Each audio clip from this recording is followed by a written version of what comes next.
nasty. We like a big check. We like to be rock stars, but this is what we get. It's all about the racing. It's everything we know. Put down the throttle, baby. Welcome to the show.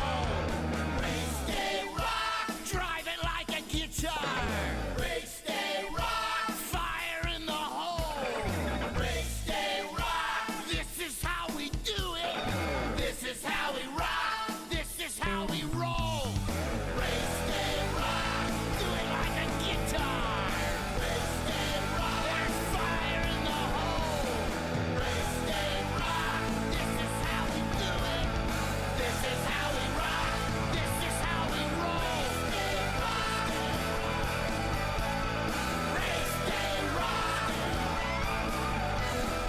Race day rock. This is how we rock. This is how we roll.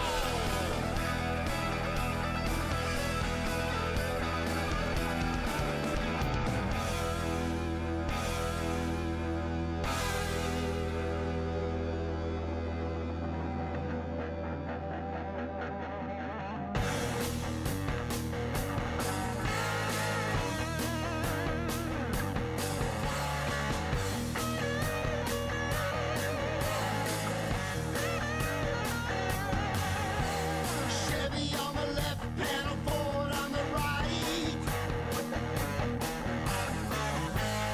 Daddy's in a Dodge and his Dodge is just a little tight. Well, we're three abreast, going into one. If you loosen me up, boys, we're gonna get her done. It's Saturday night and it's a short track racing.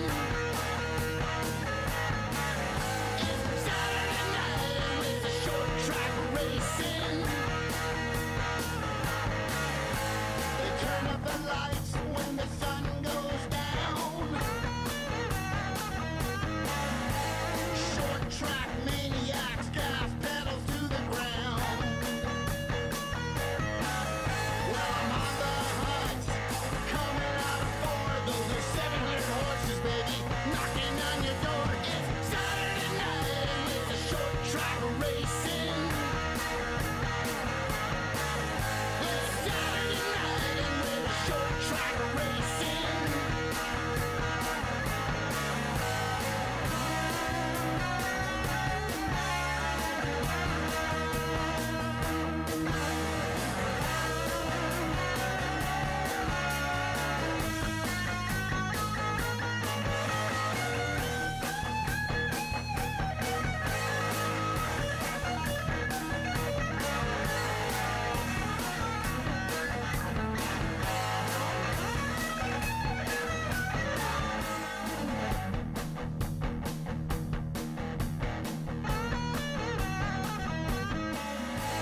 Pull the belts tight and lay it on the line.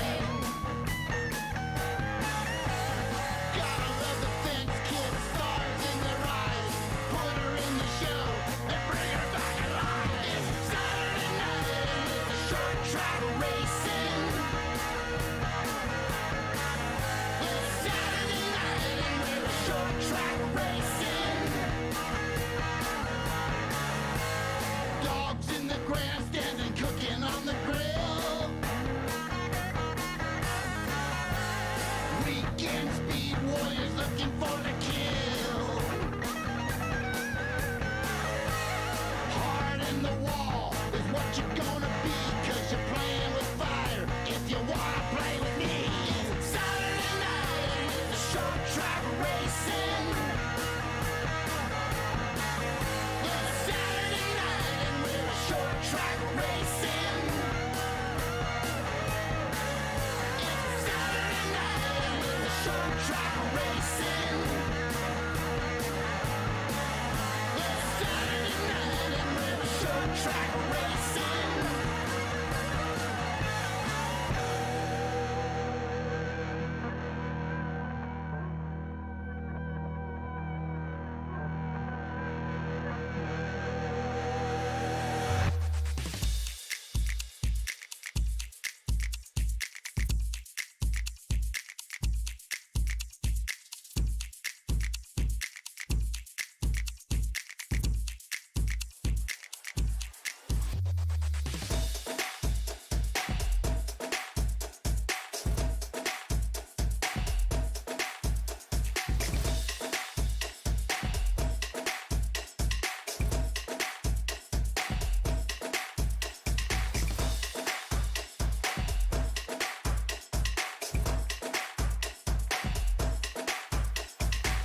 Ladies and gentlemen, may I have your attention, please? This motorsport special event starts in 10, 9, 8, 7, 6, 5, 4, 3, 2, 1. Welcome along to Madera Racing, Madera, California, Short Track TV live stream. I'm Stephen Blakesley, joined by Outback Andy Foster. It's about time for 3 main events of competition here tonight. Our Mini Cup Bandos, our Junior Late Models, and our Pro Late Models. We'll have a whole lot more details about that, Outback Andy. Great night of racing coming up here live on YouTube. Yes, it is a great night of action here at Mission Foods Madera Speedway. There you go. Yep. So we want to thank our partners for making this possible to give you the free live stream. I think standing by downstairs is our great promoter, Kenny Shepard. Yeah, we're going to throw it down trackside to Kenny Shepard, who's up there with a little introduction for us. Thank you, Stephen Blakesley. Race fans out there on Short Track TV, it is time for round number 6 of the Nut Up Pro Late Model Series and the 5150 Junior Late Model Series. It's our MAV TV show, but what we're doing here on Short Track TV tonight, and the reason I wanted to pop on here, is tell all of you fans, I'm up here in the grandstands, how much we miss you guys. We'll start the program with the Mini Cups and Bandoleros on the track behind me. But the big part of tonight, it's round number 2 of the Race to Be Drug-Free Big 3 series presented by 5150, and that is where the Nut Up Pro Late Models will come out for 100 laps, $5,000 to win, but that's not even the big story. They're chasing $75,000 of bonus money, but just before that, we'll have the 5150 Junior Late Model Series, and what I'm looking for tonight, just like the last race, round number 5, we had 2 brand new winners. We hope to see that tonight. Again, we miss you fans. We love the messaging. We're working really hard on these live streams for you. So fire those messages at us. Of course, Stephen and Andy are going to be really busy up in the tower tonight with the MAV TV show, but they will jump back and forth and interact with you guys. Quan, myself, and the rest of the guys will be doing the production side. I just wanted to say hi to everybody and tell you how much we miss you. I hope you guys enjoy the show tonight. We're working very hard for you. Stephen, Outback, back up to you guys. Well, we're just about ready for Mini Cup versus Bandolero Racing, a 30-lap main event. Outback Andy Foster, and as you guys listen in on our broadcast tonight, you'll notice we're going to reference MAV TV a lot. This is our coverage for both MAV TV and the Short Track TV live stream. Outback, you alluded to our sponsors earlier. Let's take the opportunity to thank Nut Up and remind you can go to nutup.com for 20% off Nut Up products if you use the code MAVTV20. We also have 5150LTM.com for 20% off with MAV TV 20 and $5 for cases of 5150. So go to 5150LTM for that. We also want to thank Mission Foods US and the Mission Racing Style Tortilla Chips for their support. So a lot of great sponsors making this whole thing possible. And we've got an 11-car field of Mini Cups versus Bandoleros rolling off the grid right now. This might be the best race of the night with the youngsters here at Madera.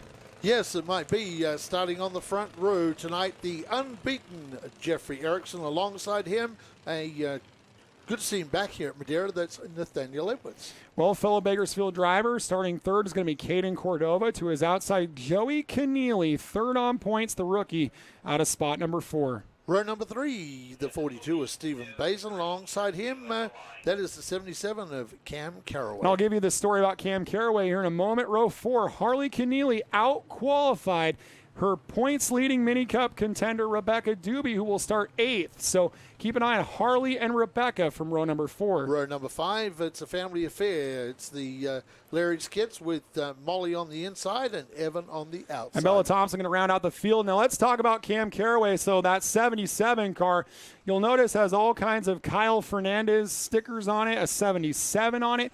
That car will be driven by Kyle Fernandez in the future, a driver who has 1 win this year and is 3rd in the points in the Delta Junior Sprint title and is also up in the top 2 of the Dixon Junior Sprint title. And with coronavirus, the schedules threw all the plans out of whack. So this 10-year-old youngster out of San Ramon, Cam Caraway, young African-American racer, is going to make his Bando debut. 10 years old out of quarter midgets. And you'll see we're doing a little bit more of a staggered start here, Andy. We've got the Bandos quite a bit ahead of the Mini Cups because it's 2 races in 1, and we're going green. Yes, it is 2 races in 1, and we had a few shenanigans on the start last race, so they spread them out a little bit for the start for the Bandos and the mini cups. Oh, no. Trouble in the mini cups. It's a big crash. Yes, it is. A it big is. crash in the mini cups in turn 2. We have actually all cars were involved. Except in for that the crash. 20. The 20 of Evan Lares was able to get through there. The rest of them were not. It looked like the 2K of Harley Keneally spun on the bottom, slid up the racetrack, and then collected just about everybody else. A real heartbreak for Molly Lares, who had qualified quite well. The Lares are still new to Madera. Molly had qualified third quick. That car is the car that is a mess. That's the black one right there. And then the 6 of Bella Thompson, who also races full-time in Roseville with these cars, came in late and made pretty hard contact with, I believe, the 2. And so there's at least 3 of the 5 mini cups with significant damage, and the caution flags fly. And Molly Lares, I feel real bad for the Lares team out of Linden because they had really got that car tuned up, and that thing is a mess. Yeah, it's mostly body panels, so they may even take these, see if they can take these panels off. And that's what they're doing right now, ripping all the panels off this car. They're even going to tear the hood off this thing. So, yeah, that team is... well, the hood is the sacrificial lamb down there. Well, you have to remember that there's also the kids factor. These are the youngest drivers that race here at Madera, and you have to think about the confidence level. And if there's anything wrong with the handling on that car at all, it gets exacerbated by, as you can see, they're really working on that car right now. That guy's a karate expert. You see the way he was doing the karate chops to actually break that hood off the car. Now we're just going to pull on the fiberglass. Wow, I really like you. I really like AEW, All Elite Wrestling, and he'd be pretty good in the Dark Order. He could lay some right hands on Cody Rhodes over there as he's pulling away the hood. Me and our camera guy Zach are big wrestling fans, and I think we just found someone. We'll have to call Tony Khan at AEW and sign him up. Well, that car doesn't have any bar damage at the front, but the rest of that body looked pretty loose on that car when they came back on. So. We could have like a drag strip explosion if this air gets underneath this body, Stephen Blakeslee. So typically the way you want to set up these youth cars, especially for a new driver, is what we would call very neutral. You don't really want it to be pushing or you want it to be loose. You want it to just be able to be pretty settled and predictable. And with all that contact, if there's anything that's out of sorts, a bent wheel, a tire losing air pressure, these drivers don't necessarily have the experience or the car control to necessarily handle that very well. So you got to be on top of things and hope that car is okay so she doesn't spin around and get into worse trouble. There's still a lot of learning going on there on those Lares youngsters. But great to see 4 out of the 5 mini cups are still running, and they are working on Bella Thompson's car. The work they're doing on Thompson's car is all indications that it's the chain fell off from the contact. Yeah, it's in the rear of that car. Which is where the engines are. Working on the rear of that car. And so the mini cups are chain-driven, Honda GX390, about 15 horsepower, and they run a really small carburetor, which gives them almost a restrictor plate effect, but it's not a plate. It's just really small nozzles in there, and they don't use a whole lot of fuel. It's like running a lawnmower, and you don't have to refuel your lawnmower very often. No, it's kind of like that.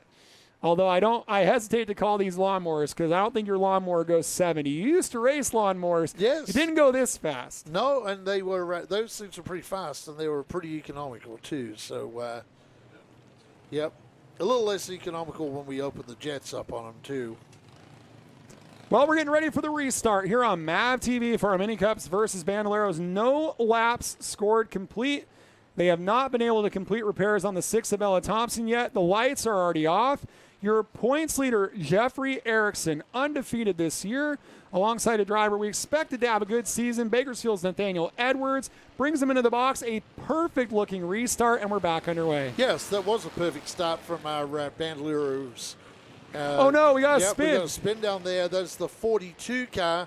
That is the new driver to the Bandoleros, and that's Stephen Bazin. Another Bakersfield driver. So out of the 6 bandos today, 3 of them are out of Bakersfield, and Bazin running the Spears Manufacturing colors on that car, which is kind of cool.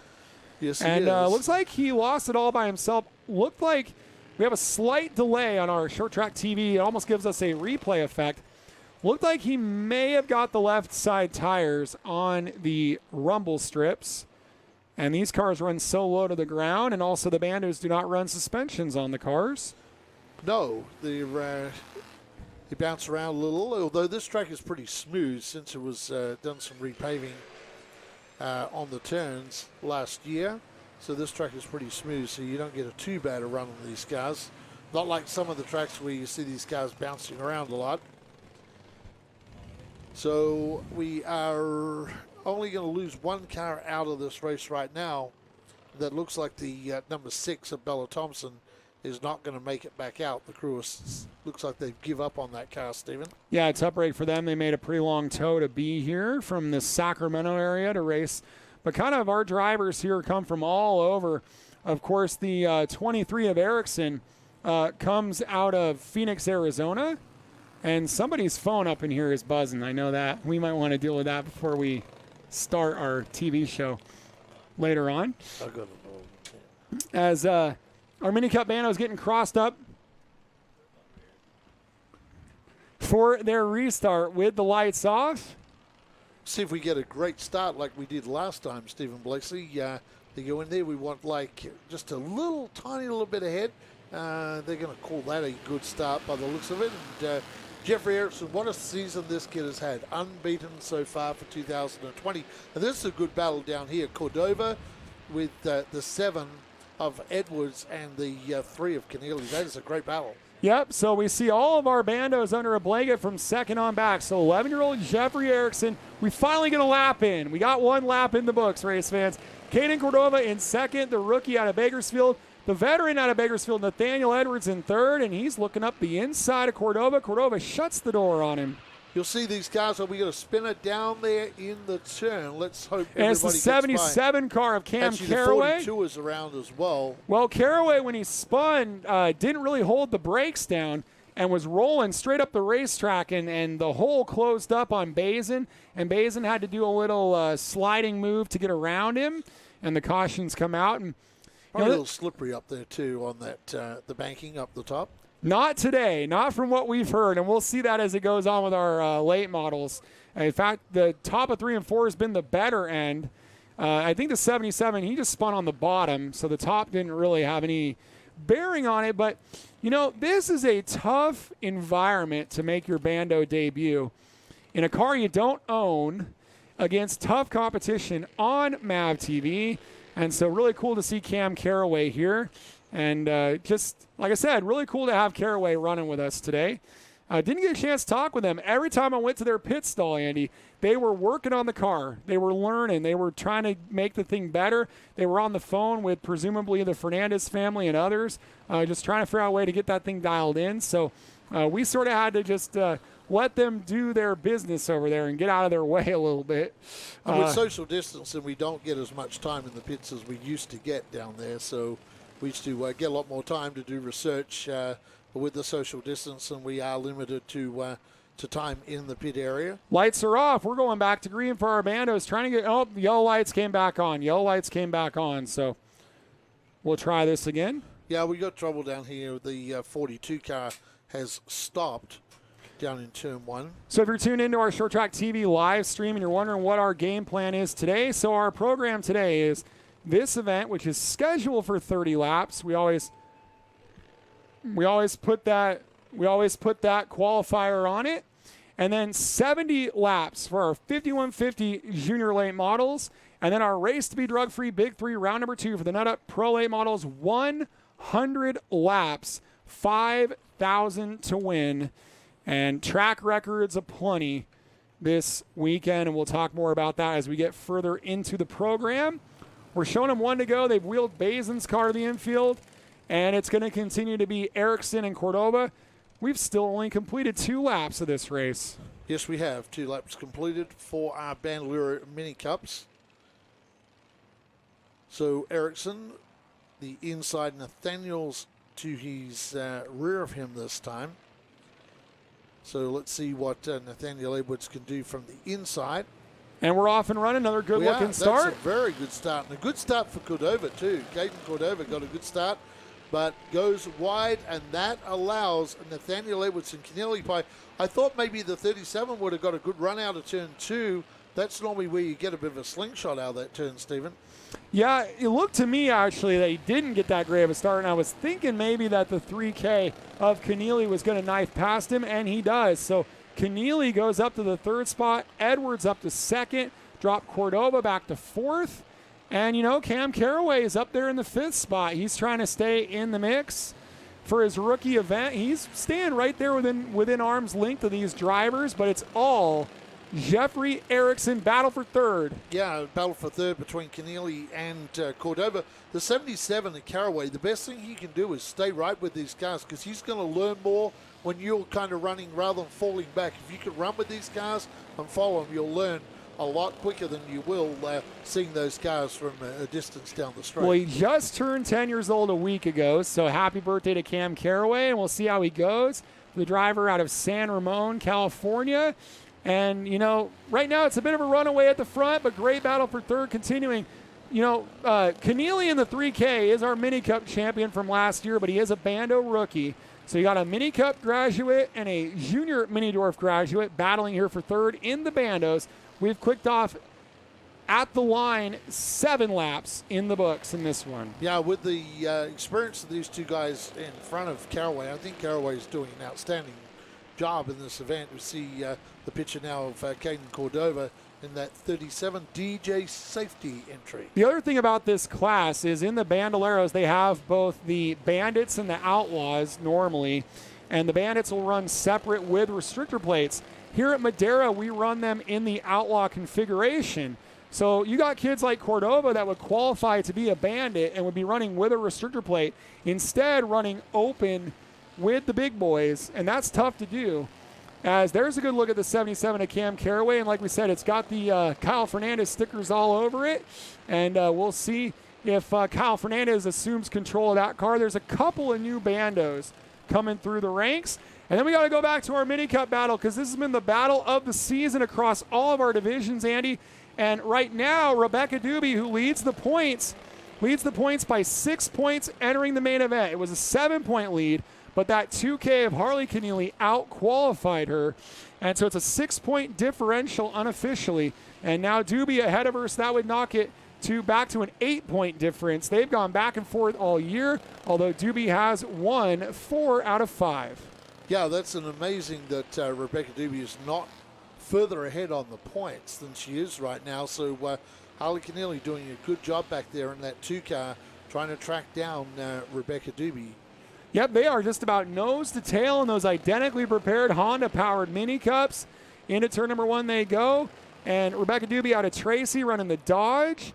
And there's no real manufacturer on that Wiley X number 2K of Keneally. The might have Chevrolet stickers on it, not sure, for the driver out of Oakley, California. As they continue to run nose to tail into the corner here, we are closing in on halfway of the scheduled distance. We'll see if that all goes down as planned. As there's a good look at those Mini Cups again. They run flat out around this 1/3 mile speedway. It speeds over 70 miles per hour, and great battling here for the lead. Yeah, it's a great battle for this Mini Cup lead. We saw last race that Rebecca Doobie did not get to victory lane. Rebecca was trying to stay with Erickson and be unbeaten. And there was some interesting action at the restarts of the Mini Cups last race. Erickson today, again, is in class of his own. Yeah, well, you want to talk about working on that undefeated season. His lead right now, 6.8 seconds, nearly half a lap for Jeffrey Erickson, who entered tonight's main event 41 points ahead. And he could clinch this before we even get to the final round. And he's setting such a good pace. He's about to put a lap on the Mini Cup lead that's happening right in front of him. As Harley Keneally is hopped to the inside of Rebecca Doobie. Yeah, and makes that passing move on Rebecca Doobie. Now, these two girls are going to get to racing here, and Erickson splits them. So Erickson did a good job to jump in front of Rebecca Doobie down into mission turn number 3.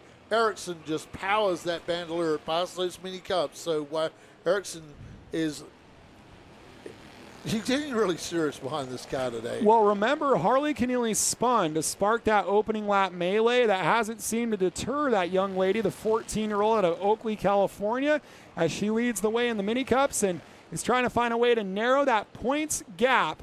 After tonight, there will be 3 rounds left to go, and the mini cup battle is fixing to go all the way to the wire. They've got a commanding advantage on third in their class, which is the 20 car of Evan Lairs. And a good look right now coming for the 68 of Rebecca Doobie. Again, qualified second, won the first 4 main events of this year. What can Rebecca do to get back to Harley Keneally tonight? I don't know. Harley the car seems to be handling a lot better than Rebecca's car right now. Rebecca probably the more experienced of these two, so she's really going to have to put in some super clean laps here and hope that probably Harley miscues a corner or something. But the way Harley Keneally is driven, you know, it's amazing when a driver gets to victory lane, like last time with Harley Keneally, gets to victory lane, and then suddenly the whole season just changes. And often when a driver gets their first win, the first one's always the hardest. And we always say this, once the first win comes, wins seem to come. And Jeffrey Erickson, did you notice that wiggle out of turn number 4 then? That car was, actually it was Edwards, that car was super loose coming out. Yeah, there's a look 4. at Edwards, our second place Bando, but that might not be for long. Caden Cordova has clawed his way back, and we're coming up on 5 to go, and we're about to have ourselves a battle. The handling's gone away on Nathaniel Edwards' car because Cordova has driven that DJ safety car right up the back. It's kind of one is faster in turns 1 and 2, one is faster in 3 and 4, and you see this with Cordova now coming back, and Cordova trying to get to the inside of Edwards, and this could get very, very interesting for second place in our Bandoliers. Well, we got battles going on all over the racetrack. Turns him. Wow. Caden Cordova turned Nathaniel Edwards. Well, they made contact, Well, and around goes he Edwards. had about 4 goes at him to turn him around, so didn't get him the first time, didn't get him the second time, but certainly third and fourth made a meal of it. So Cordova will go to the back of, I believe, of our Bandoliers. Well, we'll wait and see what race control decides. We're just on the announcer side of the booth. We don't make the calls, Andy. But we'll wait and see. But that was fairly obvious that there was 4 hits. You know, you may have got away with it with 1, but when you do it kind of 4 hits, it gets a little excessive. Well, as our producer and promoter Kenny Shepard says, it sometimes ends up looking a lot different when you look back on the replay. So I try not to make a quick judgment call on this, especially with our youngest drivers who are still learning their way around the racetrack. Of course, Caden Cordova, a rookie driver. So we'll see what officials decide to do. And, while that was going on, there was a battle transpiring behind them. And that was the 77 of Cam Caraway was trying to put a move on the 3K of Joey Keneally. And, it's his debut race in a Bando, and he's battling with the former Mini Cup champions. That was pretty cool as well. So great racing going on here. We're being shown 25 down, 5 to go, with only 4 of our 11 starters on the lead lap. Safe to say that Jeffrey Erickson has put his stamp on this field, Andy. I think about 10 or 15 laps ago, you asked me a question about Rebecca Doobie. What does she have to do to win this race? And I kind of said, put in some really clean laps. Well, that's all gone out the window partially for the minute. What she needs to do now is get the start of her life here on a restart and try somehow to get past that Keneally car on the restart. So this can be a big part of winning this race now. Which of these 2 drivers will get the better restart out of Rebecca Doobie and Harley Keneally? Well, what I like is that they lined up side by side immediately, and I wonder if they're having some little conversations about their favorite menu items at the smokehouse or what they're talking about. Hopefully there aren't any one-finger salutes going on right there, but they're just having a chat. I think Rebecca has pulled up alongside and said, hey, see that big gap up there? This won't be like the restart last week. Well, the tough thing is for the mini cups, 100% unequivocally, the bottom is where you want to be on these restarts. They just do not have the horsepower. Now, in the Bandos, it can go both ways because they got quite a bit of power. They have actually about twice the power, about 30 horses. And we're seeing it now with the way the lineup is shuffled. it's reflecting on the racetrack that they might be restarting Cam Carraway second. And just think about that. His first ever Bando race, 10 years old, young African-American driver from San Ramon, California, with the rookie stripe on the car, a borrowed car, and he's restarting second on MAV TV. How cool is that? That is a very, very cool story. And, he's had a couple of restarts early in this race, so he would have kind of figured out how these restarts go, because he would have got a view from the back of what was going on. Now, the big thing is, like you said, Stephen Blakeslee, when it comes to the restart, Carraway hasn't done this up front. This is going to be his first go up front in this Bandolero, and he's got to get this right. He's got to try and keep. Now, he's gone ahead. We want to try and keep the nose or almost the bumper of the 23 car ahead of that 77 going down into the restart zone. I know Carraway. There we go. Here we go. Yep. Good. He did a good job there. And He did a good job. And we're going to He see did the a green very flag. good job. But it is going to open the door for the extremely experienced Nathaniel Edwards, probably the most experienced Bando driver in the field, and also opens the door for the 3K of Keneally. So we're going to see the Cam man going kind of the wrong way here. But, you know, the biggest thing here we go again. The 37 of Cordova. And the caution flags are out. Yep. And both the drivers keep going. But the 77 took a fairly substantial hit to that left rear aluminum wheel. So let's hope that for Carraway that doesn't pose a problem as we get going. that was probably a learning opportunity for both of those drivers. And they're going to have to restart the back yet again for the 37 of Cordova. And this means that mini cup battle, the intensity level is going to keep ramping up on that battle the more cautions we get here to the end. And one fear you might have is that they may elect to go single file at some point, which would make it a little bit more difficult if Doobie wants to find a way to pull up alongside Keneally. So we'll see what officials decide to do as this thing goes on. Is looking like we're going to be seeing one to go. Nope, they're going to cross him up. So we are going to cross him up another time and try this again. And that puts Edwards on the outside of Erickson. Yes, it does. Puts Edwards to the outside. So we'll see if Nathaniel Edwards has anything at all and for that 23. And the interesting thing is we're going to keep an eye on the battle of the mini cups as well. We'll let you know, especially if it's off screen, what's going on there if we get a passing move. It's very, very hard to film both of these battles. And, Nathaniel Edwards quickly dropped in behind the 23. That, I would say that Edwards realized he doesn't have anything for the 23, but he didn't want to get hung out to dry on the outside. He saw what happened with Carraway. What a move upcoming there from Caden Cordova. He had a huge slingshot down the back straightaway and almost went around the outside of Keneally. He's trying it again on the front straightaway here for the Bandos. By the way, Rebecca Doobie has taken over the lead of the mini cups around the outside of Harley Keneally. So we got racing all over the racetrack. We're coming up on 3 to go. One more mile of racing for our mini cup Bandos. Jeffrey Erickson and Rebecca Doobie. There's the Bandolero battle, Stephen, coming out of turn mini 4. cup.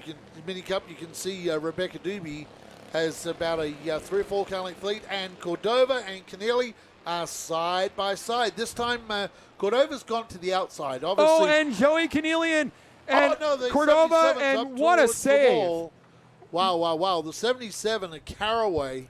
He did a great job He not did. knocking down the wall. He was heading straight for the fence to get around those guys and almost got collected, but he did a good job From saving the it. family and the team in the pit area, I think their hearts were in their mouths right then when they saw that action. They probably didn't get as good a view as we got. That was coming towards us. They would have got it from the pit area going away from them, but that car was like straight towards the wall on turn 4. Yeah, Carraway was heading straight for the wall. He did a great job turning left and saving it. And our camera guy, Zach, I think he's rooting for Carraway because he was making all kinds of hand motions and kind of going, oh, no, when Carraway was heading to the wall there. But Cam Carraway did a great job to save that. I would say that the conversation they might have in the drivers' meeting might be about a little bit more give and take. That, you know, these guys, when they're coming into the corner, their tendency is to want to get to the bottom. And there's cars that aren't even up to the rear wheel that are leaving their nose in there and not really letting people in. And it's caused about 3 different incidents on that end of the racetrack that were probably preventable. When I grew up racing many years ago, we were taught that before you make contact, you need to be at the front of the front door area of the car. So with these Bandolier and Mini Cups, you almost need to be to the backside of the front tire. But what's the series that most of these drivers come from is the quarter midgets. And as you know, in the quarter midgets, if you even give the guy a foot, they take it. Yes, they will. And so we're seeing some quarter midget style driving, but the speeds are about double and the cars are about twice as big, and it doesn't work as well at a racetrack like this. No, and you've got those fenders and bodies on these cars. Now, interesting, Caraway. How about Caraway? Caraway got starting third again. And Caraway we have a went car in straight up the hill. Yep, Caraway is in the wall hard, and there's a wheel off, rolling down the racetrack. So, yes, Caraway got up there, and I believe that a car got into his back rear corner. And it kind of looked like he did a little tank slapper. Yes, and then the car went straight because he got hooked up with Nathaniel Edwards is over there, stopped. Looks like Caraway is moving around in the car. That is the good news. A lot of tire marks on the side of Caraway's car. See, so the nice thing for our race fans at home is that Caraway was on the inside, Edwards on the outside, so that took a lot of the momentum away. If he hadn't had Edwards there, the way he was going to the wall was reminiscent of Howard Holden that night that Ryan Philpott lost his engine. He was heading straight for the gate. Yep. And it was almost lucky for him that Edwards was there with him, but it was part of why he couldn't steer the car, as they were a bit hooked together, it looked like. So Edwards is in the infield, and Cam Caraway is up against the wall, and it looks like they may have yellow checkered this event, and they have. Yellow checkers have been displayed from Joshua Rodriguez in the starter stand, and that's going to be another victory. 6 on the year, 6-0 for Jeffrey Erickson. Going to have to start calling him Superman. 6-0, and Rebecca Doobie 5 out of 6. And that is going to be the yellow checkers to end this one. And Jason Galvin's going to make it down there trackside with Zach Kohler. And we're going to hear from our race winners, and we'll find out what they had to say about this wild and wacky Bando Mini Cup race. What a night here at Madera, and hopefully not a precursor for our late model competition coming up a little bit later. No, we hope not.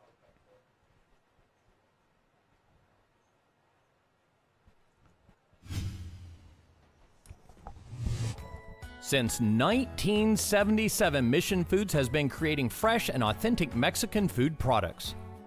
Put some mission in your kitchen, race fans. As we like to say here at the Madera Speedway, support the brands that support our sport. I'm Kenny Shepard here on Madera Racing on MAV TV, and we would like to welcome Mission Foods on board here on the Madera Racing program. Too fast, too tasty. Make sure Mission is the choice you make the next time you're at the store.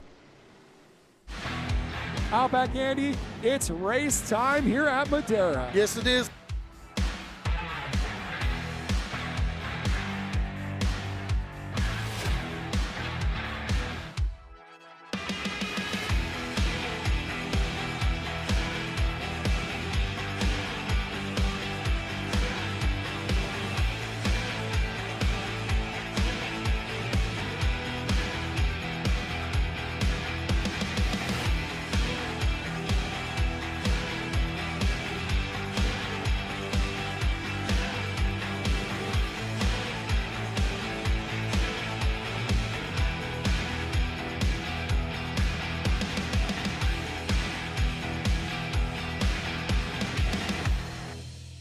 Race fans, please support the brands that support our sport.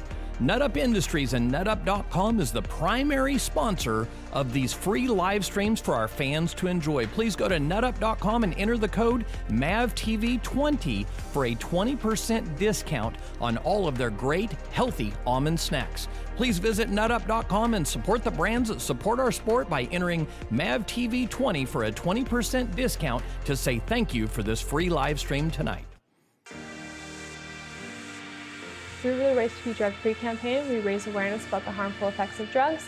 We educate children both inside and outside of schools about staying off of drugs and out of trouble. We also have our Gloves Not Drugs boxing program, which allows kids between the ages of 8 and 18 to come learn the art of boxing and also Brazilian Jiu-Jitsu. They've taught me to become a role model to everyone else Watch what I do when no one else is looking, do the right thing all the time. It's been amazing. I really love the program. My favorite part is working with my team, my coaches. You know, they made me who I am. The program really motivates them to become a better person. I've gotten better in school, more disciplined, and I've gotten better grades since I started this program. Your teammates, they're not only your teammates, your family, you know. Kids who could potentially be doing something bad with their lives, and they can turn it into something good and positive. Thank you for this sport, and it helped me a lot. Welcome back to Madeira Racing, our Madeira live stream on YouTube, Stephen Blakeslee. Wow, that was a wild Bandolera Mini Cup race, and I think Jason Galvin is standing down there in Victory Lane, and we're going to throw down to him pretty soon down here.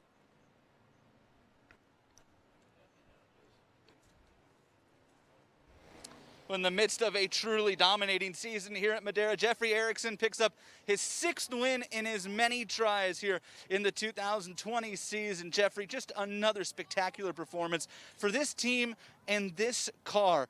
What is the secret? No secret, just my dad was working really hard, and I'm really proud of my dad for everything he does for me, and just countless hours when he was working on the car. I'm really thankful for my dad and my sponsors, LNS Framing, TJ Clark, my grandma and papa, Tucson Motorsports Inc., and Spencer Clark Touring Development, TJ Clark, Chris Bray, and Jacob Bishop. I'm sure that you're just not allowed to share the secrets with everybody. That's probably been discussed already, but you and your brother are both having such an amazing season. What's it like to be part of a family of racers who are having such a good year? It feels really great, and proud of my brother too for his hard work and effort, and all the guys on the team, and just really proud, and good day here, and trip worth it. Jeffrey Erickson continues his unbeaten streak this year in the Bandoleros. Well, a great performance by a very composed young man, and on our scoring monitor, they're showing Joey Keneally as the 2nd place finisher in this race, but we see Jason Galvin standing by with the 37 of Caden Cordova. And we're going to throw it down there trackside to Jason Galvin with Caden Cordova. Laughing down here, Caden Cordova had such a interesting race that you didn't even realize that you came home in 2nd. You thought you came home in 3rd there. From the back to the front, involved in a couple incidents, you still end up in 2nd place. What was this night like for you? It was a really crazy race, and there was a bunch of confusion, and we just decided to get 2nd place, I guess. I know you guys have a lot of people that help you get to the races here. Who do you have to thank? I'd like to thank my family, my sponsors, DJ Safety, Chronic Taco, 111 Inc., Suburban Delinquent, MPI, and Kiersey Young Racing. Caden Cordova comes home up on the podium here tonight. An exciting Bandolero race, guys. So still working on getting a sense of the full rundown, as it was pretty wild from 2nd on back in the bandos. Almost just a roll of the dice for who was going to come out in that one. And we're going to hear from our 2019 Mini Cup champion, the 3K of Joey Keneally, who was in the middle of all that stuff, and he's standing by with Jason Galvin.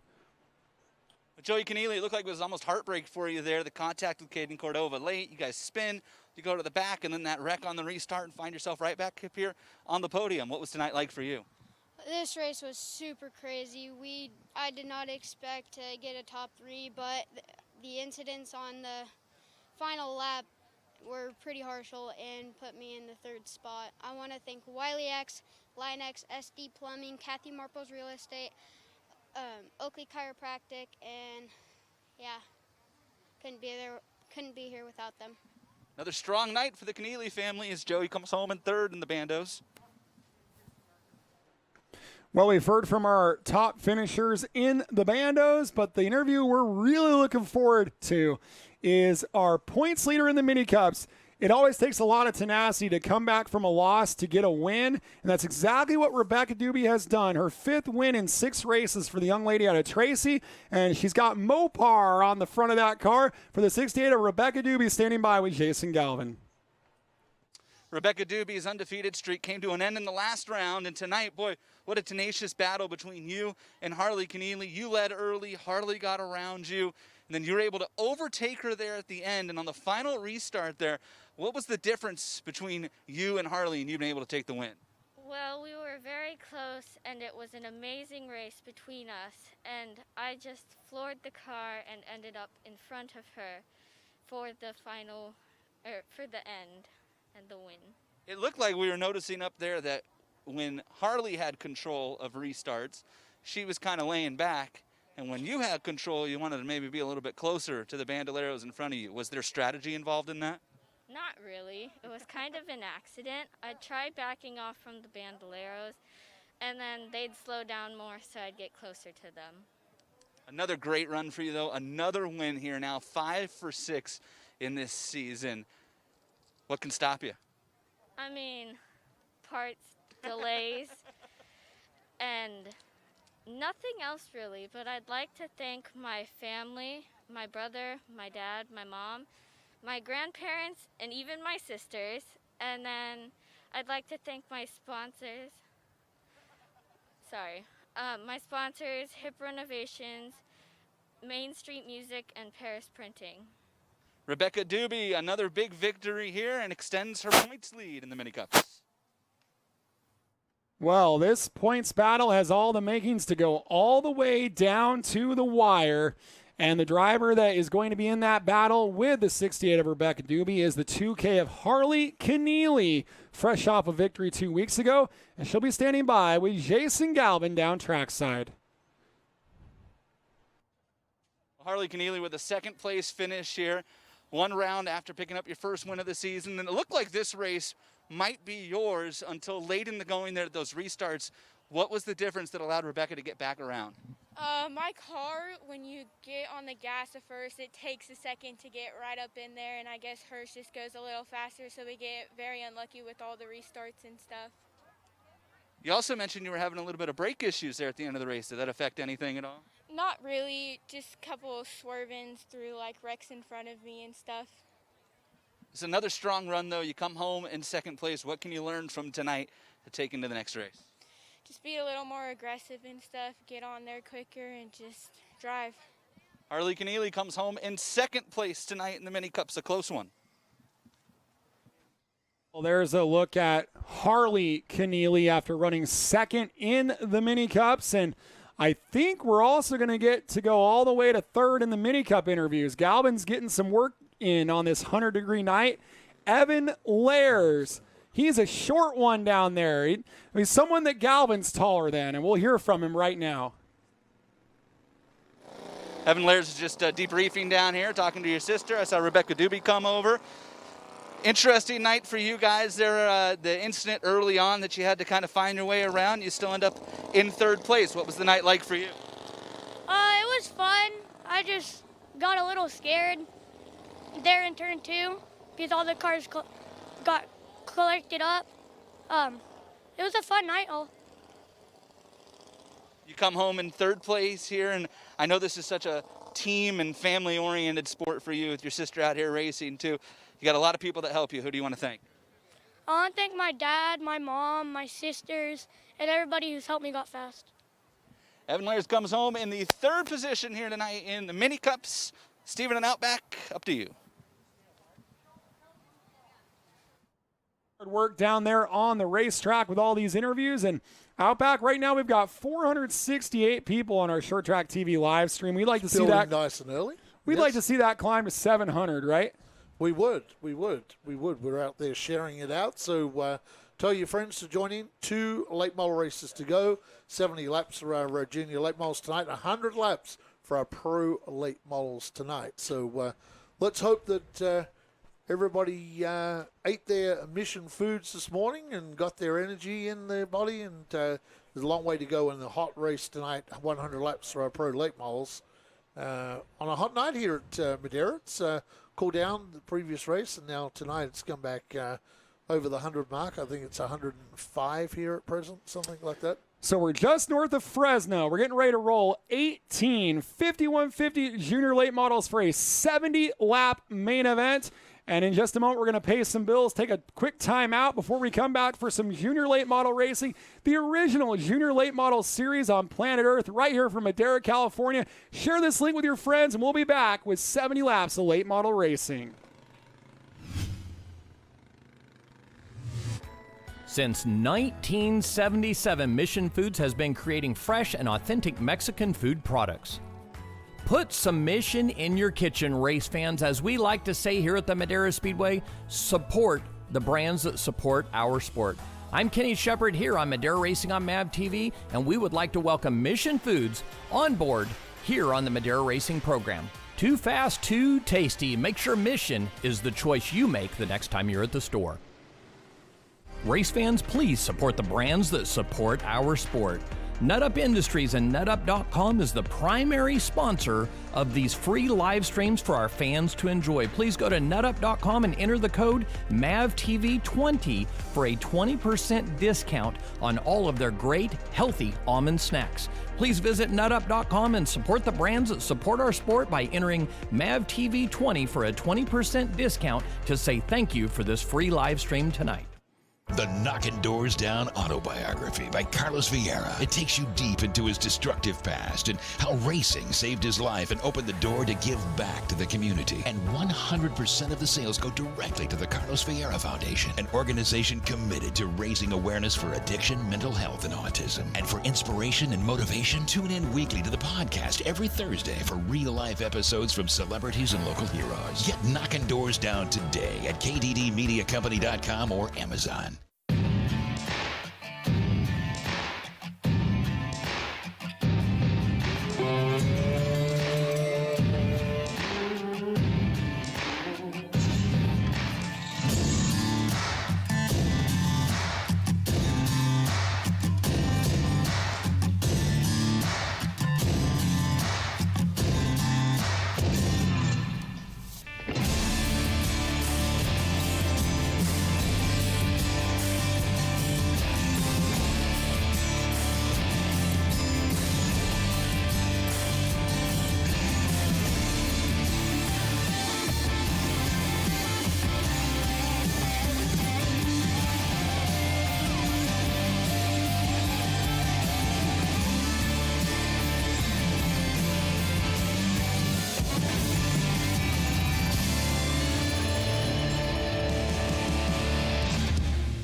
Hey race fans, are you a fan of grassroots racing?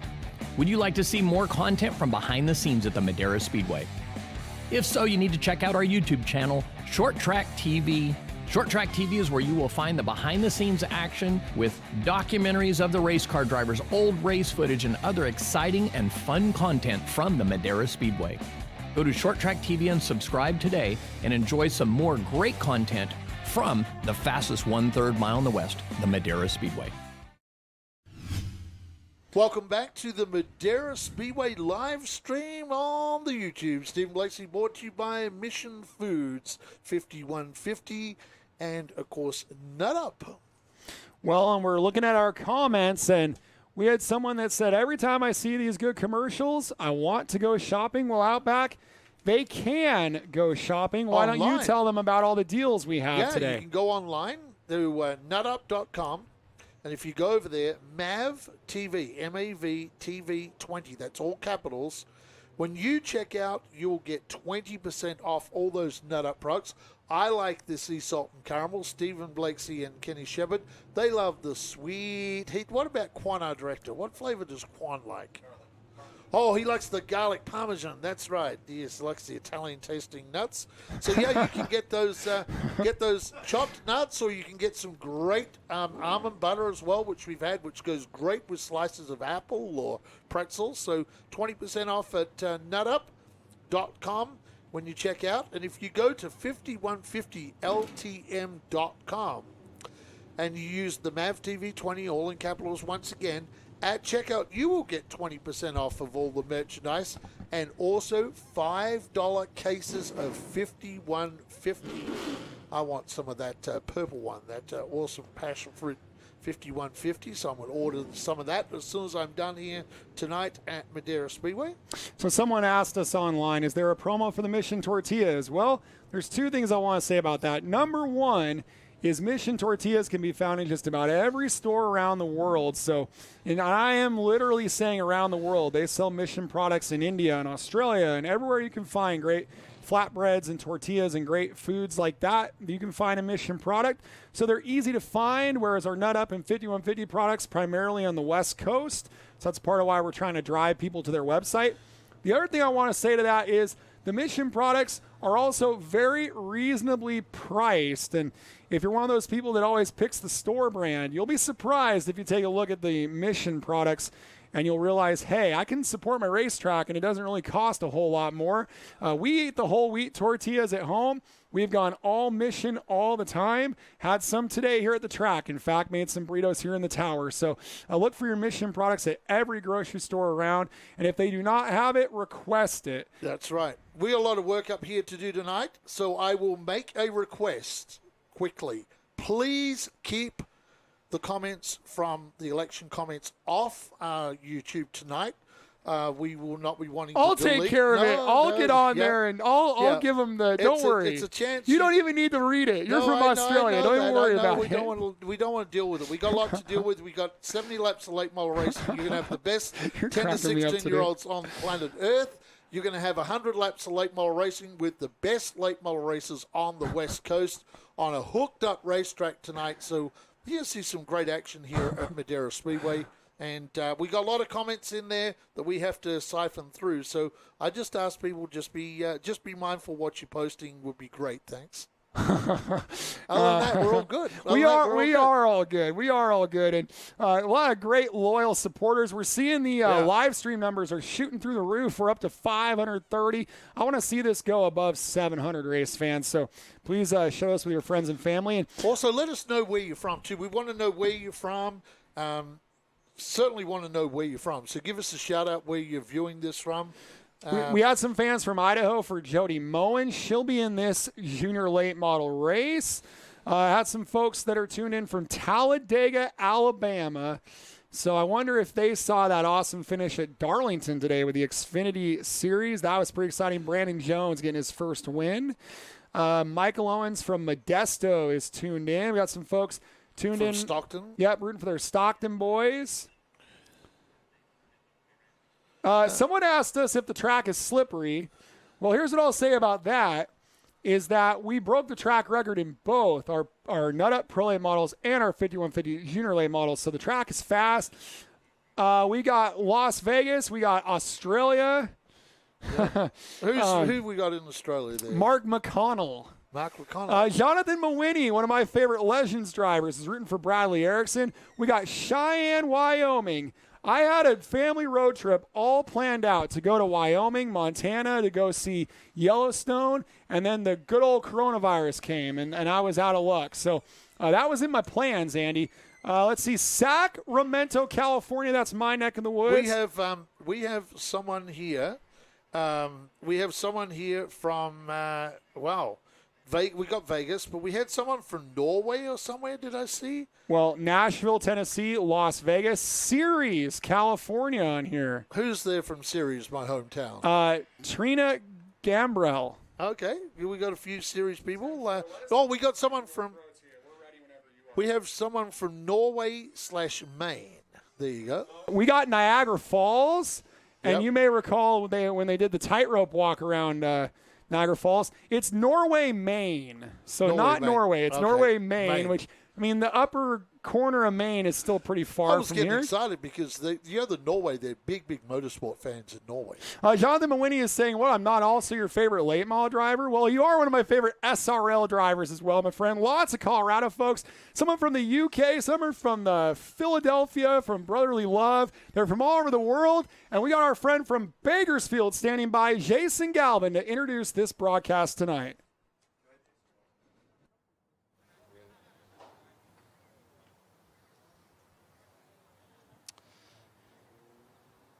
as we get ready to go for round number 6 here in the 2020 season, this season that's been condensed into the late stages of summer. Man, it is so hot out here tonight at Madera Speedway. But you'd never know it if you've been hanging out at the racetrack today, you watched practice or qualifying. A new track record here in the junior late models in the 5150 class. This time, Bradley Erickson goes to the top of the record in the history books here at Madera Speedway. And Kersey Young was right there with him, equally as fast. Of course, Cole Brown coming off of his first career win in this series as well, and he qualified with the 3rd quick time tonight. All that's to say that it might be hot out here if you're walking around, if you're sitting in the race cars, but the drivers, man, they have been as cool as could be on the racetrack here in the 2020 season, and it has showed once again here tonight. We're 6 races into the season. We've already seen 3 drivers win this year. Could tonight be the night we get another first-time winner? We'll find out next here on MAV TV. Jason Galvin about our sizzling fast racetrack and Outback. We got some more comments coming in from all over the world. Yeah, we have. They're all over the world. Essex, UK. Well, they love in Essex. They love their racing in Essex. They have a good bike racing there in Essex. They have some good little stock car and oval track racing down the Essex way. So, yeah, we got people. And if you're from, if you come in and you're from New Zealand, tell us if you're from the north or the south or what town. Or even if you're from wherever you're from, let us know what town. Dave Figueroa's from Ceres, California. So we had a few people from good old Ceres. Stan Ruka, Ceres, California, 50 years ago. Okay, all right. Brock Monroe. Hey, that's a former late model racer, Brock Monroe. Good to see Brock Monroe. Thank you for all of the coverage in this heat. Hey, it's pretty hot in the booth here with people walking in and out. It's not working so well tonight, Brock, but we are pleased to bring you this telecast. Yes, we are. Well, they are telling us that it is 52 degrees in Maine, and we're getting 5150. We just talked about this a moment ago, guys. 5150 LTM for the code MAVTV20. So if you're unfamiliar with what 5150 is, it's the numbers 5 and 1, and then we spell out 50 LTM on there. And you can see all that great apparel you can get. So and that's Carlos. $5 cases as well of 5150. Yep. Put in MAVTV20. Hey, we've got a 27-car field Nutter Pro Late Model race coming tonight. We're +1 on the grid tonight. We are. The full grid. Yep, we are. +1 on the full grid. But that +1 is a double duty car. We got someone from Atherton in Queensland. We got someone from Dalby in Queensland. And Nut Up, hey, like we said, Stephen Blakesy, Kenny Shepard, they love the sweet heat. I love the sea salt and caramel. Quan, our producer, he loves that Parmesan garlic. And if you go again to nutup.com, put in MAVTV20, all in capitals, and you can check out and get 20% off of all your chopped nuts, the full nuts. You can get it off the almond butter. And that almond butter is so good with apples and pretzels. And yep. I like to put some of that. I like to put some of that almond butter. I like to put that between some Mission Tortilla street tacos. There we go. Right? There we and go. I'd like to just then flip them over on the grill, and I reckon that would be a tasty treat. So our junior late models, if you're unfamiliar with this series, they are drivers ages 10 to 16 years old, and they come from all over North America to be here. And it is the original series, full-size stock cars for ages 10 to 16. It had never really been done before to this level.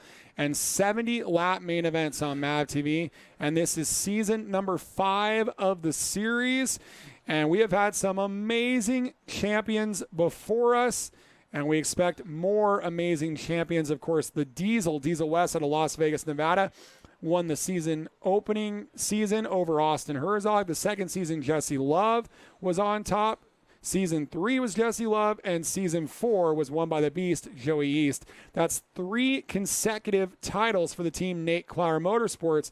But notably this year, Nate Clower has not won a race this year, but the 71 of Jake Bowman did finish second 2 weeks ago. So he got pretty close, and he'd like to be even better today, coming out of spot number 4, Andy. Yes, he would. Bowman got a pretty good spot on the redraw, right behind Cole Brown.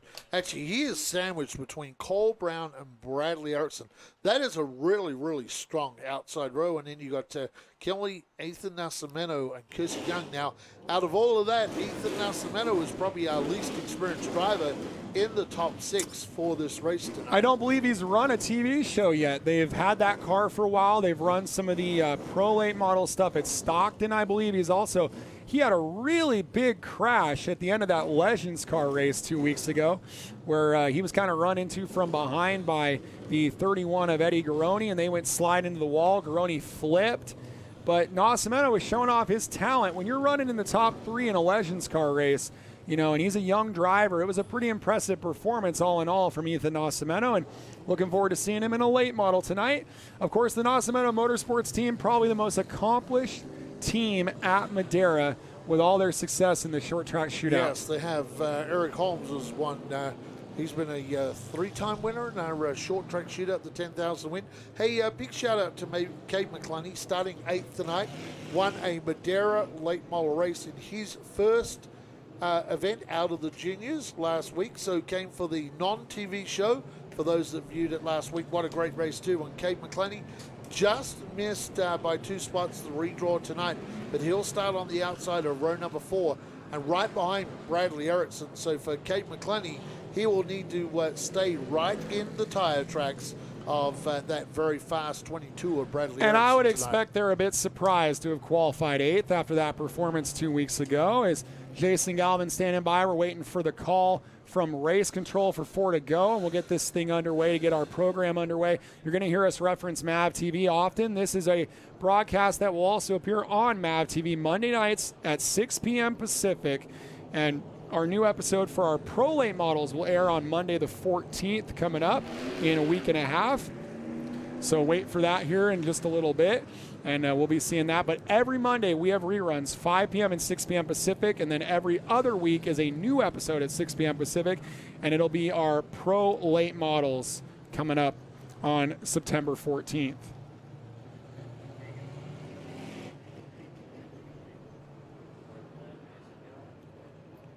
So we'll throw it down to Jason Galvin whenever he is ready down there for our introduction of this broadcast. Jason Galvin standing by in Nice Ride Turn 3. The driver I have my eyes on in round number 6 tonight of the 5150 Junior Late Models starts out of the 8th position. Cade McClellan, the youngster out of Bakersfield, the older of the 2 McClellan brothers here at Madera Speedway. Cade's found some success in the Junior Late Models. He's run up in the top 3 before, but never consistently, and he's yet to win a race. The McClellan family decided to come out at the last club race, the non-televised series here at Madera, and race with the Pro Division. Cade dominated. He led every lap and won the race. They think they found something that night. With the help of the Herzog family, Cade McClellan thinks tonight's a night he's got a chance to pick up his first win here in the 5150 Junior Late Models. He'll roll off from the 8th position. Steven, out back. To round number 6 of the 5150 Junior Late Models from Madera Racing on MAV TV. I'm Stephen Blakesley, joined by Outback Andy Foster. Let's take a look at the starting lineup, and on row number 1, it'll be Cody Kimmerly and Cole Brown. Yes, row number 2, Ethan Nascimento and Jake Bowman. Row 3, Kirsty Young and the new track record holder, Bradley Erickson. Row number 5, Cassidy Hines and Cade McClellan. Row 5, Holly Clark and Brody Armtrout. Row number 6, Brody Moore and Casey Klein. Row 7, Cale McClellan and Kylie Eve. We move to row number 8, that's Robbie Keneally and Jody Moen. And row number 9 is going to be the 15 car of Haley Lyles. Our onboard cameras include the 22 of Bradley Erickson, the 71 of Jake Bowman, the 04 of Cole Brown. Kirsty Young with the carrying the camera, the 17. And also the 05 of Cade McClellan. Those will be our 5 onboard cameras tonight. As we're getting ready to go for this one, 1 to go at the stripe. A sizzling fast 14.982 from our points leader Bradley Erickson out of Phoenix, Arizona. But he drew the number 6. The guy he's battling in the points, Cole Brown, our most recent winner, is going to start second. Those are the 2 cars to keep an eye on. The outside of row 1 and the outside of row 3. 70 laps of racing coming up. Yes, it is. 70 laps of racing coming up with Brown, Bowman, Erickson, and Kate McClenny, who won a local Madeira late model race last week, a non-TV event.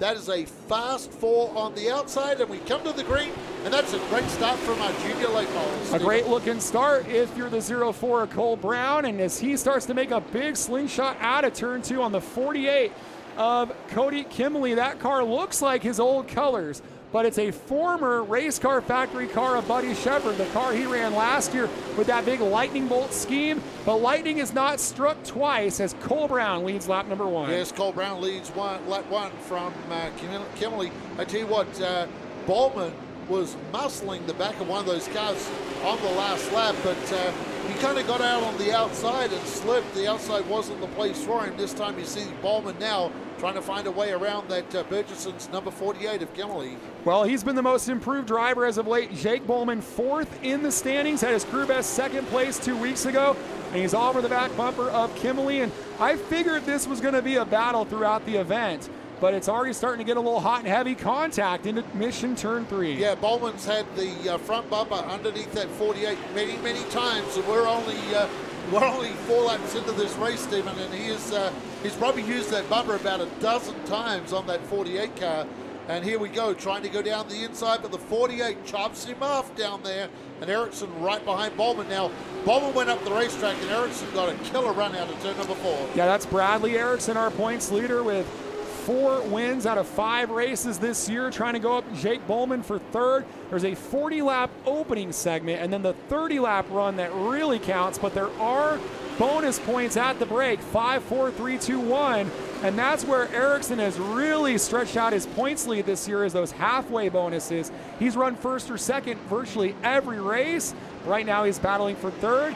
Big battle going on behind them. That's Ethan Nascimento in his debut, and he's got a tough customer right behind him. Yes, does. Nascimento has Kirsty Young, very impressive Kirsty Young. Behind Kirsty Young is Cassidy Hines.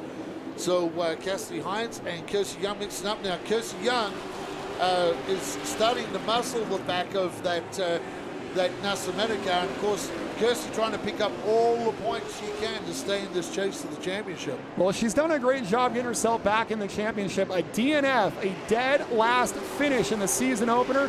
Now she's all the way up to 3rd in the points.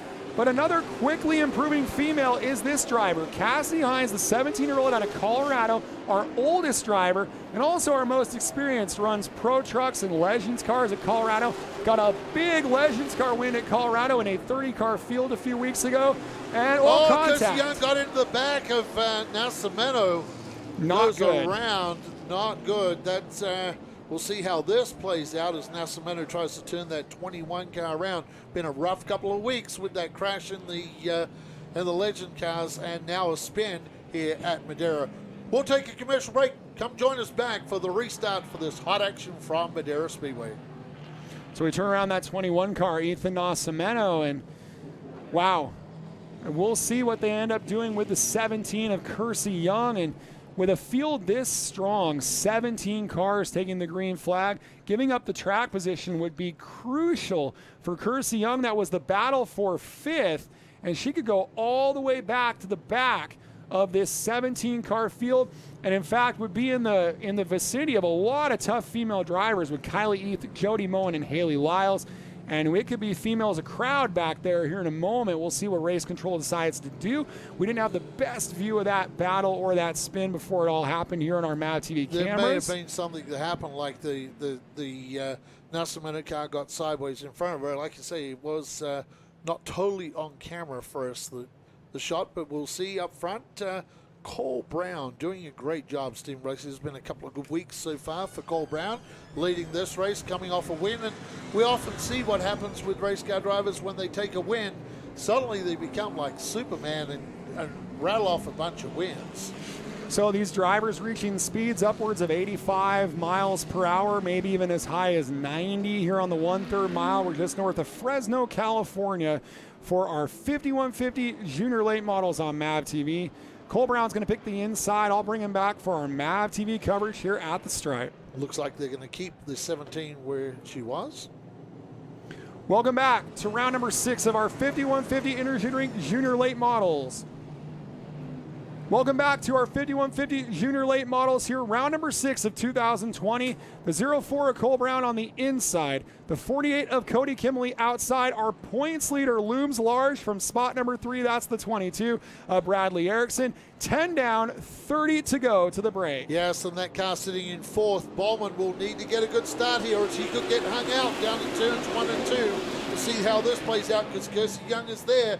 Bad start, and we got a crash down there. The 17 has the front torn off. That's Holly Clark. That is Holly Clark, yes. The driver out of Colorado, and there's a lot of debris, and it looks like someone probably clipped the front of her. I think it was the Utah driver, Kylie Eath, who has a lot of right front damage. They'll probably want to get that clear of that Hoosier 970 also tire. Also damage to the 19 as well, Stephen, on the of right Kylie front. Eath. Yeah, the 19 Eath, yep.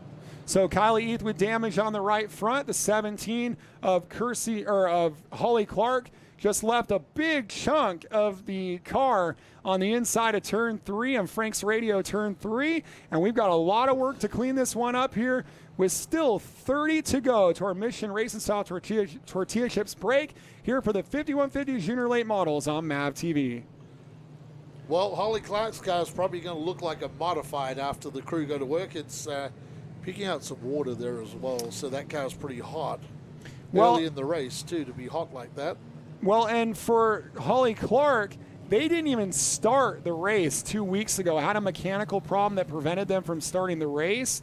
And so then she dropped out of the top 10 in the points, comes back, first race back after that issue, and on lap 10 is already in a lot of trouble. The Charlie Wilson-led crew down there, Wilson Motorsports, trying to get that car buttoned up. A little bit of help from the McClenny crew, it looks like, but that's not what they expected for sure. Really, really unfortunate to see for Holly Clark, who had qualified 9th. So she got herself up ahead of a lot of the cars. You know, they always say if you qualify poorly, it can set you in the wrong direction, but she qualified 9th. Well, they're going to try and cut the fenders off this car. So easy way is cut them off flat. You can put them back in the mold and rejoin them. So it's a smart thing. Just trim off those fenders. It's awfully hot here, Andy, and so you got to worry about having that radiator exposed as well, right? Well, it'll get a little more airflow to it if they were having a problem getting airflow, but what will be more of a problem is that brake duct that is hanging down on the right side who's pointing to the back of the car. That is not going to get any airflow in there, so the brakes on this 17 car will be red hot. I'm not sure if they're going to try and remove that brake duct. We're getting ready to go back green here in a lap's time. Stephen will bring them back for MAV TV for our YouTubers. Still working lap number 10 of our 5150 Junior Late Models here for Madera Racing on MAV TV. Cole Brown is your race leader. He'll be on the inside of Cody Kimley.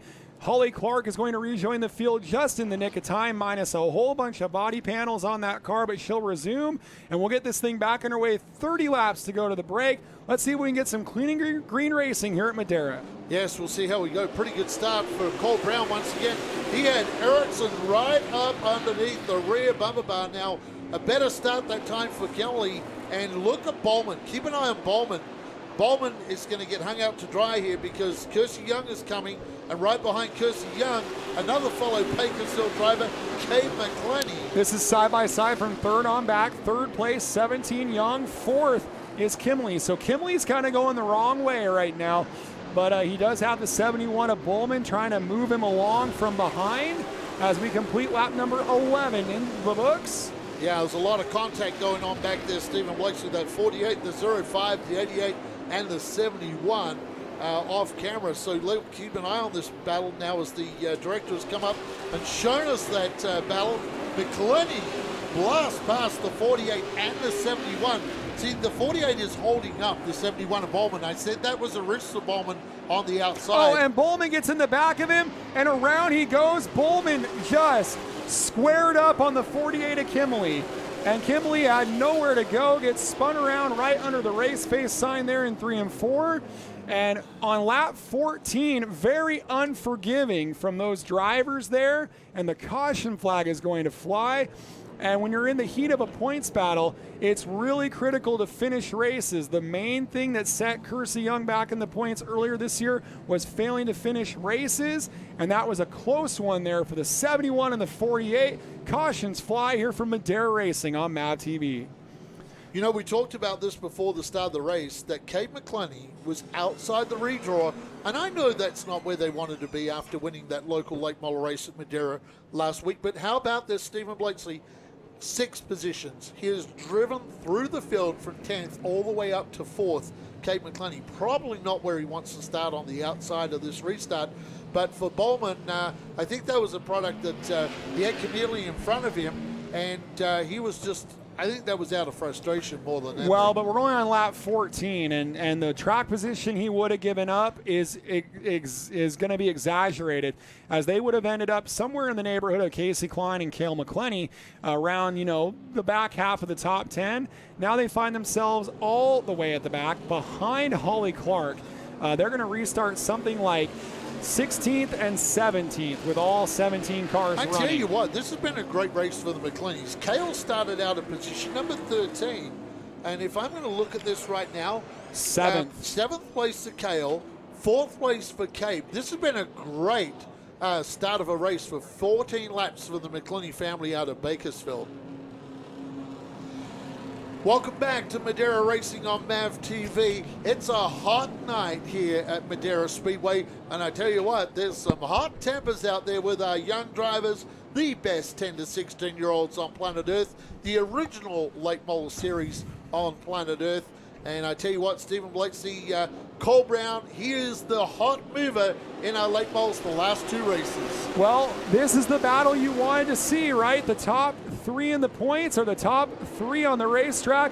And look at the slingshot from Bradley Erickson. I talked to him in the pits earlier tonight, and he said the outside being strong was going to play to his strong suit. Cole Brown might have made a mistake giving Erickson the outside there. Yes, he may have done.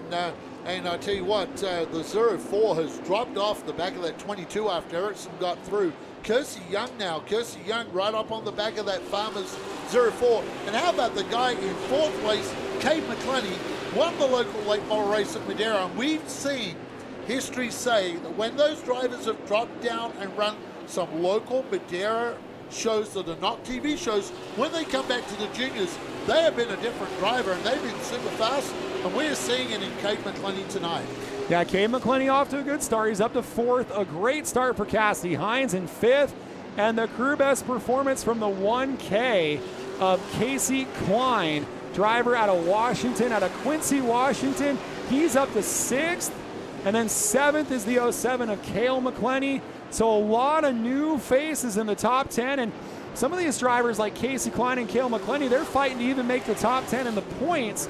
And here they are running in the top 10 on the racetrack. And they all just ran their best lap of the race. Cade, Cassidy, and Casey. Here. Out of turn number 4, Haley Lyles has spun the All-Star Towing 15.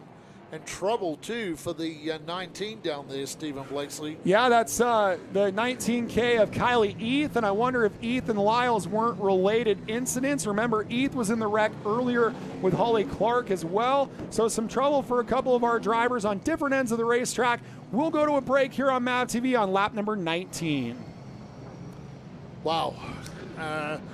The 19 had trouble getting going. I'm not sure what happened with Kylie Eath, whether Kylie decided that, like you say, Eve was involved in that incident, or whether it's a car-related problem for Kylie Eath. But there's some damage too to the 15 of Haley Lyles. I'm going to look at where Haley was.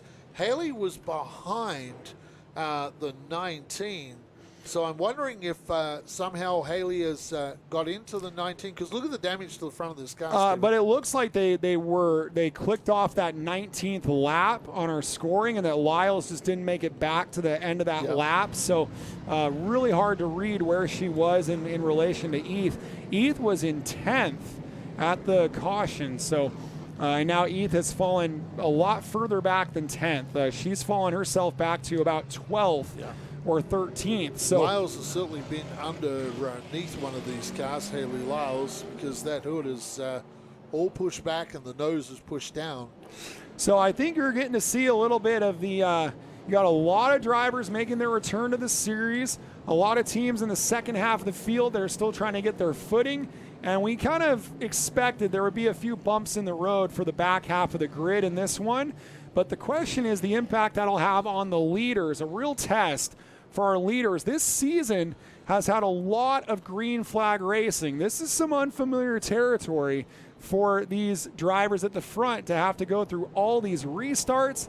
And the question right now, do you think Bradley Erickson picks the outside on this one? Well, I'm not sure. I think he'll pick the inside because right now the outside hasn't been super good up there. But he took the lead on the outside. Yeah, he did take the lead on the outside, true. So it's kind of a 50-50 decision on this one. I'd hate as a driver to be making that decision for sure. Let's talk about some of our teams. We have some teams that are fairly well-funded teams, and we have some teams that are pretty much funded out of the parents being working families. Hence the 05 and the 07, the McClerney team, also too the 17 of Kersey Young. These are not super big funded teams, so if there's any sponsors out there and you want to jump on a couple of cars, I would certainly go online and track these drivers down on Facebook or something like that. And if you've got a company out there, hey, throw some support on these guys, because these teams are super budget teams, and I mean low budget teams that are fighting it out with these big operations and doing a great job. So they could always appreciate some funding as well. So if you're just a company, I'm just going to put that out there tonight if you're out there, because teams like the McLean team, a few dollars to them, that could mean, some extra new tires and certainly helping this team out. So Kylie Eath has moved back up to her original position in 10th. And, for Kylie, start 14th, has made a bit of a move. It's been good to see the 78 of Brody Moore come back to the series with a brand new car, start 11th. He's up to 9th. And Bradley Erickson's going to pick the outside when we bring him back here on MAV TV. Yeah, Kylie Eath, that problem must have occurred with the car after the yellow as we get ready for MAV TV. Welcome back to Madeira Racing on MAV TV. It is round number 6 of the 5150 Junior Late Model Series, Stephen Blakesley, and we have our points leader up front. Alongside him on the inside, the guy that won the last round, and behind him, 2 drivers from Bakersfield, California that are ready to go and try and bring home that trophy to Bakersfield tonight.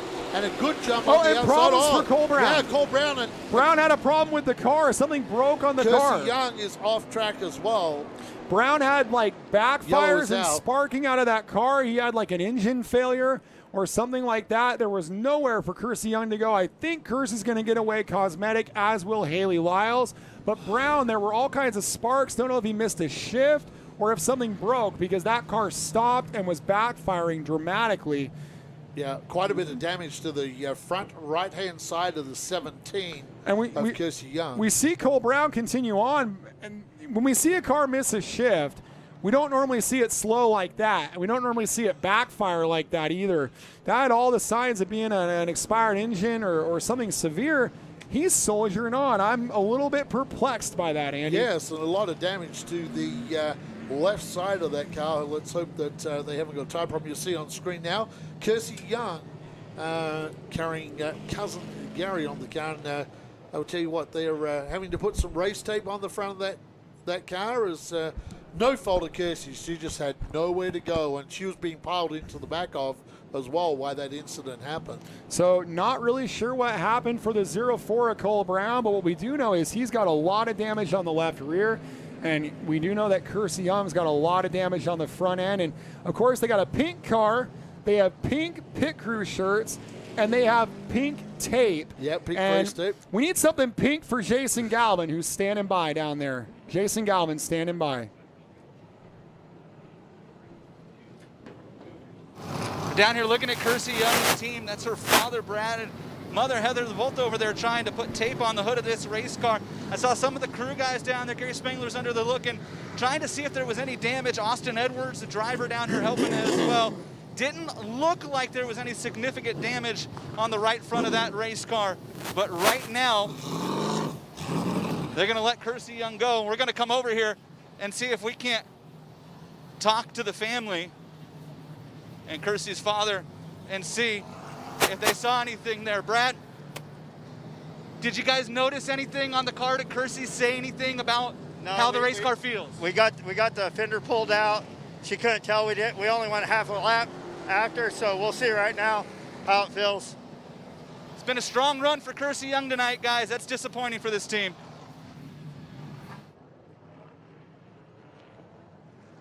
And maybe have to come back in. So we'll keep an eye on the 17 of Kersey Young. That was almost like a 5-minute caution clock there for the 17 of Kersey Young. Something like we saw in the Xfinity race today from Darlington. And they've got all kinds of pink and black tape on that car. Looks like she's going to be okay to continue on, Andy. Doesn't look too severe to me. Cole Brown just took a quick pit stop with the damage on the left rear. He's going to come back out, and the way it'll cycle through, Young will get to restart ahead of Brown. And we're going to have a new front row. We are. We're going to have a new front row with Kate McClellan put to the inside of Erickson. But how about that row number 2? Cassidy Hines and Casey Klein. Now, Casey Klein started quite a way back today. He started back in 12th. And for the 88, Cassidy Hines started back in 7th. So they'll be on row number 2. Welcome back to round number 6 of the 5150 Junior Late Model Series. Cole Brown, a rough restart, gets collected by Kersey Young. They're going to restart at the back after repairs. And a new Bakersfield driver on the front row. That 05 you see on your screen, a Cade McClenny. He's in second position as the leader. The 22 of Bradley Erickson has picked the outside. We still have 21 to go to the break here in our junior late models. Green flag from Frank McBee. We're back underway. Yes, Frank McBee, and a great restart for Bradley Erickson. And for Bradley Erickson, this is a good night so far because Cole Brown is way back at the back of the pack. So, this could be a good points night for Erickson. It's a toss-up from third on back. Cassidy Hines on the inside of Casey Klein.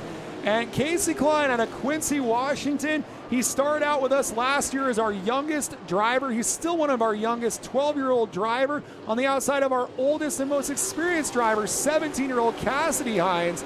So what a unique battle right here. Colorado inside, Washington outside, with Bakersfield's Cale McClenny right behind him. That's, Cale McClenny back there, and Cale doing a great job, Stephen Blakeslee, right now. Cale would be scored in 5th, so you have 2nd and 5th in screen as they now go out at turn number 2. Look at Klein. Klein on the outside, hanging tough with Cassidy Hines. This is a great battle, and things might get very interesting up here as Hines got wide, and unfortunately, McClenny wasn't able to take advantage of it, neither the one car. Well, I would say fortunate for the 1K of Klein to fill that hole, and it shows how strong those two cars are of Hines and Klein. They were side by side for 3 consecutive laps and were able to still preserve a car length cushion on Cale McClenny. So Klein goes to the bottom. He'll be in 4th. 5th is Cale McClenny. And Cale's got company from Brody Armtrout, last year's Roseville champion, up to spot number 6 from the great racing area of Grass Valley in Nevada City, home of Brad Sweet, Alexander Rossi, and home to this guy, the 19 of Brody Armtrout. Yeah, Brody Armtrout doing a great job tonight in that 19 car. While we were off camera, looks like one of our 19 cars has gone to the infield, and that was blowing a lot of water out, Stephen Blakeslee, of that 19 car. Well, we got a great battle shaping up here, and it's comers and goers. Ethan Nascimento kind of going the wrong direction. The 71 is Jake Bowman trying to come back through the field. So this will be the battle for 7th on the racetrack. And remember, we talked about this earlier. There are points at the break, 5, 4, 3, 2, and 1. If Bowman can get a point or 2 at the break, it'd be huge for him in that battle with Kersey Young for the top 5 in the standings. Yeah, and that's a 3-car battle back there. You have Nascimento back there, and you have Bowman, and not far behind them, look, Kersey Young. So they're the comeback kids. They're really lining up. They're really lining up 6 deep behind Casey Klein here, as we're on lap 29, 11 to go. Klein is 4th, Cale McClenny, Armtrout, Nascimento, Bowman, Young. You've got basically 4th back to 9th, all under a blanket, and pretty quickly 10th and 11th are Cole Brown and Cody Kimley.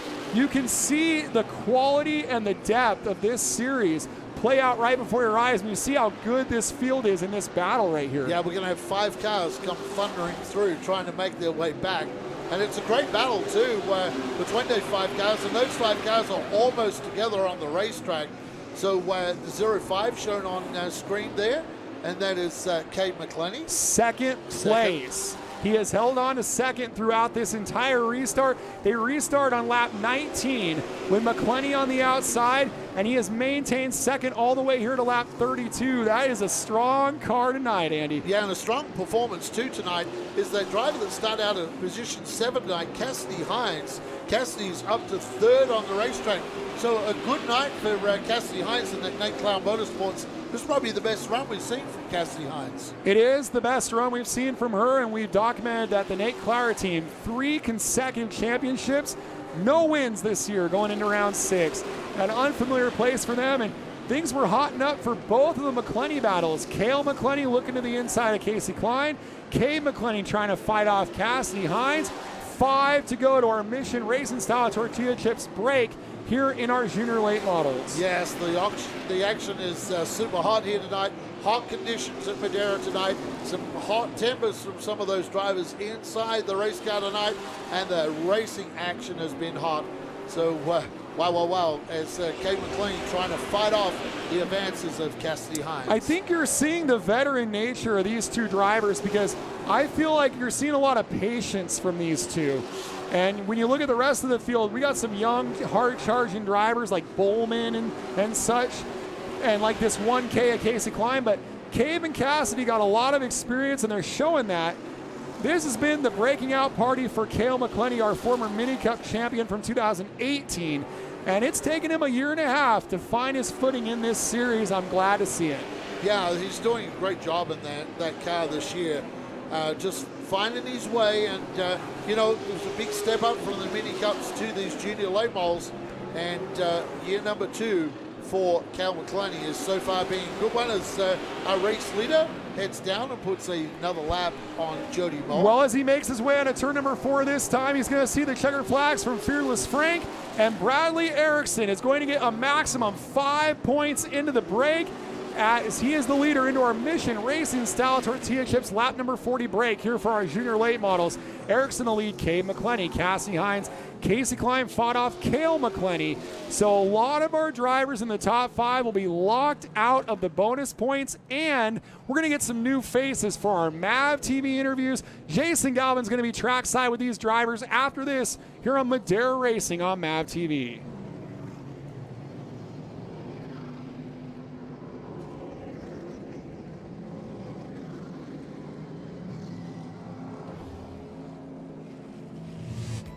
Since 1977, Mission Foods has been creating fresh and authentic Mexican food products. Put some Mission in your kitchen, race fans. As we like to say here at the Madera Speedway, support the brands that support our sport. I'm Kenny Shepard here on Madera Racing on MAV TV, and we would like to welcome Mission Foods on board here on the Madera Racing program. Too fast, too tasty. Make sure Mission is the choice you make the next time you're at the store. Outback Andy, it's race time here at Madera. Yes, it is.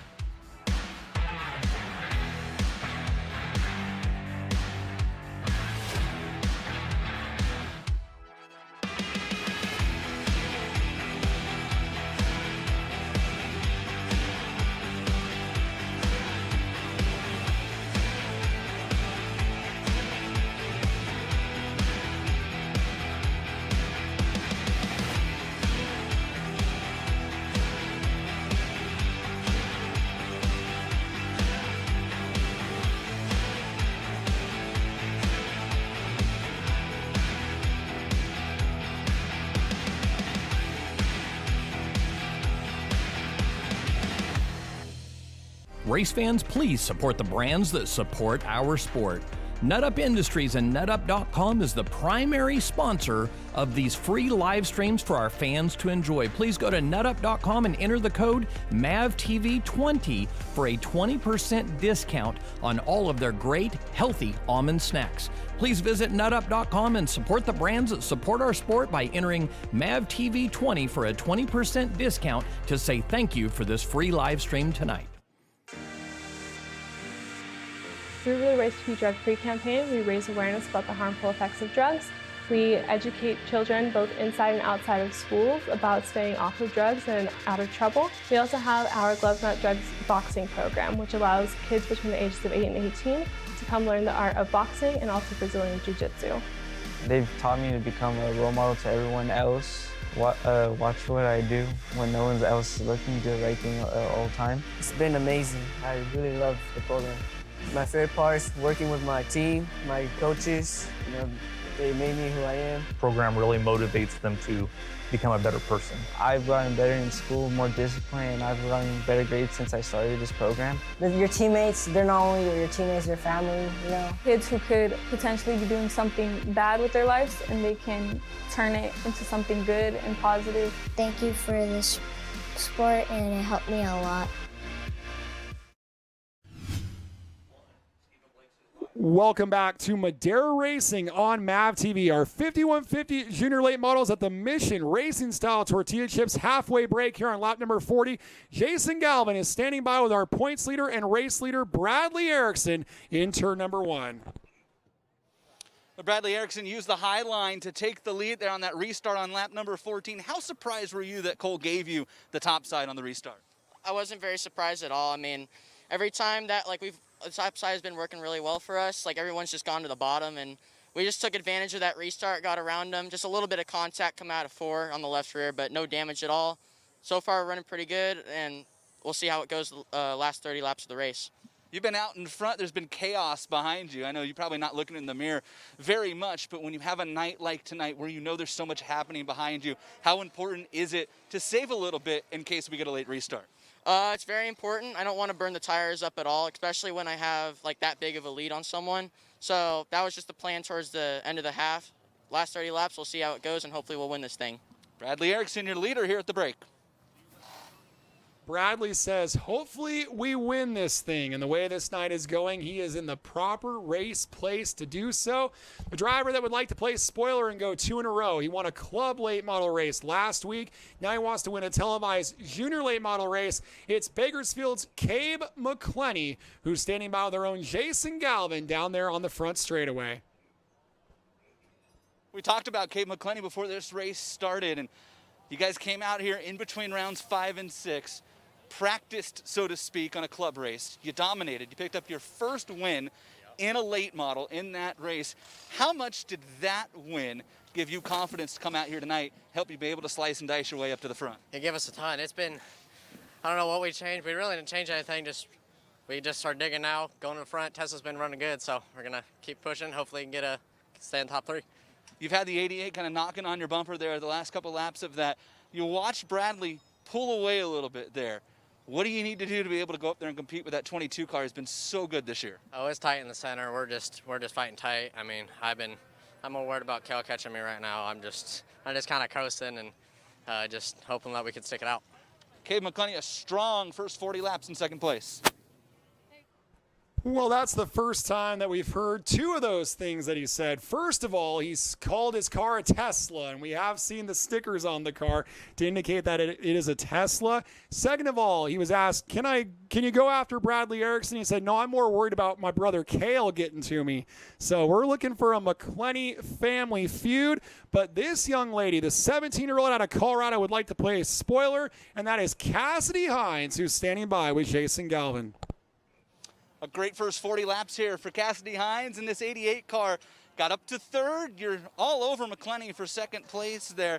What do you need to do to be able to get up there, pick up a 2nd place? I'm just going to try and impress him as much as I can and see where I can get myself. You guys talked about the 22 car in front of you and what you can maybe learn on a restart now that you're up here from a guy like Bradley Erickson. Yeah, I've definitely learned a lot from Bradley Erickson. He runs the top really well, and I hope to be like him. Cassidy Hines sits in 3rd place here. A great run at the break.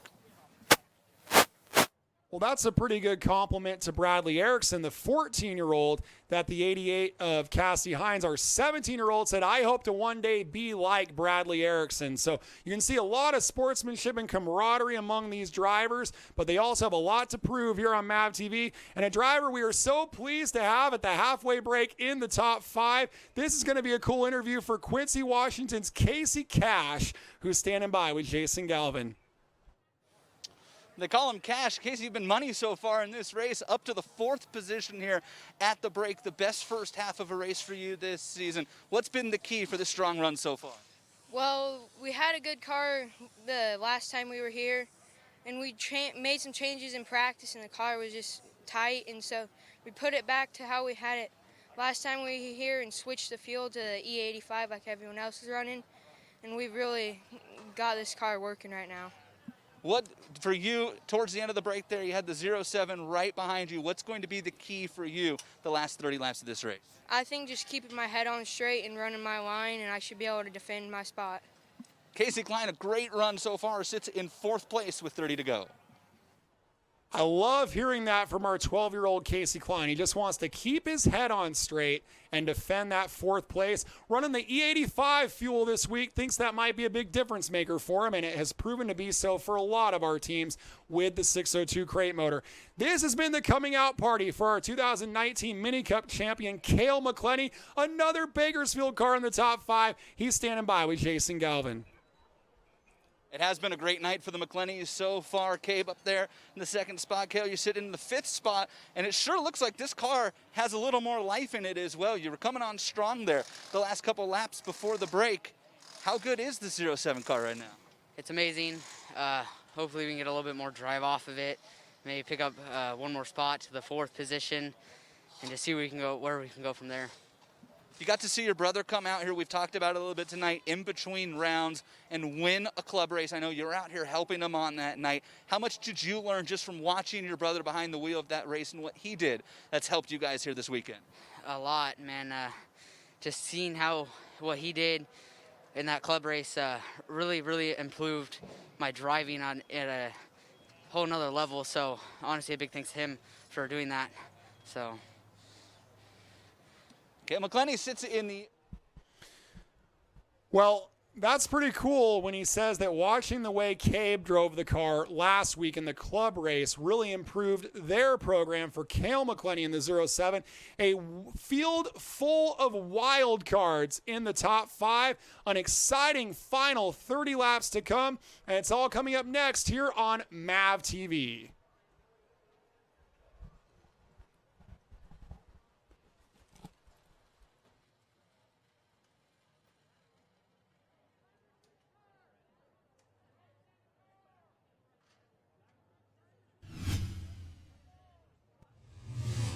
Race fans, we invite you to visit the Carlos Vieira Foundation today. The foundation supports and champions causes like Race for Autism, Race to End the Stigma, and Race to Be Drug-Free. All the proceeds from 5150 energy drink and 5150 apparel sales benefit the Carlos Vieira Foundation. Please visit carlosvierafoundation.org to learn more about this wonderful organization. The Knocking Doors Down autobiography by Carlos Vieira. It takes you deep into his destructive past and how racing saved his life and opened the door to give back to the community. And 100% of the sales go directly to the Carlos Vieira Foundation, an organization committed to raising awareness for addiction, mental health, and autism. And for inspiration and motivation, tune in weekly to the podcast every Thursday for real-life episodes from celebrities and local heroes. Get Knocking Doors Down today at kddmediacompany.com or Amazon.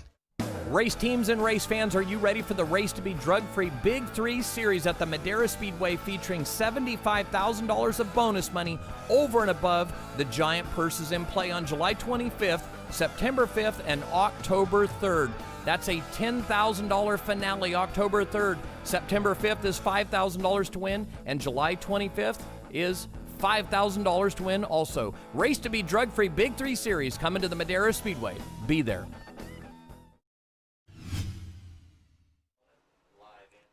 Welcome back to Madera Racing YouTube live show. It's Race to Be Drug-Free Big 3. And, well, some great interviews down there from our juniors.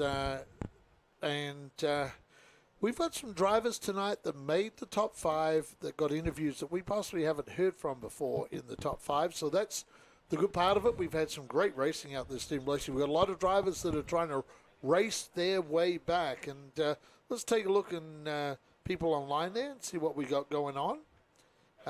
Who's the number 17, says Phoenix. Well, there was 2 17s out there. The one with the pink numbers is Kirsty Young. The other 17 is Holly Clark. That's right. Out back, we got 2 17s out there, and they're both a little wounded. So we'll see how those wounded Holly warriors Clark go. is the one with the modified, looks like a modified from the front. And then you got the 17 of Kirsty Young with all that pink and black tape all over the front of it. So there's a good look at it right there. Yeah, they've opted to take the hood off that Camry for this last bit, and I'm guessing that's because possibly the air ducts are all torn up in that car, so they've decided to get a little more airflow into the engine compartment and possibly help the brakes out on that car. And the other car, the 15 of Haley Lyles. So up the back there, you got 3 cars, and it's still 92 here in Madera. It was up to about 105, 106 earlier. So they always say on the news the who, what, when, where, why, and sometimes the how. And I want to ask you if you can tell people at home about the where. Where are we in the world here, buddy? Okay, so we're Central California. We're right on Highway 99, and sometimes you'll see the trucks and cars in the background over there. That's Highway 99 over the back. And that pretty much runs from the Oregon border right down into L.A., so the 99 freeway, and with the breadbasket of the world, where if it's grown, it's probably grown here in California, in this part of the world. We grow absolutely everything down here: fruits, nuts, vegetables, rice. Yep. So it's there's everything grown through the Central Valley, and you call it the breadbasket of the nation.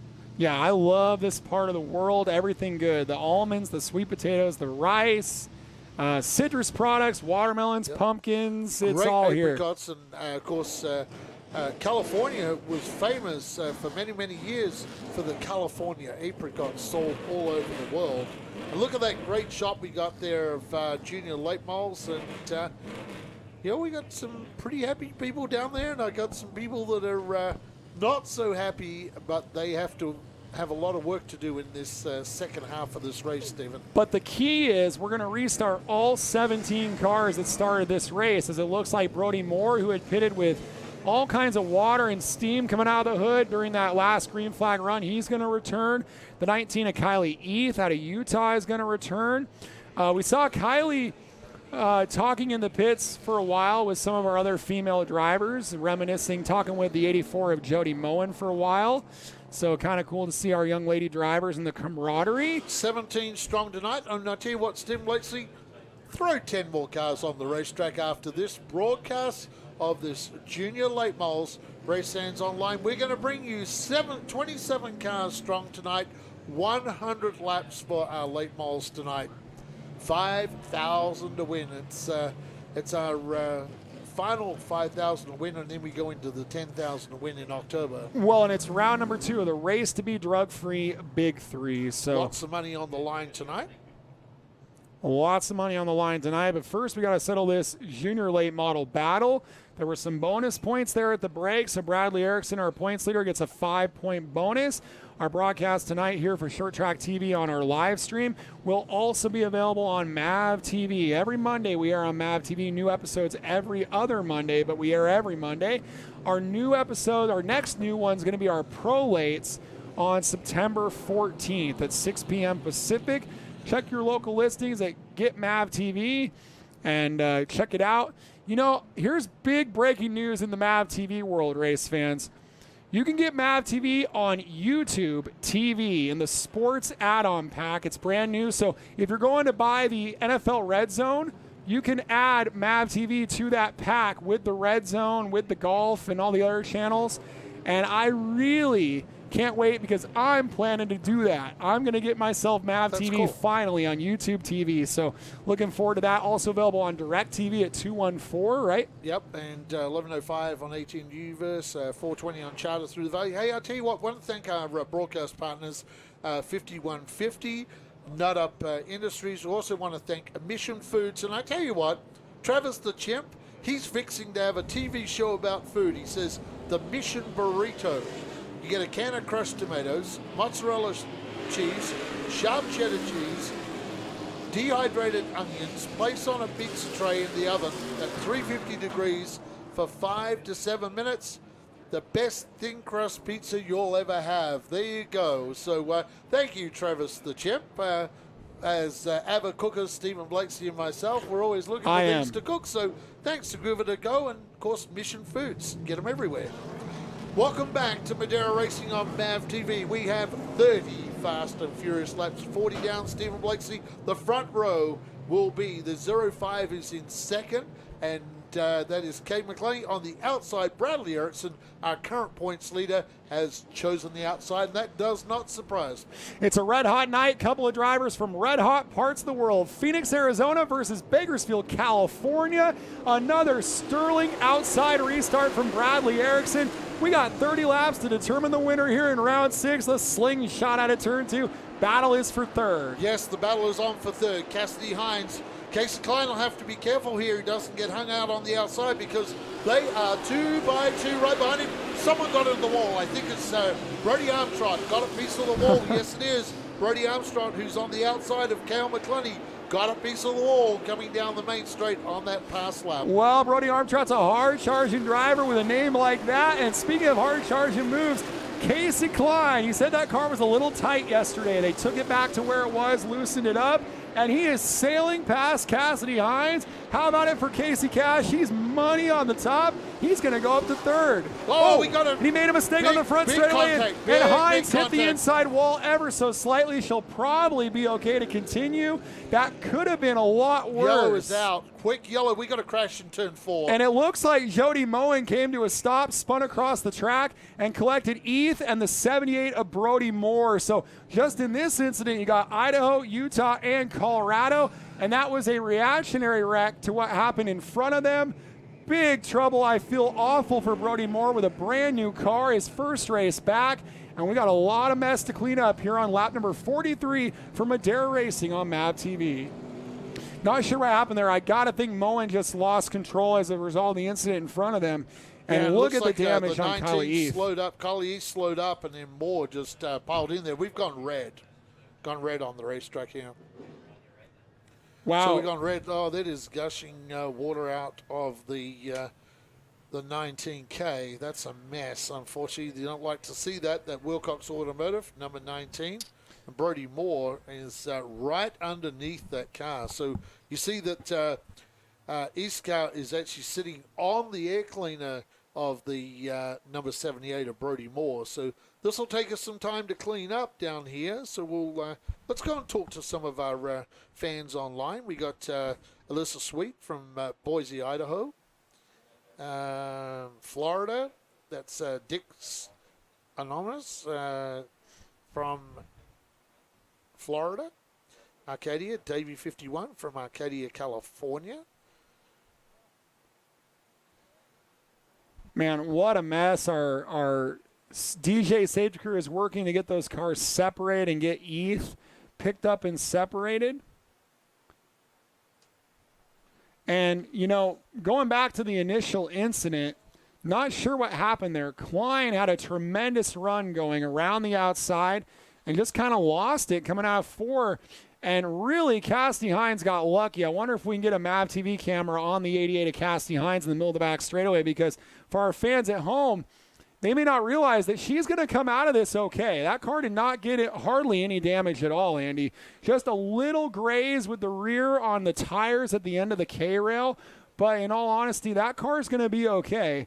And she'll be able to continue. She's going to give up all that track position. But these cars are not okay. No, they're not okay, but there is not fluid leaking from this car, although that radiator is probably pushed back into the pulleys. And you can see where the marks up the front here where Kylie Heath was perched on top of that air cleaner. It's a good look at a Chevrolet crate motor down there. And there's a look at the 88 car of Cassidy Hines. Like we said, not a whole lot of damage on that car. I think they'll be okay, but just giving up that track position with how rough and tumble this race has been, and you're going from, a battle for the third spot all the way to the rear with contact on the right rear. They may want to bring her in and check that tire. If the tire is down, we will approve a tire change. You can do that. If the tire's up and our officials deem that it's okay, you're not allowed to change it. So I think you can change it if it looks like it has some damage to well, the you have to tire. get approval to do that, nonetheless. So it looks like our own Jason Wedahays is down there getting pictures, photos he can't normally get. That was kind of what started Jason's career here at Madera, is when he was taking on-track photos on Friday nights in slow-mo with an open lens of cars like Austin Edwards' car. So he relishes a chance to get the car static under the lights. So he's getting a chance to do that. But this is the reason, and it's not the best of reasons. DJ safety crew down there just taking care. We're going to try and get an interview, I believe, with Cassidy Hines. So Jason Galvin is down there. So we'll try. Well, he's not there yet. No, he's got a ways to go. It's a 1/3 mile racetrack, and he's walking because it's hot. Yes, it is hot. So I see Jason now. Well, don't go anywhere. Our race to be drug-free Big 3 $5,000 to win 100-lap main event is coming up, and that one's going to scheduled to start 27, and we'll see one of those cars is in this race, and that's the 84 Moen, and it'll be driven by her father Doyle. And we know we're old Altamont guys. Well, so is Doyle. You may have remembered back in the day, he was a number 60 car back in the day. Look at Jason doing his research before he starts this interview. He's going around having a look at the race car to see where the damage is to that car. He's pointing out where there's a little damage to the car before he talks to Cassidy Hines.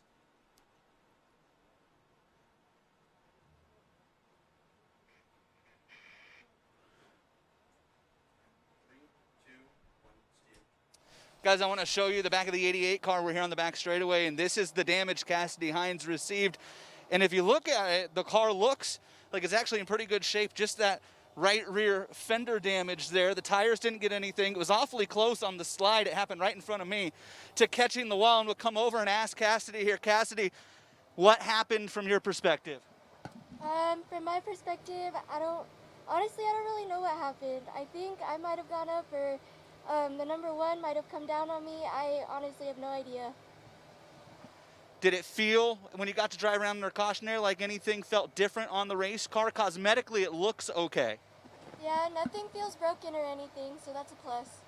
All right, Cassidy Hines thinks the race car is okay. Still a tough situation for this young lady. She was running up there and had a chance at her first podium here. Steve and Andy.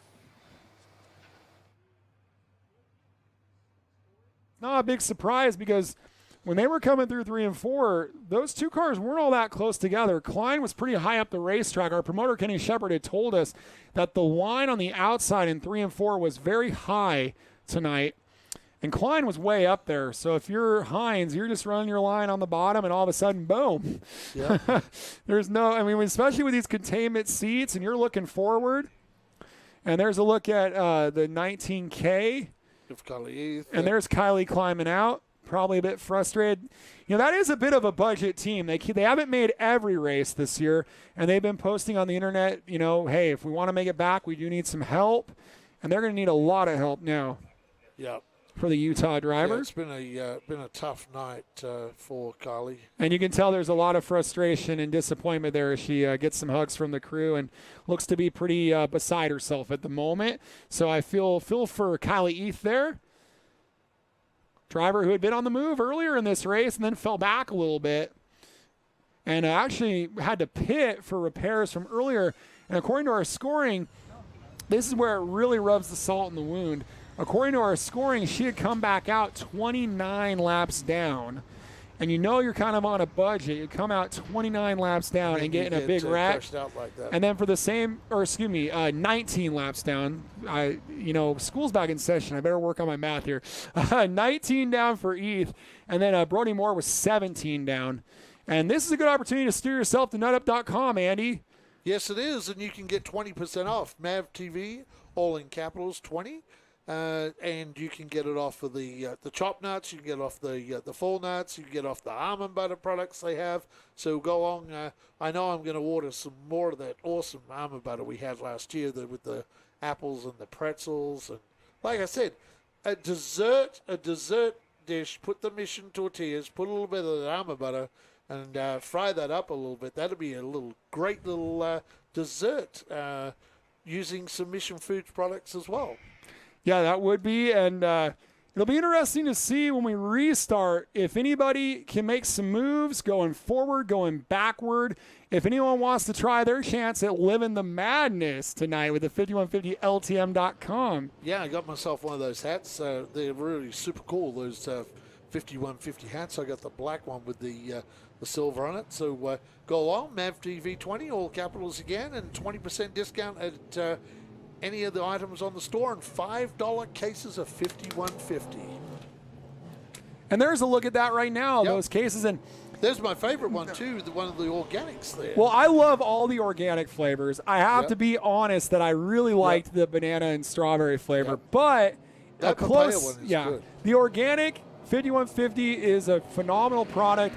I'm actually a little bit disappointed that they're no longer going to continue, but we can make the most of the situation with the remaining inventory, because look right there on the bottom of your screen, race fans.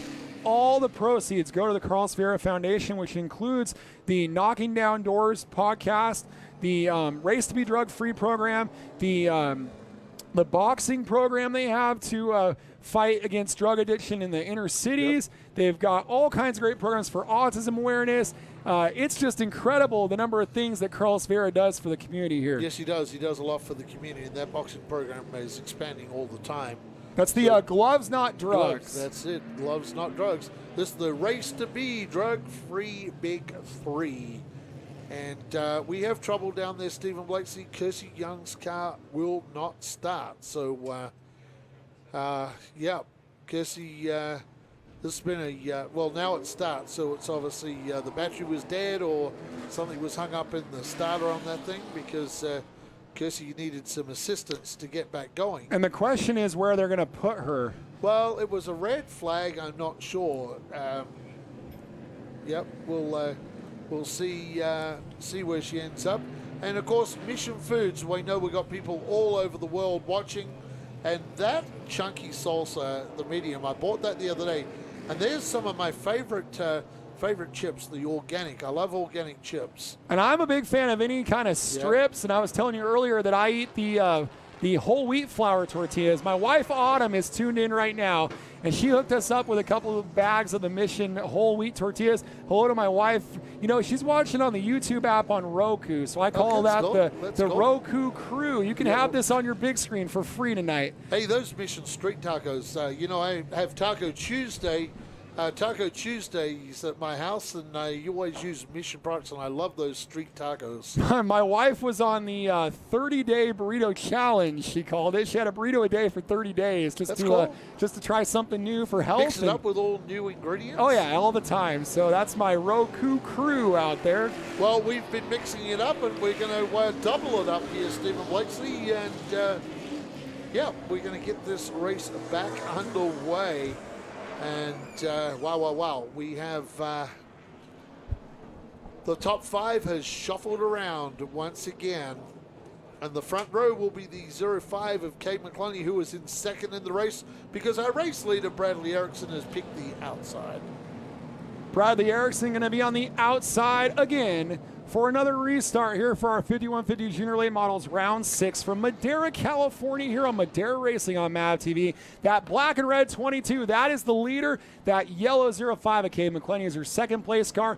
We still have 27 laps to go out back, Andy. We're coming back to green. And I heard Cale McClenny say in that interview, want to be right up there with his brother. And Cade was worried about his brother. His brother's up on the side of him now. Oh, man, Cale McClenny trying to follow Bradley Erickson. but Cabe shuts the door, and usually a shut the door means on the bottom. He went up the top in that Tesla stickered 05. Oh, Gotta we got love another it. cal on the wall. That was Armtrout, got a piece of the wall That's again, twice. Stephen. Yeah, that is actually the third time I've seen that. I've seen it once off camera as well. So our race leader, Bradley Erickson, shooting for another win here at Madeira. The comeback kids are trying to race their way back through. It's Bowman, followed by the 17 of Kersey Young and the 04 of Cole Brown. Now that battle is going on at the bottom of the top 5. That's 5th, 6th, and 7th, and 8th is Cole Brown. And Brown, our most recent winner, and he's still got a long way to go. A tough road to hoe here in the agricultural part of California if he wants to get from 8th to the lead. And this time by, he's only got 23 laps to do it. Jake Bowman has been our fastest car the last couple of weeks, was second 2 weeks ago.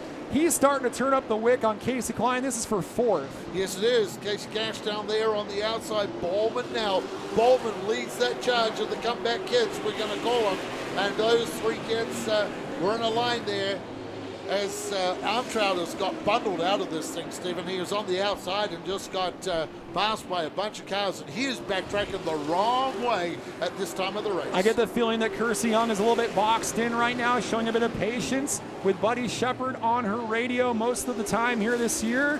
And he's got to guide her through this and then guide himself through a 100-lap Pro Late model race, as now Kersey Young has emerged up into the top 5 nearly. She will be in spot number 5 here on lap 50. Gotta love the tenacity of that young driver. Yeah, and that's for the Bowman. He got away. Kersey Young hanging tough in there in that wounded number 17. You know, right now, those cars up there, they were doing the McClenny family a favor because they were running second and third. Oh, Brown nudging the back of Kersey Young, loosened her up, but did not spin her out. Oh, and Kersey did get spun. Yes. And I think she got help from the one of Casey Klein. On the wall too. Casey Klein is around. He never hit the wall. He was just trying to get the car slowed down after the contact with Kersey Young. So that's the second time that he's had contact in the turns 3 and 4 end of the racetrack. And there's going to be a lot of questions, and we hope to come back with some answers here on Madeira Racing on MAV TV. Wow, amazing action on the racetrack. And for Kersey Young, the night has been a rough one.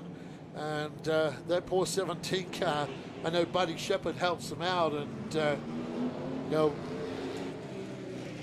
hopefully right now Buddy's on the radio to Kersey Young and just settling that young lady down, because rightfully so, she has a right to get a little hot there tonight. Well, that is a tough angle for us in the TV booth. And the situation is drivers are scrambling for track position. We saw earlier with Cabe McClenny that they're actually kind of going up and trying to widen their entry into the corner to defend the top, where Klein has been really, really strong. And so hard to see on that angle if Young was going up the track to try to defend the top. But nonetheless, contact from the 1K of Klein, and it is the second time he's had contact on that end of the racetrack from the outside. And now with the spin, he has to regroup all the way at the back. Yeah, he'll have to go to the back. If he'd have been able to hang on to that, he would have been possibly in the field. Yeah, possibly in the field. But of course, with that contact, there's a possibility he would have gone to the back anyway. So that's a tough night for some of these junior drivers. It's a hot night, and we expected this track to be pretty hooked up here tonight, and a couple of drivers having some struggles up on the high line.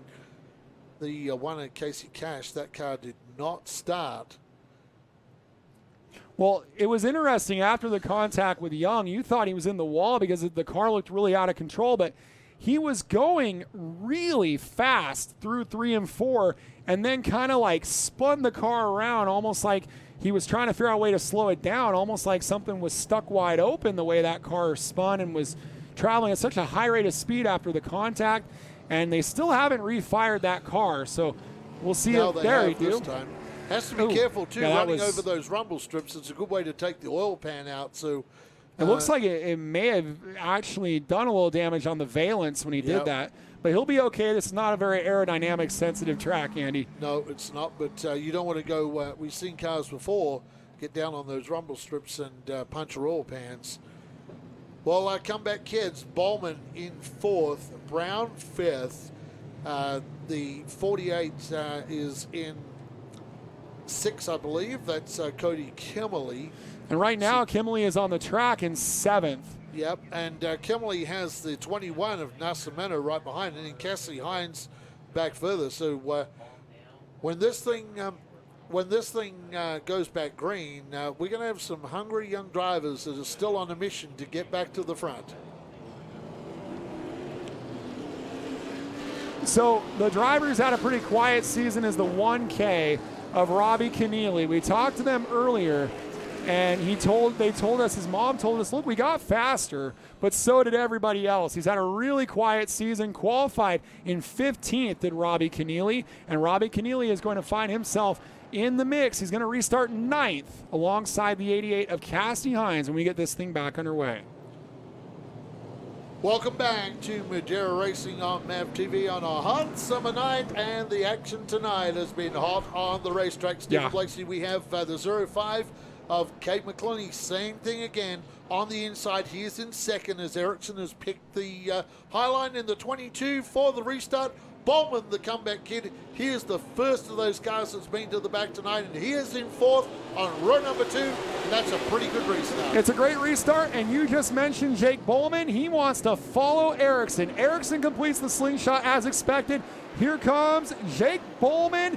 He might go 2nd again here at Madeira. Yeah, Bowman charging hard on the high line, and out of all those cars that went to the back, Bowman's car is probably the one with the least amount of damage on that car. So you'd think for Bowman, that car, all the steering is all good and straight, and doesn't seem to be too much damage, not even too much tire rubs on that car. And Bowman now has got around the outside of McClellan. Can he go after our race leader? Well, he's got 17 laps to prove it. It'll be 16 at the break, and if history has proven anything, we may see another caution before this one is over. And Bowman only 1 car length behind Ericsson. The big test for me is how fast is Bowman in open racetrack. He's had a lot of cars to chase. And speaking of the chase, the driver who has followed him through the field is the 04 of Cole Brown, who had that unfortunate restart on lap 43, had to go all the way to the back. And now he's finally in position to challenge the 07 of Cale McClellan for 4th. You've seen the book advertised on MAV TV, Knocking Doors Down. Well, I tell you what, the 19 of Brody Armstrong, he's been trying to knock the walls down tonight. He's been to the wall about 6 times tonight in that 19 car. Cale McClellan got extremely loose on corner entry there and backed it in there and saved it. He does have some dirt experience. He wiggles again. I hope he doesn't have a tire going down, as that car has gone extremely loose all of a sudden, and he's falling back. Yeah, as there goes Cole Brown. In that 07 and may have gone off the pace. That car is really, really slow. It's broken something in the rear, I believe, possibly, Stephen. I saw the rear end of that car moving around. And yeah, the 07, possibly a broken rear end in the McClellan car. Keep an eye on it, Stephen, as he gets through here. Tough break on lap number 57 for the driver in 3rd. Rear end, you see it moving around. And he still hasn't made it to the infield. He will stay green next time around. It'll be 10 to go for Bradley Erickson, Jake Bowman, Cade McClellan. The 04 Cole Brown is 4th. 5th now for the 19 of Brody Armstrong on screen. 10 to go, Outback. Yes, Brody Armstrong needs to keep it off the walls in these final 10 laps. And trying to run them down is Kirsty Young, Stephen Blakeslee. She's got a couple of cars in Cassidy Hines and Nascimento. She's got to get by to try and get up this battle. You see it now at turn number 4. But Brown doing a good job in that 04, the round 5 winner, and a lot of damage to the rear of that Farmer's car. Yeah, the 04 Cole Brown, I thought, had the speed to really make this race interesting with Bradley Erickson. I was really looking forward to that restart on lap 43, and something went wrong for Brown's car. If Brown can come back from that in the Farmer's car and get a podium, it'd be a huge save to that points battle. Coming into the night, they were 44 points apart. This will add some more points to that gap for Erickson. Young slammed the wall out of turn number 4. Kirsty really got on the wall hard. She is charging hard right behind Cassidy Hines. This is the battle for 6th with 6 to go. And make that at the line. It's going to be 6 to go in this battle for 6th. The 21 of Nascimento, 88 Hines, 17 Young. Yeah, hopefully Kirsty Young hasn't done too much damage to the right side of that 17, because that was a very, very hard hit. Nascimento holding that position down there as Frank puts the hand out. 5 to go. Fearless Frank flaggy down there, and Cassidy Hines and young Nascimento doing a good job. And this is the first TV race I believe we've seen young Nascimento in. And we're about to have a battle for third as well as we stay with this battle for spot number 6. But Cole Brown has caught Cade McClenny. Yes, he has. Off camera, you'll see this. Look, coming out of the turn now, you see the yellow car. That is Cade McClenny. Right behind him, Cole Brown, your last round winner. This is for that podium spot. Now we saw Cole Brown had a mix-up with Cody Kimberly right at the end of a race battling for a podium. We'll see if there's a bit more patience here from the 04 Cole Brown. This could be a critical moment for this driver with just 2 laps to go in lap traffic. Yeah, Haley Lyles is the car, that all-star towing that they're going by now. They drive down into mission turn number 3. Getting down to the last lap now. The white flag is out for our race leader, Bradley Erickson. The driver out of Phoenix, Arizona, trying to go for his 5th win in 6 races in our 5150 Junior Late Models. All the action is on third, though, Stephen, as Bradley Erickson wins from Bowman. Who will get third? It would be Cade McClenny. Holds on for third from Cole Brown. And then you got Brody Armstrong after trying to knock the wall down tonight. Comes home with a solid 5th spot on the racetrack. What a great performance by Bradley Erickson out of Phoenix, Arizona. This could have been a championship defining night here in round number 6 of our 5150 Junior Late Models. The 5th win in 6 races, a performance like we've never seen before here at Madera. And he's going to be down there trackside with Jason Galvin right after this here on MAV TV.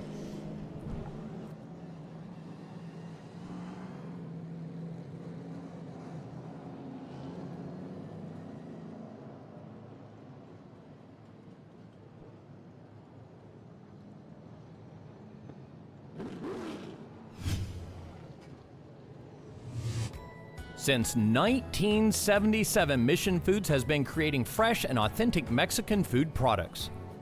Put some Mission in your kitchen, race fans. As we like to say here at the Madera Speedway, support the brands that support our sport. I'm Kenny Shepard here on Madera Racing on MAV TV, and we would like to welcome Mission Foods on board here on the Madera Racing program. Too fast, too tasty. Make sure Mission is the choice you make the next time you're at the store. Outback Andy, it's race time here at Madera. Yes, it is.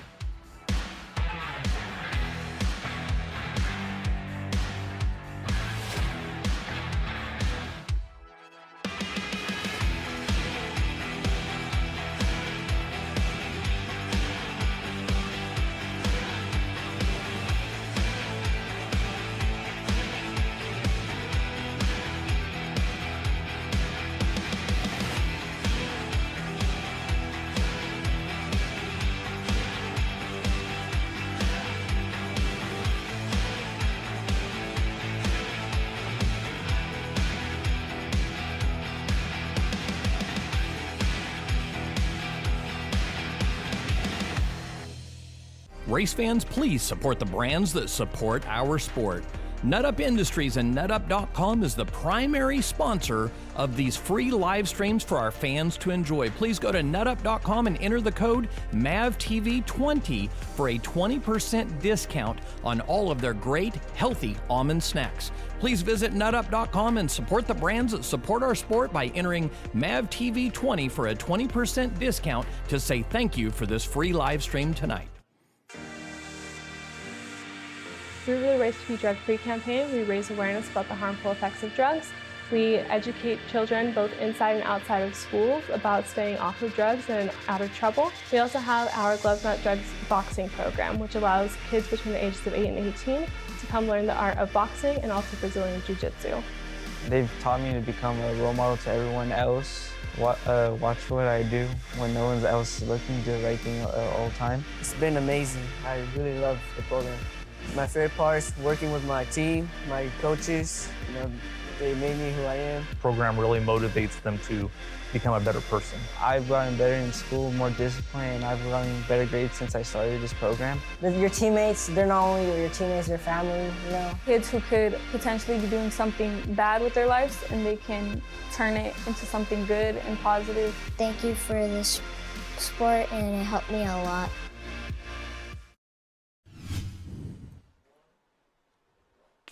Want to correct for the 22 of Bradley Erickson, his third win of the year, to go with 2 wins for Seth Wise and a win for Cole Brown. A great season for the Erickson boys, a combined 9 victories across the Erickson family here on MAV TV. Want to welcome you back to MAV TV coverage of our 5150 Junior Late Models. His third win of 2020 for car 22, the 14-year-old Bradley Erickson in victory lane with Jason Galvin. What's becoming a familiar sight here at Madera Speedway in 5150 Victory Lane. Bradley Erickson picks up another win here in the 2020 season, and Bradley, as the 5150 girls come over here, just a simply dominating performance for this 22 car. Once you got to the front, nobody could keep up with you.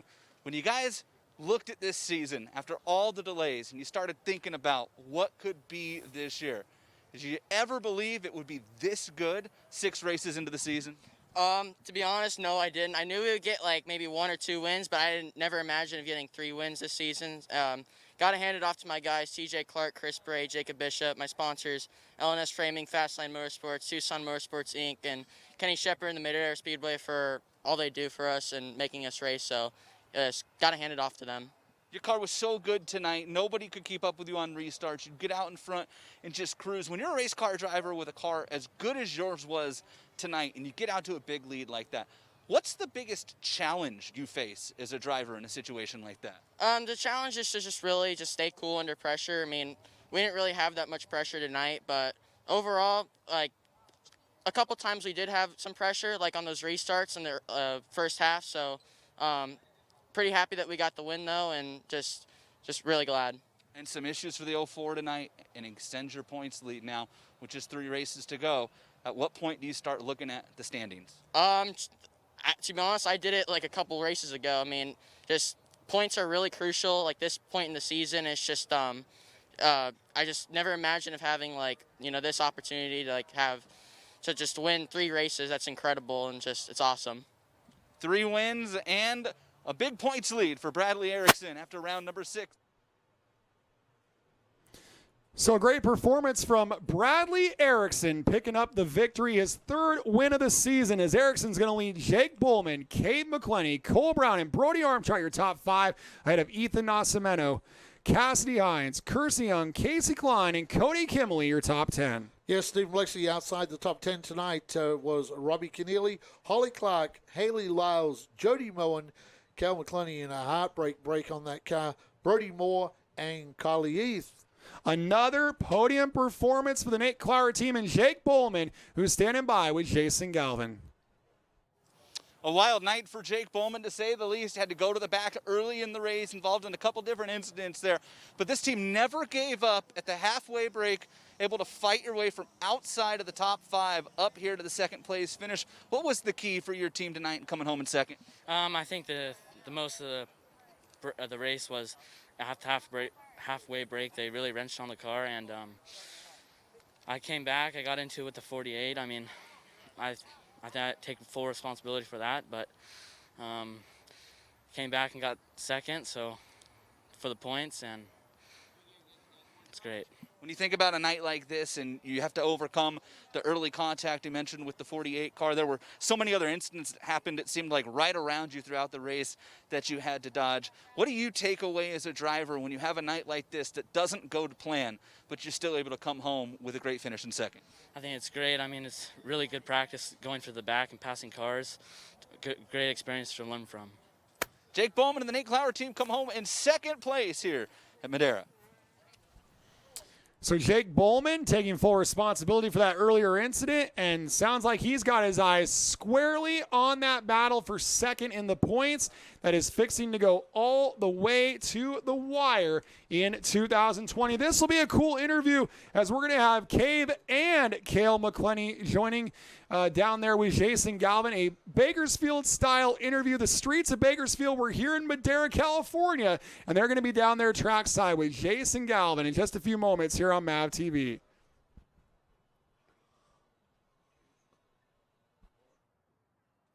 And down here with the McClenny brothers here, Cabe and Cale. I know disappointment for Cale with the issues at the end of that race, but Cabe, you come home in third place here. A great run for you and your brother tonight. You were both running up there inside the top three towards the end of the race. What do you guys learn as a family team from a night like tonight where both of your cars were so strong? With the budget, just really trying to maintain the cars, keep them until we can come back next week and come out, hopefully compete for the next one, and then just keep on repeating.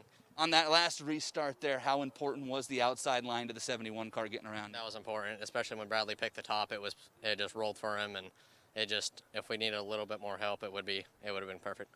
Cale, tough break for you at the end there. It looked like you guys maybe had a tire problem or some sort of mechanical issue, but still, when you think about how that race unfolded, 15 or 20 laps there towards the end of it, 2 McClenny cars in the top 3 after all this team's gone through since moving up, all your success at the lower levels and the struggles since moving up into late models.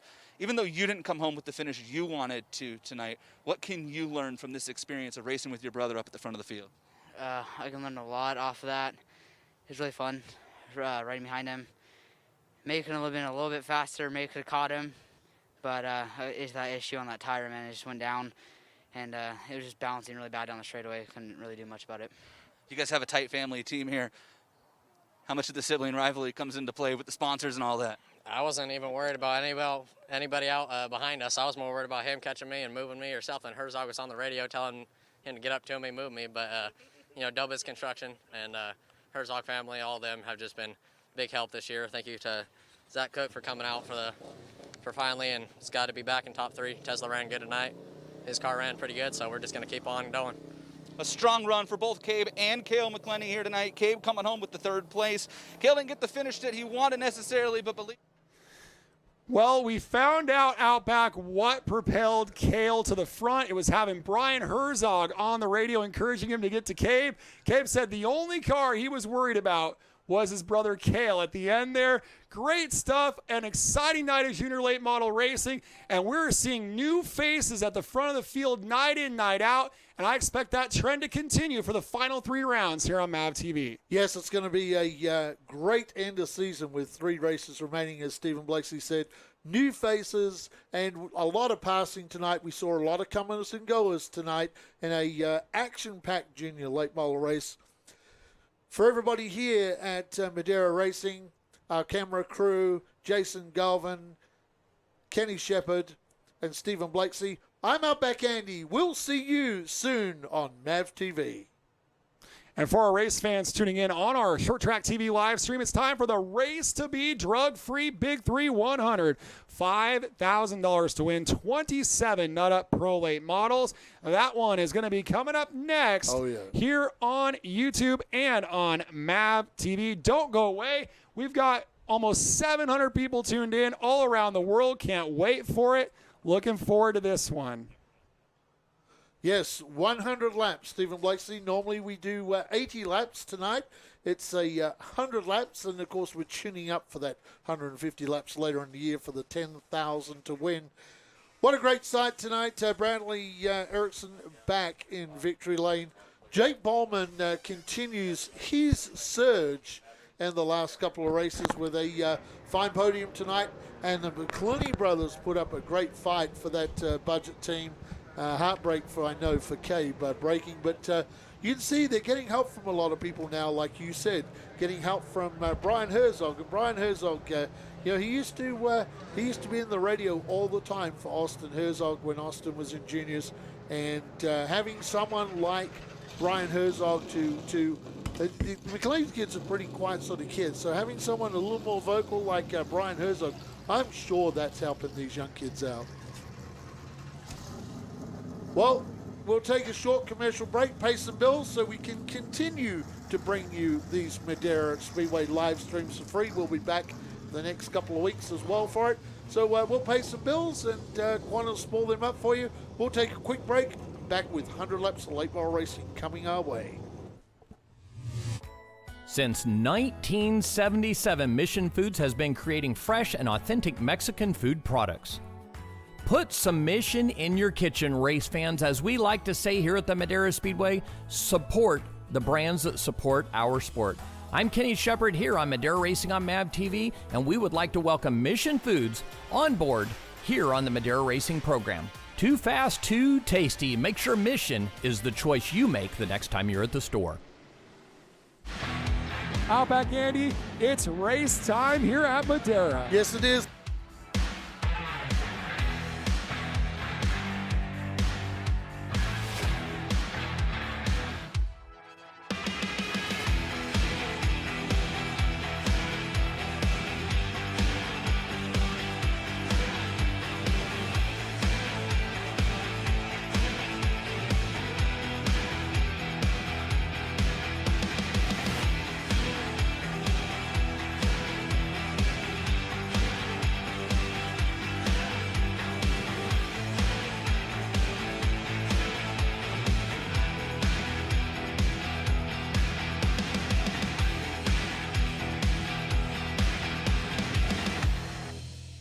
Race fans, please support the brands that support our sport.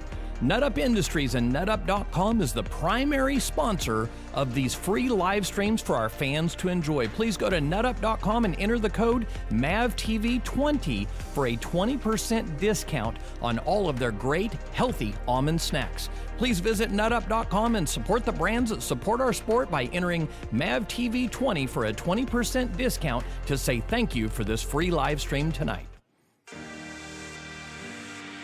Through the Race to Be Drug-Free campaign, we raise awareness about the harmful effects of drugs. We educate children both inside and outside of schools about staying off of drugs and out of trouble. We also have our Gloves Not Drugs boxing program, which allows kids between the ages of 8 and 18 to come learn the art of boxing and also Brazilian Jiu-Jitsu. They've taught me to become a role model to everyone else. Watch what I do when no one else is looking, do the right thing all the time. It's been amazing. I really love the program. My favorite part is working with my team, my coaches. You know, they made me who I am. The program really motivates them to become a better person. I've gotten better in school, more discipline, and I've gotten better grades since I started this program. Your teammates, they're not only your teammates, your family, you know. Kids who could potentially be doing something bad with their lives and they can turn it into something good and positive. Thank you for this sport, and it helped me a lot.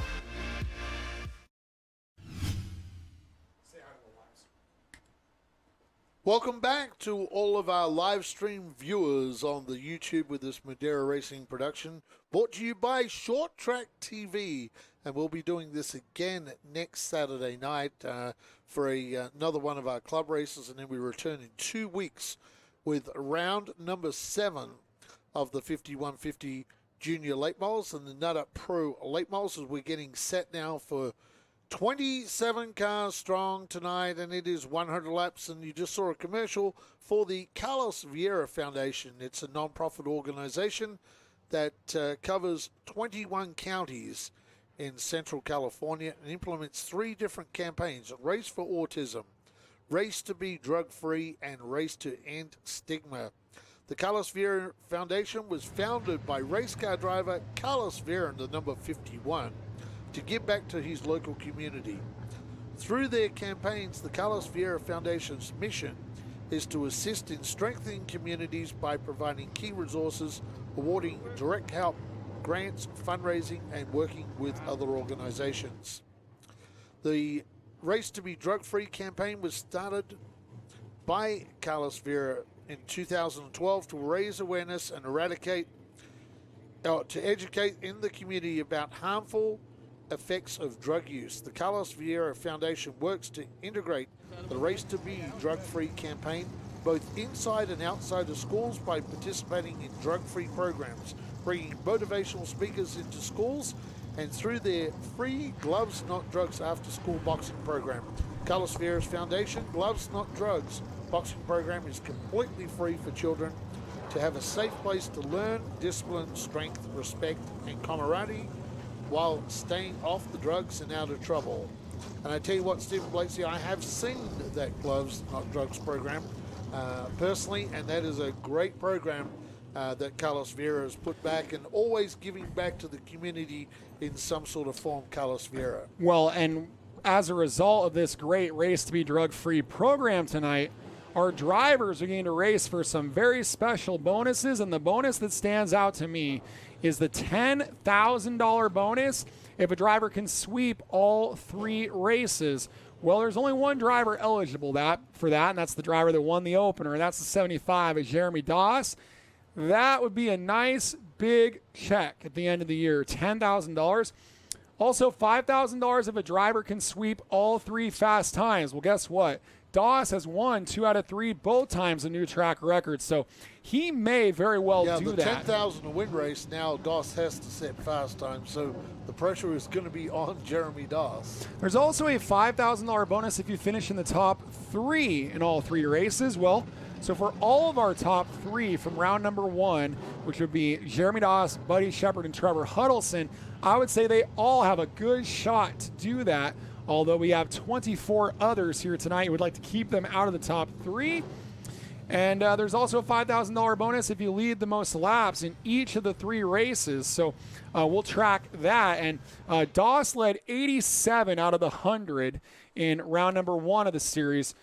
So he has a good chance to do that as well. So there's a couple of really cool bonuses up for grabs, and it all culminates with round 3 of the Race to Be Drug-Free Big 3 at the Nut Up Short Track Shootout on October 3rd, a $10,000 to win race.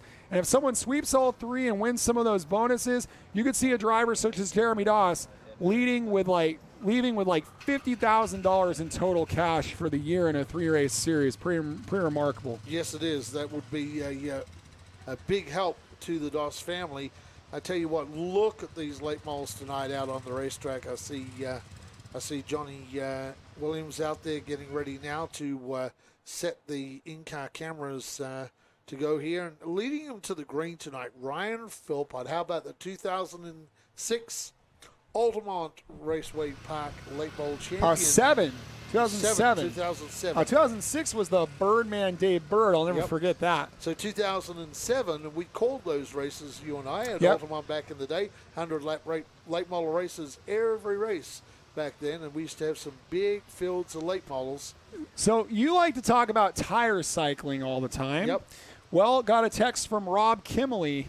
You saw they went the wrong way after the break. He said, we had a very bad set of tires and should have run the practice set, no stagger. So tough break for Kimley, just couldn't quite get the handle on it. He ran up in the top 3 a little bit there, but then went the wrong way at the end. So tough break for Cody Kimley. For those just joining us too tonight, our late models, the top 10 in qualifying today did the redraw. So the top 10 in qualifying, and Jeremy Doss, our fast timer with a new track record, and we had a new track record in the junior late models. So this track is super fast. Now, when they set that track record, it was very, very hot. The weather is cooling down here. I'm not sure where we're at right now. We're at Stephen Blasey will school it up. We are 87 here, so it's dropped down from about 107 when they ran the qualifying. So we can see some fast lap times tonight. You are going to have to conserve tires. It's still warm, even though it's 87. Well, don't forget compared to some places. You talk about conserving tires. This is not an 80-lap race like normal. No, it's 100 tonight. So it's a normal opening segment, just about the 50 laps. It's that second 50 where races are going to be won and lost, and being there at the end. And speaking of 87 degrees.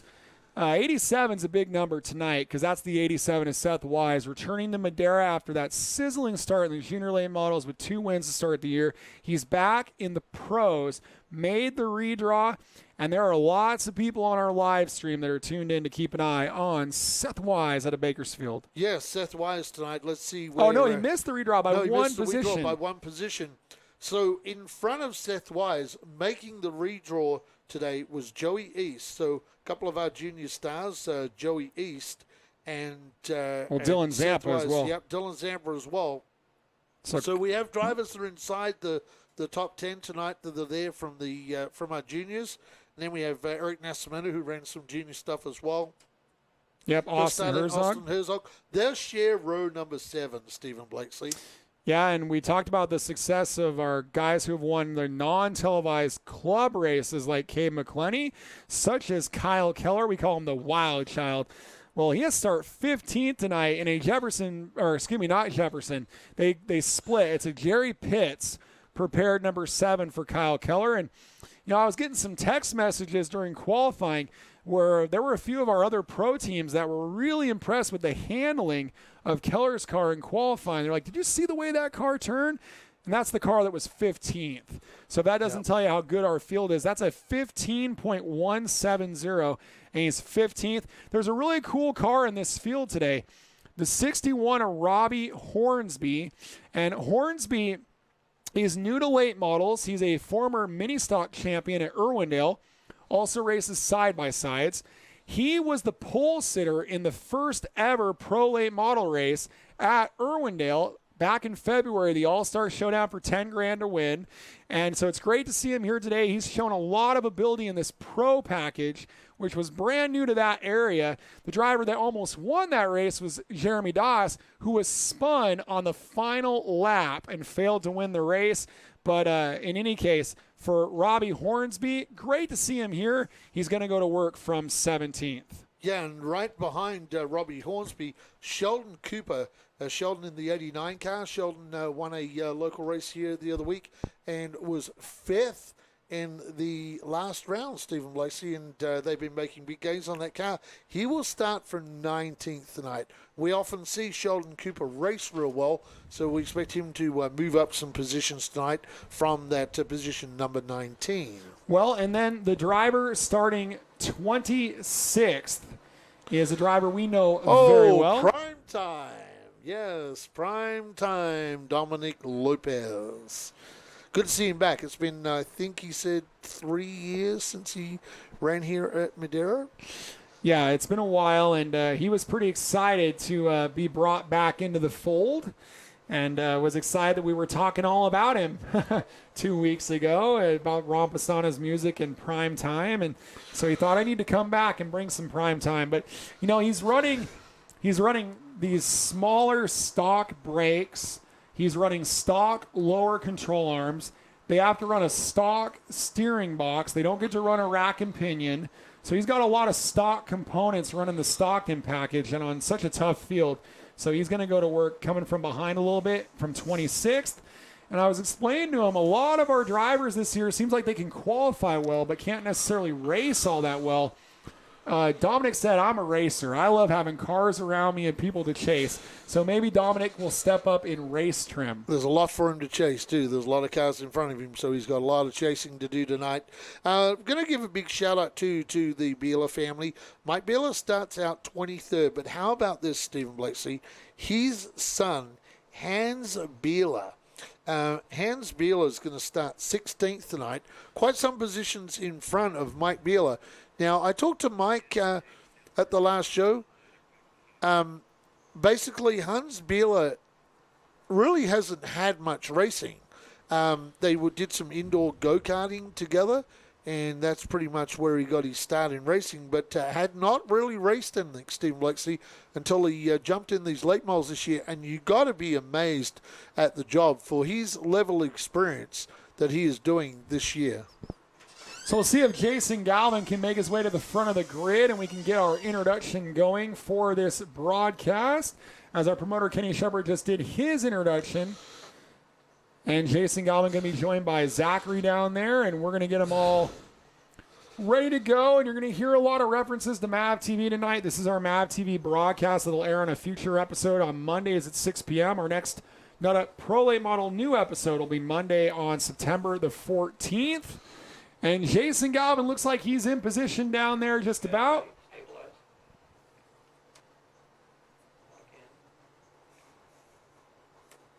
And they're not quite ready, so we're just going to wait just a moment here.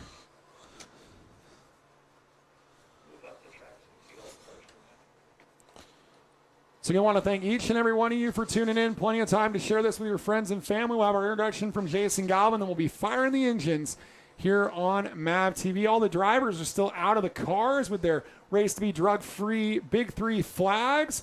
And we'll throw it down to Jason Galvin, who's trackside for our MAV TV intro. As we get ready for round number 2 of the Race to Be Drug-Free Big 3, and of course, round number 6 on the season here in the Nut Up Pro Late Models here at Madera Speedway. Just an incredible day for all of the teams that were out here today, but maybe none so more than for Jeremy Doss, the 75 car. Of course, the winner in round number 1 of the 5,000 to win per race to be drug-free Big 3. Jeremy came out here today in sweltering heat. We're in the middle of record-setting heat wave in the state of California. Shatters the track record, runs down in the 7s. Just an incredible lap. So I asked Jeremy, I said, hey, what was the secret? He said, I don't know, I just got in it, turned left and tried to go fast. Didn't really feel like I was going that fast, but let me tell you what I did notice. I went into turn 3 on my hot lap. There was a gopher in the middle of the racetrack. He said on his onboard qualifying camera, you can actually see him jerk the wheel because he's so worried about hitting the animal on the track. Just incredible stuff from Jeremy Doss, who has been very difficult to beat of late at big money races here at Madera Speedway. Well, there's 26 other drivers who are setting out to try to knock him off, including Buddy Shepard. They'll start next to each other on row number 2. It's coming up next right here on MAV TV. Thank you, Jason Galvin. I am super excited for tonight's race. Joining me in the broadcast booth, Stephen Blakeslee. Welcome along, sir. 100 laps tonight, 27 cars strong. It's going to be a big one tonight, and $5,000 check on the line for the winner. Yeah, this is a big one, and we have that $75,000 in bonuses as well, which really just adds to the festivities. And Jeremy Doss has a chance to win some of that stuff at the rate he's going, and can't wait to see it all transpire here on MAV TV and on the ShortTrackTV live stream. And so as a result of the B mains being kind of rolled over from week to week to week, we're going to see a blockbuster B main on the short track shootout or $10,000 to win race. I'm hearing $4,500 to win for the B main coming up October the 3rd here That's at Madera huge to the Speedway. B main guys. That's massive. Absolutely massive. So can't wait for that.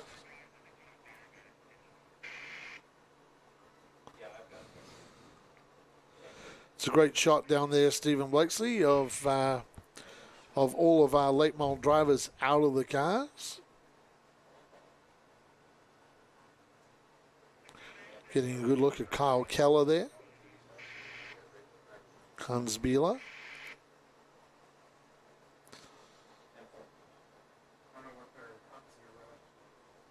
You're still on. You're still live. So 27 cars, and Stephen Blakeslee, that stretches from in front of where the first car will be, right down into turn number 4. As we see our camera guy, Hent Goldswick Jr. there, going down there, support on the Bieler car with Trump 2020. That's Mike Bieler, the veteran racer. Looks like Howard Holden stayed in the race car and sent his son, I think it's Hunter, out there with that checkered flag. Hey, there he is, prime time, Dominic Lopez. Yep, there's prime. Back at Madera Speedway.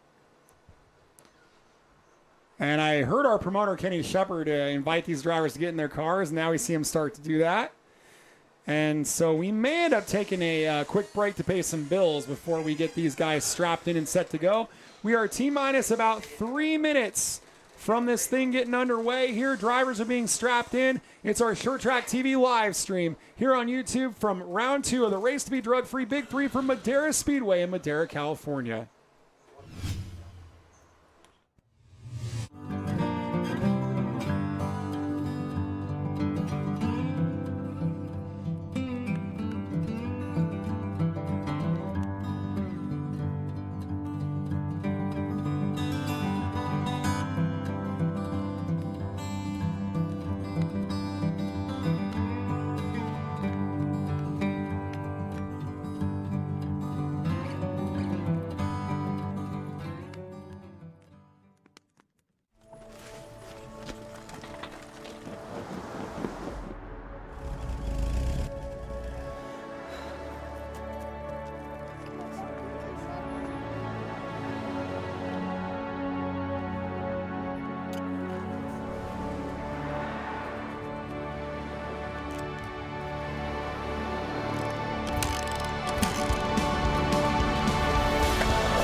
Race fans, please support the brands that support our sport. NutUp Industries and NutUp.com is the primary sponsor of these free live streams for our fans to enjoy. Please go to NutUp.com and enter the code MAVTV20 for a 20% discount on all of their great, healthy almond snacks. Please visit NutUp.com and support the brands that support our sport by entering MAVTV20 for a 20% discount to say thank you for this free live stream tonight.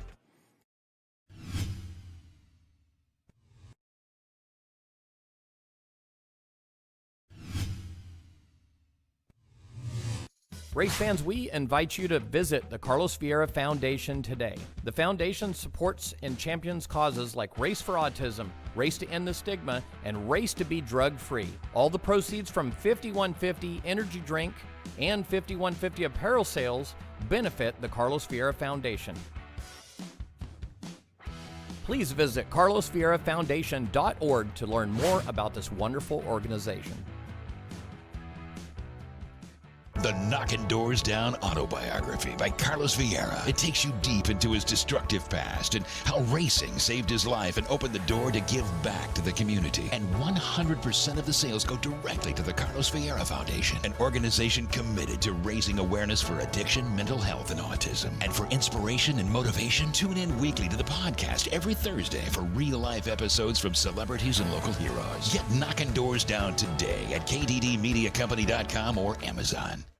Race teams and race fans, are you ready for the Race to Be Drug-Free Big 3 series at the Madera Speedway, featuring $75,000 of bonus money over and above the giant purses in play on July 25th, September 5th, and October 3rd.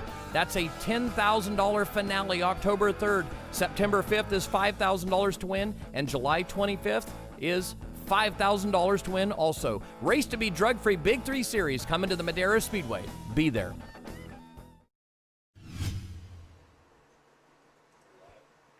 You.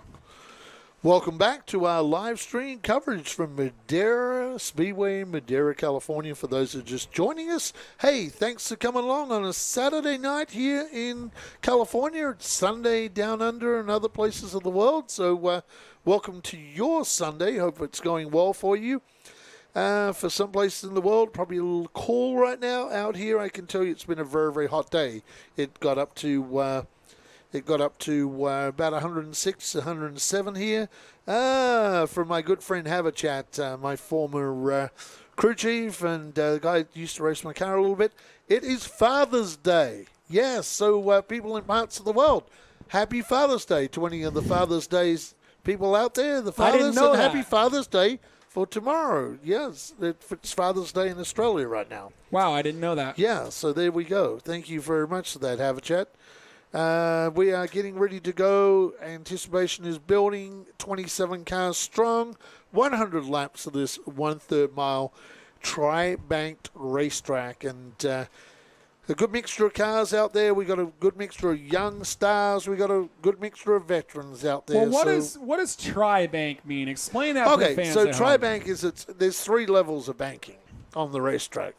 So the best way for is Kenny Shepard to explain it, but basically there are pretty much 3 levels on this racetrack, Stephen Blakeslee, and it's high up there. You look right down to that curb down low. Well, it's just about flat on the bottom, and then you get up to about 8 degrees in the middle, and then 12 degrees all the way up at the tippy top. And you don't normally go up there unless you're really doing something crazy or you got a real nice ride.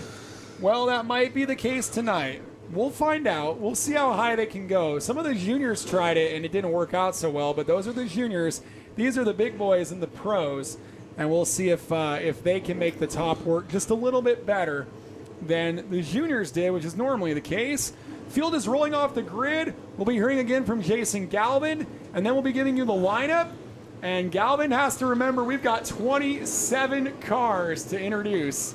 So we'll see if he keeps his remarks within bounds, because we got a big field to introduce for our MAV TV broadcast. And we also have, I believe, about 6 in-car cameras as well. So we got to get through 33 people here in rapid succession. That's why we're paid the big bucks, including all the great Nut Up and 5150 products. That's why we got a big stack of Mission tortillas at home. as we're getting ready for this one. And we got drivers from literally all over the place. We got the best from Bakersfield. We got Altamont champions, Madera champions. We've got the 2019 state champion. We got people with wins at Stockton. We got people from Las Vegas, drivers who have had success driving at Irwindale in mini stocks, drivers who've raced modifieds at Altamont, PCS champions, Legends drivers, and then Primetime is his own beast. And don't forget Doyle Moen. Yeah, don't forget Doyle Moen back there as well, the Idaho driver. So it's a little bit of everybody, and it's all going to convalesce for a beautiful event, hopefully, here for our Race to be Drug-Free Big 3, round number 2. And you can also throw in there a master of disaster from back in the days at Altamont and the figure 8 races, the veteran Glenn Cook. You see Glenn there in that red and white number 98. Used to love Glenn in the figure 8s at Altamont. So all these cars now getting fired up, just starting to weave to clear off these tires. They will be led to the green by the 2007 Altamont late model champion, Ryan the Rocket Philpott. And wouldn't it be good to see Ryan back winning a race on MAV TV? They qualified a long time ago, 5 hours ago. And so the track's a little bit different now. We qualified around 4. It's almost 9 o'clock Pacific time here. Pacific Coast time.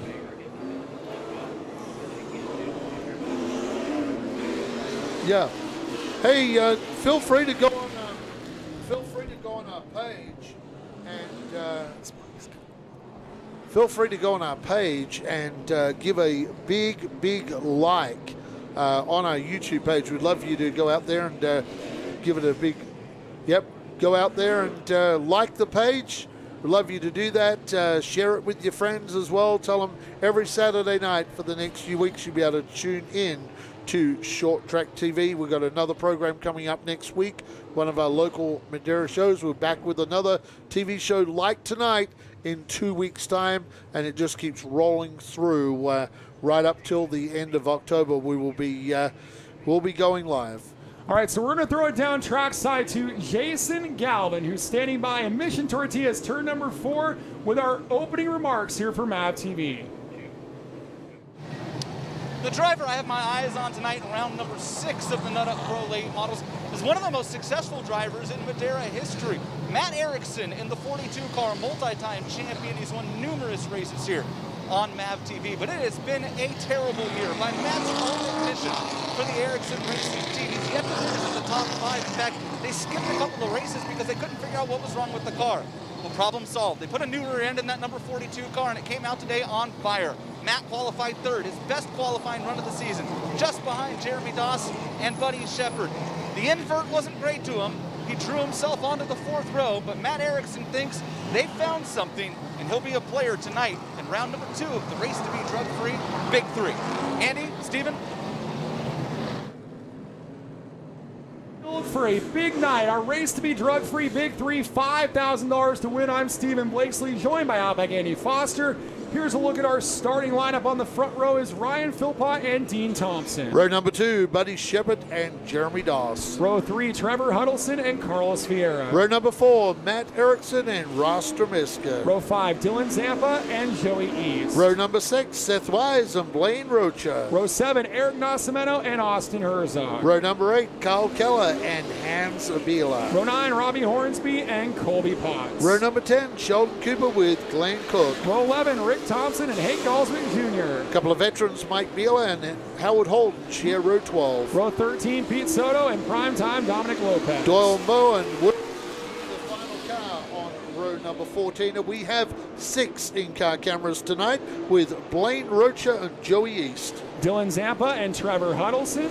We have Carlos Vieira carrying a camera. And Buddy Shepard is our final camera. 6 onboard cameras. $5,000 to win tonight. Outback Andy Foster, 100 laps over a pair of 50-lap segments. Want to welcome you to Madera Racing on MAV TV from Madera, California. Ryan Philpott's the pole sitter in car 52. A perfect start. Twin green flags from Fearless Frank. A terrible start for the 51 of Dean Thompson. He'll fall back to 4th. were off and racing here yes, in California. They were playing ping pong ball back there in the pack. I tell you what, there was some contact going on as we got down into turn number 1. But the 2017 Altamont champ leads the most winningest driver, I think, in the TV series here at Madera Speedway on MAV TV. And of course, that's Buddy Shepard, 2-time champion, fixing to be a 3-time champion. Well, we figure Buddy Shepard, 12 televised wins. He's second. The 50 of Trevor Huddleston is third. Battle is for fourth. Dean Thompson all over the back of the 75 of Jeremy Doss. And Dean Thompson, our outside pole sitter, that was not a great start for him. I tell you what, primetime Dominic Lopez sideways out of turn number 4, dirt tracking it. So he was dirt tracking it down there. Look at this, Steve Blakely, Jeremy Dawson, that 75 car was hotting up front now. Huddleston and Buddy Shepard coming after our race leader, the 52 of Ryan Philpott. Yeah, Huddleston did a lot of racing at the front of the field in round 1 of the race to be drug-free Big 3. And now he's trying to do that again as he goes side by side with Buddy Shepard. But Shepard getting the slingshot on the outside. Those are a pair of Southern California cars. You got Tim Huddleston's High Point Racing and the Eshelman High Performance team battling for second behind the Philpott Race Cars 52. Yeah, Buddy Shepard in that black car, fast and a fury. We say in that 81 car. Huddleston, the former state champ, with that 50 car. I tell you what, putting in some big laps tonight. When the big money comes out, Trevor Huddleston comes to play at Madera Speedway, and it is no different tonight. Well, Shepard clears Trevor Huddleston. He'll be in the second spot as we complete lap number 8. 8 down, 42 to the Mission Racing Style Tortilla Chips halfway break. They are coming up on the lap car, the 84 of Doyle Moen, the former Altamont veteran. 75 of Doss is 4th. Dean Thompson 5th. Matt Erickson, who qualified really well, is up to 6th. Those are your fast 6 at the front of the field. We're going to have to single file out here as Doyle Moen is about to go a lap down, the Idaho driver on the outside, and yellow is out. It's Yellow's 98 on the raceway. car. It's 98 car of Glenn Cook in turn 2. Yeah, Glenn's had a problem with that particular turn down there, 51-50 turn for the veteran in the Cook roofing car. We will turn him around. Race fans, when we get back to Madera Racing on MAV TV, we'll resume this 100-lap race with 91 laps remaining. So a caution early on, and that caution may play to the favor to our new track record holder, Jeremy Doss, who had to get going. He started on the outside of that second row. It took him a little while to get up and running. He's now settled into 4th, and Doss has his sights on the front of the field, Andy. Yes, he does. Glenn Cook turns that left-hander chassis around and will rejoin the back of the pack. That was a very, very, very fast 9 laps, Stephen Blakesy. There's a pace is on. These drivers mean business here tonight. They do, and really tight qualifying. We talked about it earlier. You know, you look at a lap time like Kyle Keller in 15th at a 15.170, and we almost, I would guarantee this had never happened before. All 10 cars in the redraw were, well, just about, I should clarify. The top 8 were all 14-second laps. That's got to be one of the fastest fields we've ever had. And a new track record for Doss. By the way, if you weren't aware of it, that record was set by Doss back in July. He broke it here in September, a 14.760. And that's with new rules that were designed to tighten things up. Doss was one of the cars that was affected by the new rules. They had to make a lot of changes. Yeah, we changed it from those wedge-style bodies to the conventional bodies. Well, and it was also, there's a little bit of a weight penalty if you're a straight rail. You have to run more traditional standard rear suspensions. So the Doss team had to throw the whole notebook out, and they come back and set a new track record. Pretty remarkable. Yeah, Jeremy Doss, he's fastest lap so far in this race tonight. I'm going to go and take a look at that. It was a 15.193, Stephen Blakesy, 15.193.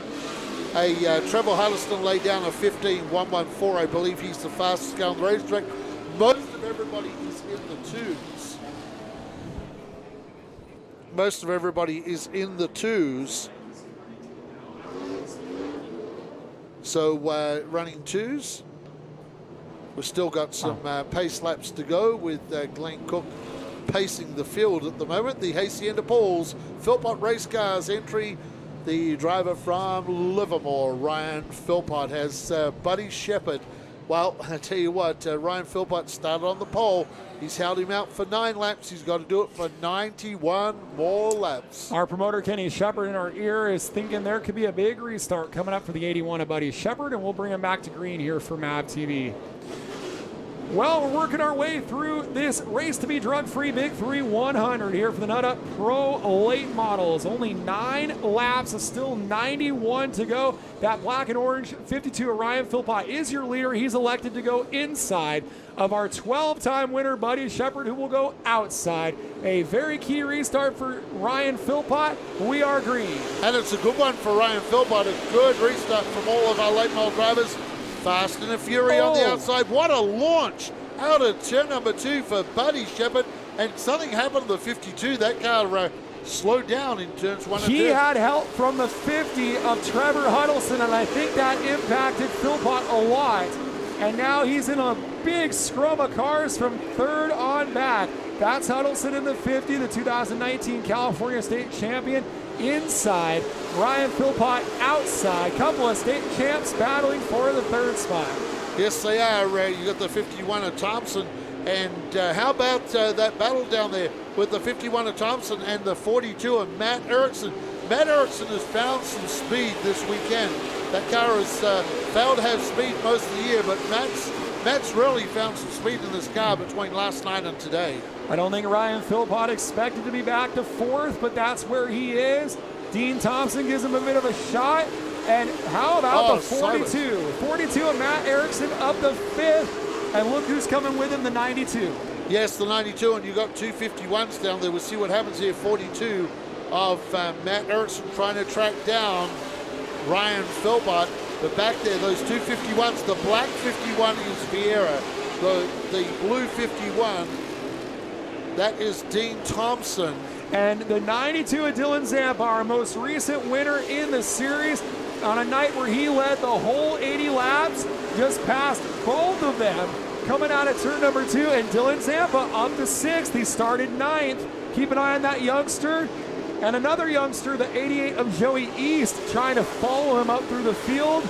And our 5150 junior late model drivers from row 5 have some work to do, but they're starting to move forward, Andy. Yes, they are. This battle continues up front. Buddy Shepherd has about a 2-car lead over Jeremy Doss, but don't count Doss out of this. We know these are the 2 probably the best drivers in the state of California Trouble turn 2, right it's now. the 41 of Howard Holden's going to stop at the bottom here on lap 17. Not quite sure what happened to the driver who started this race a little bit deeper in the order. He started 24th, and he draws our 2nd caution in the main event here on lap 17. He'll resume, we will resume after this for a 5150 break on MAV TV.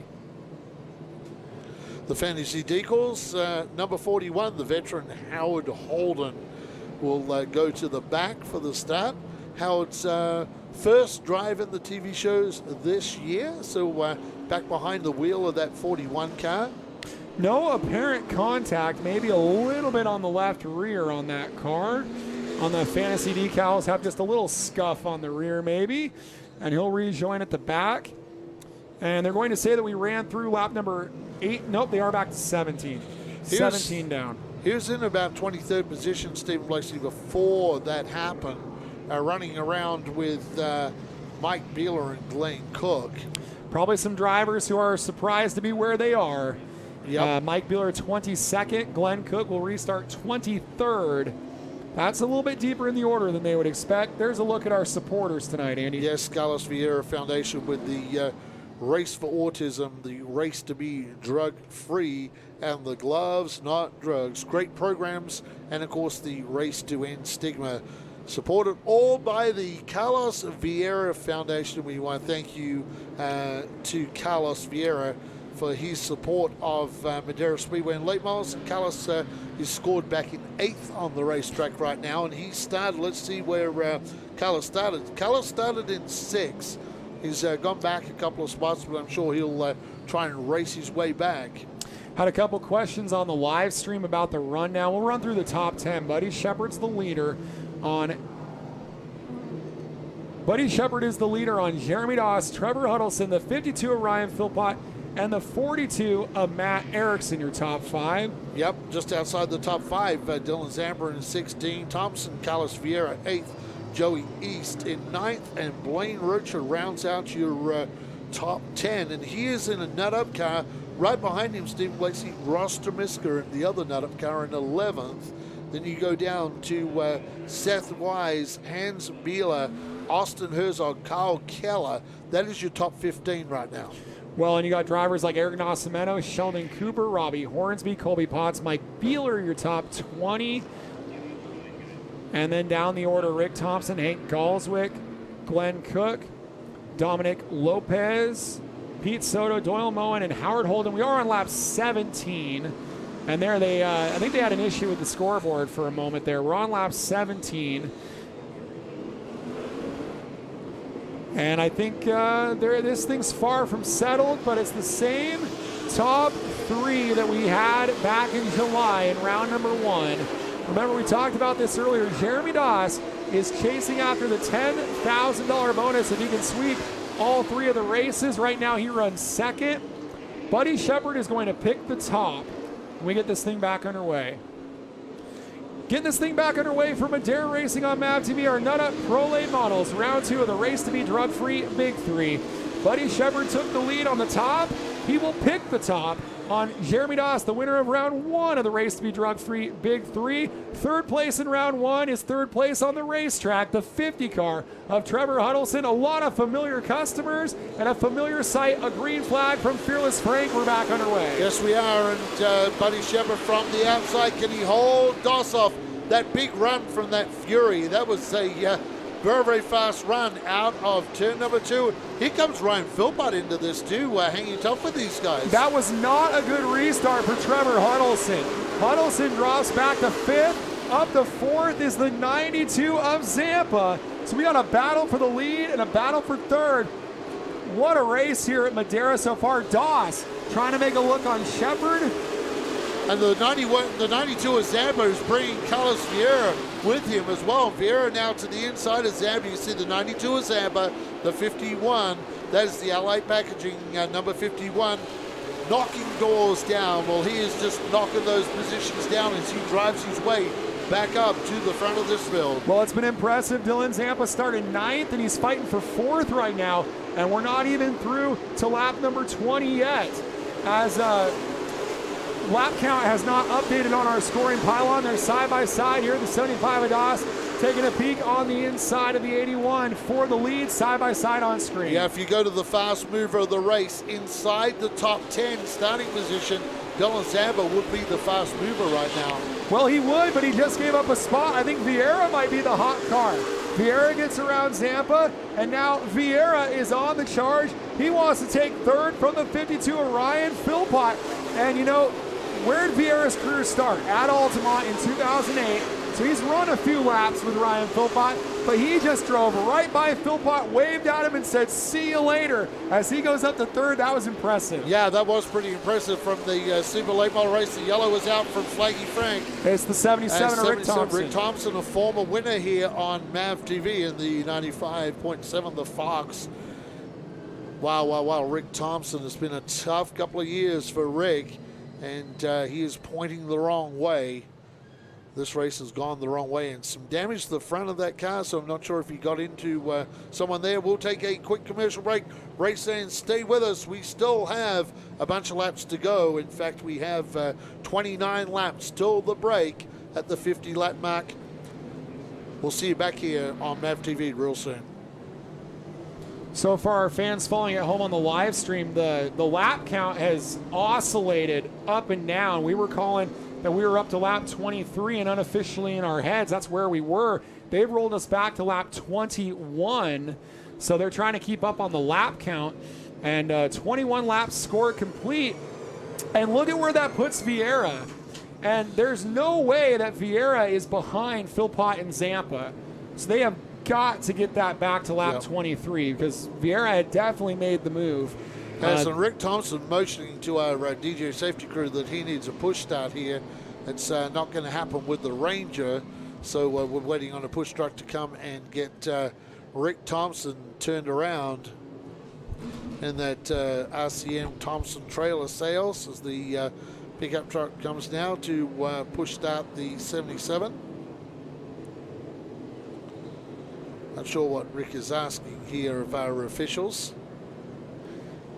There was an issue when the race went back to green on lap 17. They didn't initially go to green on the scoring, and then a few laps later they picked it up and made up for those laps. But whatever they do on the lap count, I think it's pretty clear Vieira solidly had that third position for a full lap before the 77 of Thompson went around. So whatever they choose to do on a lap count, I think we'll see Vieira restart third. That's probably the thing I'd like to see updated on the scoring so far. Waiting to see that update as Thompson, he has to go to the front stretch because we have those introduction lanes down there, Andy, the yes, apron. We do. So he'll go down and go the widest part of the racetrack and turn this thing around. And incidentally, that will be the end of the line, the end of the longest line for Rick Thompson. So the tough time for him. Well, they updated the lap count, but also moved Vieira back to fifth. I think they're having a bit of an issue with race monitor at the moment. So, again, hopefully they can get that squared away because Vieira is absolutely the third place car on the racetrack. Go over to our YouTube live. Where are we at? Sheila Brown, keep doing what you're doing. Seth, Team 87 for Seth Wise.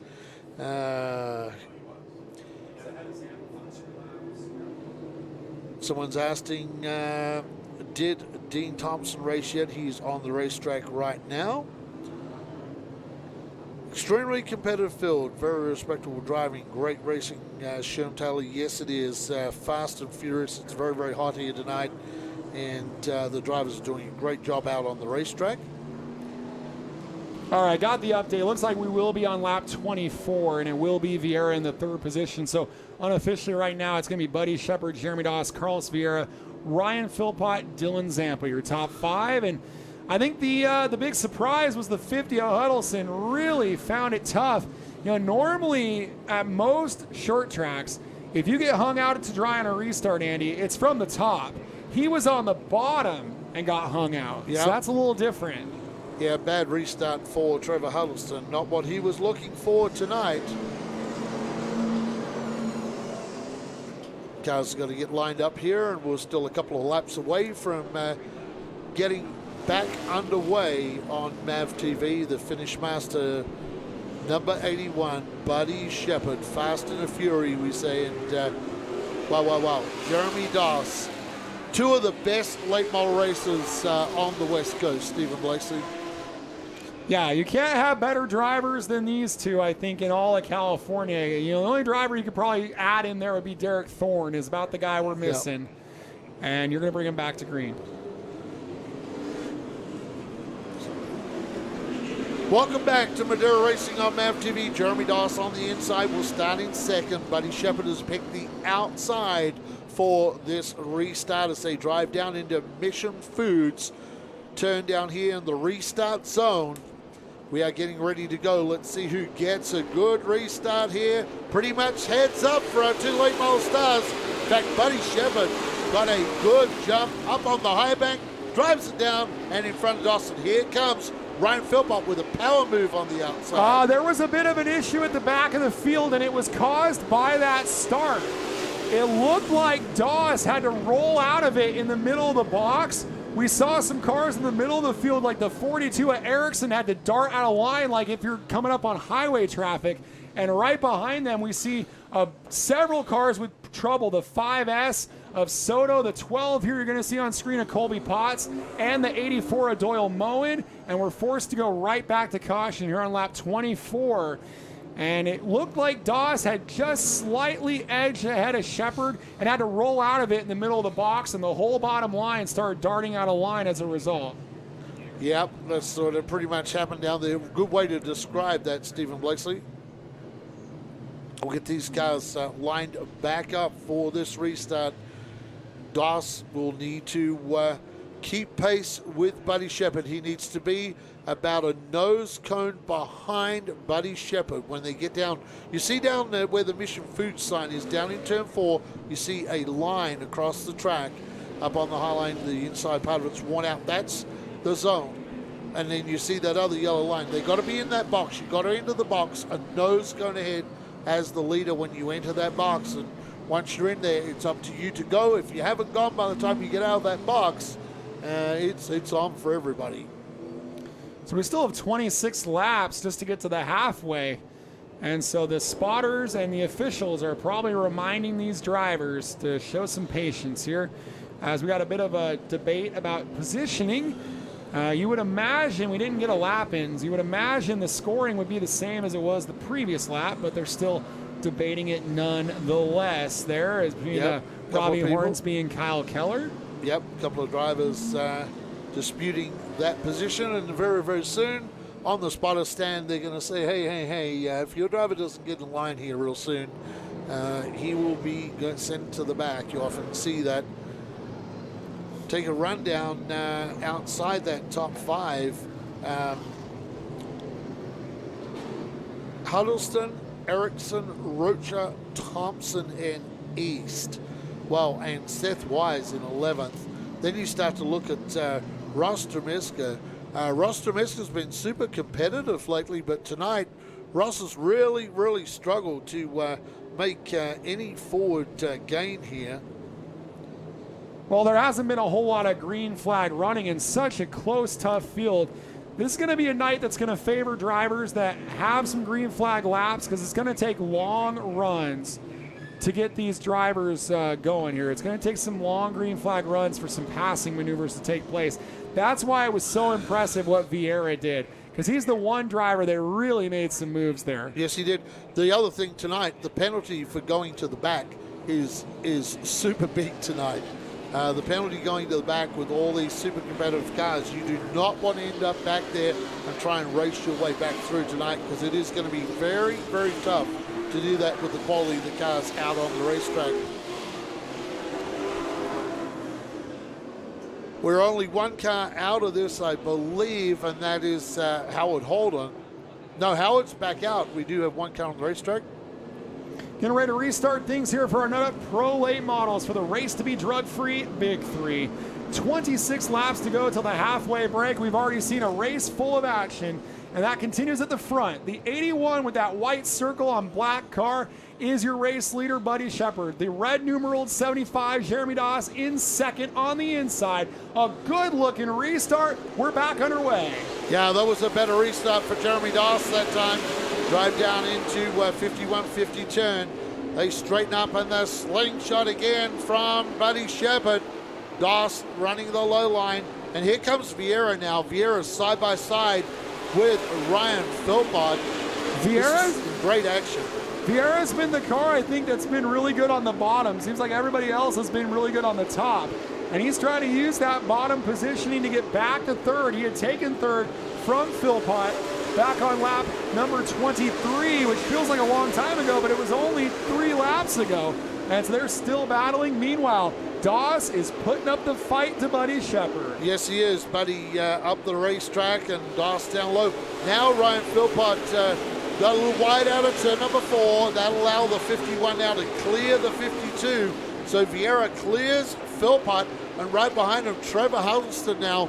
Trevor having to race his way back in the 50 car. We know how capable this driver is. And behind him, there are a whole bunch of racing action. Huddleston got to restart on the top and used that to go around the outside of Dylan Zampa. A 3-car melee. We got Mike Peeler, the 77 of Rick Thompson, the 24 of primetime Dominic Lopez. Red flag down there. Well, the track is completely blocked. And something happened that involved the 6 spinning. Maybe have been contact with another car, and then the 24 and 77 had nowhere to go, and cautions again. In fact, a red flag for the Nut Up Pro Late Models here on lap 28. I'm not sure if we can just get that 77 push down the track and keep going here and get the yellow lights on. But tough break for all three of those drivers, Andy. Still awfully early in this one. Yeah, I think Dominic Lopez is out of this event. The radiator looks like it's been punctured on the 24 car. Tough break for prime time. Dominic Lopez, that Camaro-bodied car. Certainly not the way Primetime wanted his return to Madera Speedway to end up. So this 1/3 mile speedway has been kind of chewing them up and spitting them out tonight. And patience is going to reward these drivers. And you look at some of these guys like Seth Wise and Austin Herzog. They're just lurking outside the top 10. I wonder if their teams aren't going to start telling them, we're happy where we are. Let's run 12th. Let's get to the break and then turn up the wick. You know, they've seen the way guys like the 51 are moving up through the field. Maybe they can do that. That car ain't coming back tonight, Andy. No, that car is done. That's a lot of hot H2O coming out on the racetrack. And Zach down there taking some pictures. Primetime climbs from the race car. Yeah, that's about as hot as the Kinder's barbecue that he likes. That sponsors that car on the hood. And good barbecue, too. Good barbecue sauces. Yeah, he better just go find himself a ball-tip sandwich because the race is over for him. That was about the first place that I ever went because I was young, wasn't really a barbecue connoisseur. That was the first restaurant I ever went to that put mayonnaise on a barbecue beef sandwich. And I thought, whoa, what are we doing here? And it is so good. That is the Kinder's Barbecue. Justin Kinder and the gang there, they take care of Primetime. Yeah, they've called Dominic back. He walked off. They called him back and said, hey, jump on this car and let's roll this thing off the racetrack. Got a lot of folks that are saying they like the top groove. A lot of folks who are keeping an eye on this battle between Doss and Buddy Shepard. I want to thank all of you for tuning in tonight. Yes, everybody that's joined us so far, and we've kept the stream going with a large number of people tonight. It's actually, for me as an announcer, kind of exciting because it's been so rough all spring and summer with no fans, and then you get to come here to Madera, and we get to know that there's 750 devices tuned in, which means we're well over 1,000 people watching, and that's a cool feeling. Gets the excitement level up a little bit. Yes, it is, and we really miss our fans. So our fans that are watching, we really do miss you here at Madera and hope to see you back soon here at Madera. It's one of the things, we get to walk around normally between our late model races and go down there and the fan interaction and just coming up to the booth in the daytime is Rick Thompson's car. They're looking over that car to see if they can Rick's wobbling the steering around here, see if they can get that car back out. The team has been working on it, cutting panels off that race car. Well, you may recall my comment from earlier about the junior late models, and I talked to the Keneally's, and they were like, we've got faster. We've been a lot quicker lately, but so is the rest of the field. This is a good example. Rick Thompson, he ran a 15.361 in qualifying. I am certain that's his best lap of the year. I mean, I can go back and look, but that's got to be one of his best of the year. And they've made market improvement. They were stuck running 7s and 8s at the start of the year. Back when he won his first race on MAV TV, that would have probably been a pole-setting time back then. Look where it put him, Andy. Yep.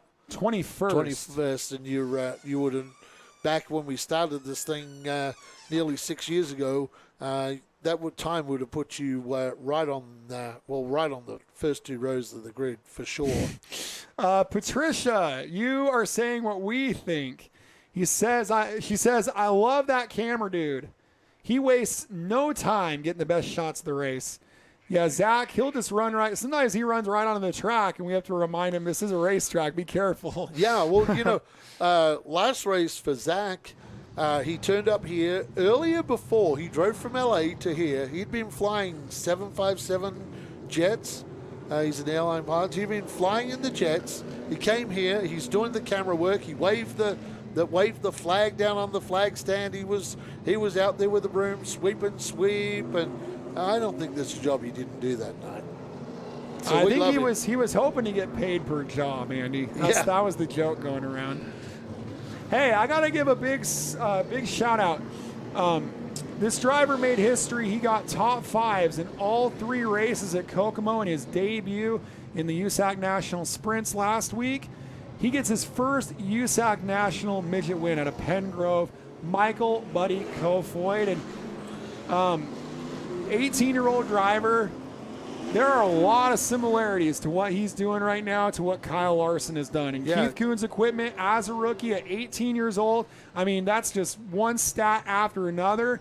He may have just opened up the floodgates. You've made that mention earlier that the first win, once you get that out of the way, they start coming fast. Michael Buddy Kofoid's going to be a terror back there in the Midwest. And that comes off a spectacular flip last night. Well, he was one of the flipper. The other guy that did the real big flipper dipper was Ione California's Justin Grant in the NOS Energy car, and he was trying to take flight like a space shuttle or something. He was driving that thing like a SpaceX Tesla or something. Yes, that was that got some airtime, Justin Grant. I can tell you that last night. So congratulations to Buddy Kofoid. You know, he's won in the sprint car this year. He's won in the midget, and he's a driver that you definitely want to look out for. Buddy Kofoid. So keep that name and keep looking on the internet. Started out actually racing for Dan Simpson in a sprint car. He was very, very young when he first got in Dan's car and ran out there in Nevada. I forget how old he was. He was 11 years of age, I think, when he jumped in Dan Simpson's sprint car. And Dan, stuck with him for quite a few years, Buddy Kofoid. So thank Dan Simpson for bringing this young kid along. I appreciate that, Dan. Hey, Stephanie Crouch, you may know her as Stephanie Roback, is tuned in and loving the vibe of having us in the booth like the old days, right? Yes, like the old days. Princess Stephanie. Rod Carsey went to the little 500 tonight. Rod Carsey, former Director of Safety here at Madera Speedway, has now moved to Indianapolis. And good job. Great to see you still supporting racing wherever you are, Rod Carsey. Well, we've had a lot of comments from Dave Pereira tonight as well. We do appreciate all the comments on there about what a great job Kenny Shepard does. And been around a lot of racetracks in my time. Stephen Blakeslee, you've been around a lot of racetracks too.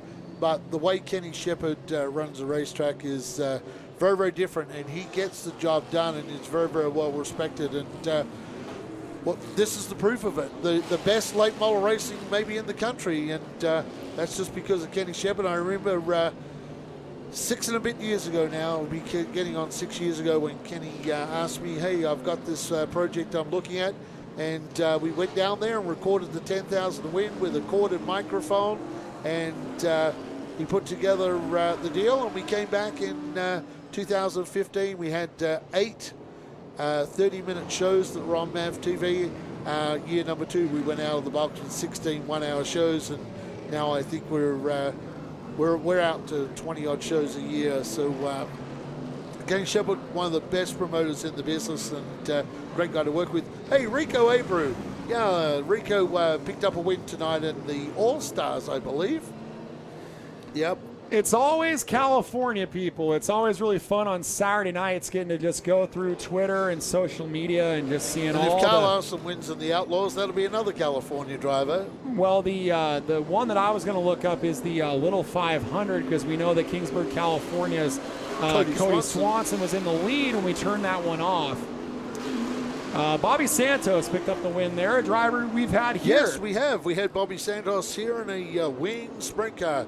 Great driver, Bobby Santos.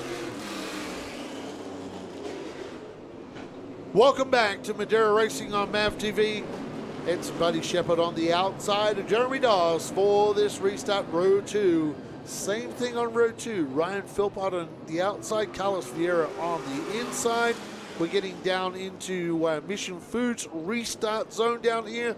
Steve Blakeslee's looking good for a restart here. Looking good for a restart. Doss has been trying to edge forward on the bottom. Maybe this is the restart where he can do that as we're back underway. But a slingshot yet again from Buddy Shepard out of turn number 2.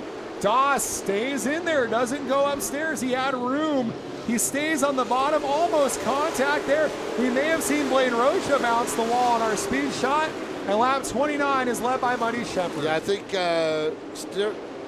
Cooper got a piece of that wall as well. Here comes the charge right behind these fast two. I tell you what, it is picking up on the racetrack. We still have 70 laps remaining tonight. The 98 in the picture now. Where did he come from? He's slowly been working his way through. Well, Blaine Rocha, he's had a pretty good run through the field. Started 12th. And he has just chipped away at it.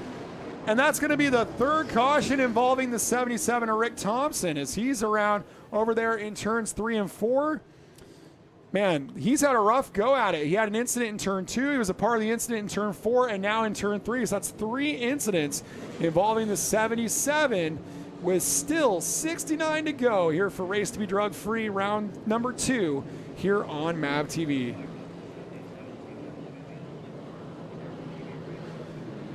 Well, he's made every TV show is the 77 of Rick Thompson. And we've talked before, we've never had a pro late model or junior late model TV night without a Herzog in it either. So we've had a couple of teams that have been pretty darn loyal to our program here. And Rick Thompson looking for a place to get turned around and get back into it. Yeah, the only driver, once again, that has started every Madeira racing late model show here on MAV TV. So great job, Rick Thompson, for keeping that record alive in the 77, albeit a tough night for him tonight. So Thompson goes to the back of the line. Only going back to green in 2 laps time, they tell us. Yeah, from race control, I just heard that in here, 2 laps to the green. And they're under an open red right now, and at Huset's Speedway for the World of Outlaws, Kyle Larson is the leader with 6 to go. Wow. So we could see Rico, Kyle Larson, Michael Buddy Kofoid all pick up wins tonight. That'll be big. California boys, wins, the Cali crew. The big dirt races all being won and led by California drivers, and Kyle Larson, no surprise. Welcome back to Madeira Racing on MAV TV. I'm Outback Andy, my broadcast partner, Stephen Blakesley. It's a hot night in Central California. The racing has been equally hot on the racetrack as we get ready to go for the restart. Buddy Shepard, if you just joined us, is the leader in the 81. He has picked the outside down in restart zone. And it was a good start. A little bit of an accordion again on the bottom. We've seen this 2 or 3 times. And we have wadded up a ton of cars. We saw a fender fly off of Glenn Cook's car. Blaine Rocha, who had driven from 12th, is in it. Rocha had moved all the way up through the field to 5th. He's in it. The 7 of Kyle Keller, the 84 of Moen, and again, the 77 of Rick Thompson for his 4th incident of the race. We all see the 2 of Hans Bieler's car is a mess. Yeah, and that won't be Rick Thompson's fault, so I don't think they'll charge him with a yellow for that. I think you got to be the cause of the yellow. Oh, man. And again, it's a tough night. Another incident with Glenn Cook as well. The same couple of customers have been a victim multiple times. And it sure looked like, again, just a little bit of jockeying and gamesmanship, and with a big field and how close together they are. We haven't seen restart problems like this before. There's a chunk of a car on the track. I believe that shot's from Matt Hilliard, maybe. And I believe that's a piece off of Glenn Cook's car, Andy. Yeah, they're going out to pick that up. Or it might be off of Blaine Rocha's car, one or the other. Black paneling. Well, we know that Glenn Cook's missing the whole right front. We know that Pete Soto's missing a whole bunch of car, and he's red and black. Yeah, that might be off of Pete Soto's, actually. And there's that debris over in the middle of 3 and 4. That looks like the cone. So when this was all going on, I think they drugged the cone. Yes, and they're running into the cone under yellow right now. The cone is a victim down Excuse there. me. Yep, the cone is a victim down there tonight.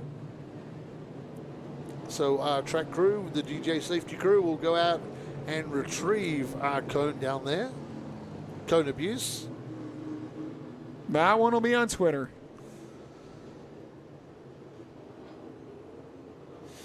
Well, all that momentum. You know what's kind of interesting is that wreck ended up involving both 98 cars. That number didn't have very good luck, did it? No, it did not have good luck. The 98 of Marucha and the 98 of Glenn Cook. Man, Blaine Rocha had driven 12th to 5th. Easily the most impressive drive so far of the night, and that all gets nullified.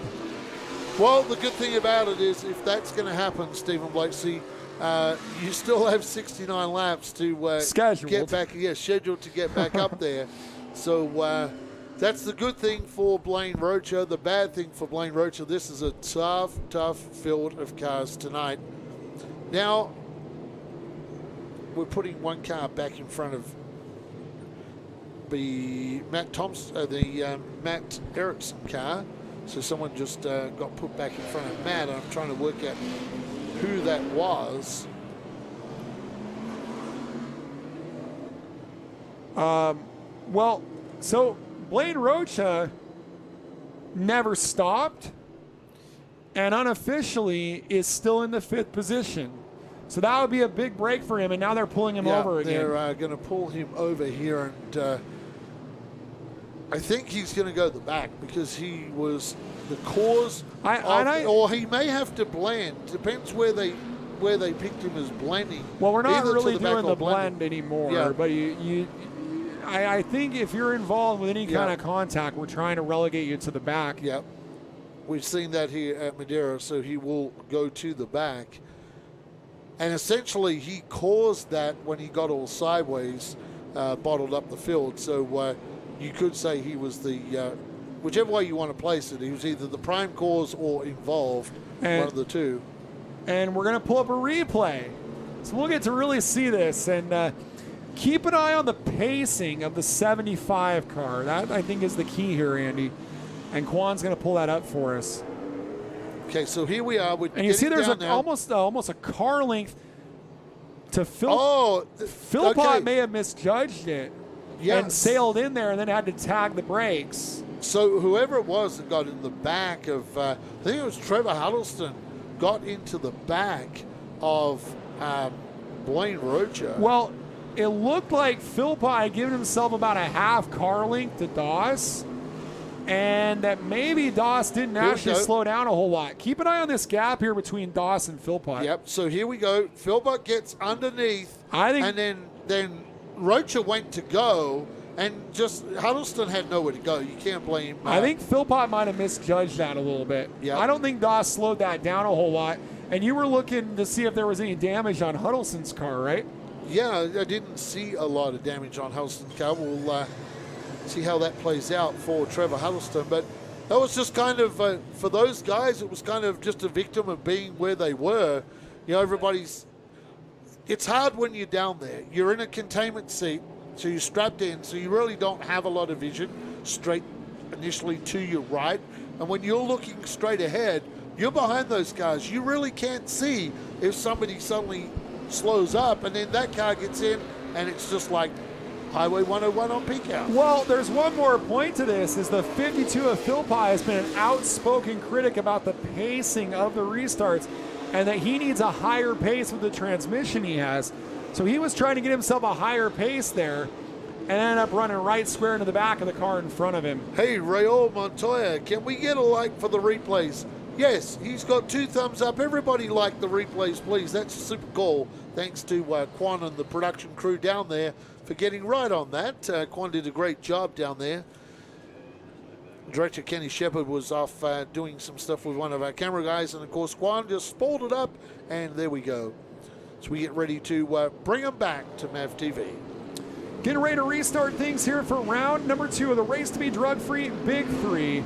And this has been a tumultuous race. We've only clicked off 31 laps so far. Another caution as Blaine Rocha gets bounced out of the 5th position, is going to go all the way to the back. The black and white 81, Buddy Shepard remains your leader. Jeremy Doss, the black and red 75, remains in 2nd. And a much cleaner restart this time. Yeah, and 2 guys that are on row 3 who are not necessarily friends, Matt Erickson and Trevor Huddleston. Huddleston goes to the outside trying to get around Ryan Philpott. Seems like Ryan Philpott takes some kind of a lap to get going here, and Huddleston now up on the high line. So Huddleston trying to fight his way back. Doesn't look like he got too much damage out of that incident. The outside line is rolling. Carlos Vieira, race fans, the slingshot around the outside of Jay Doss. Doss tries to fight back. Carlos Vieira around the outside, takes second. And he's going to try to run down Buddy Shepard. These are the best of the late model drivers on the Western United States, battling it out here at Madeira Speedway, and they are led by the multi-time winner, two-time champion, shooting for his third championship. Think about this, Steve Blakeslee. This will be the 6th year of Madeira Racing on MAV TV.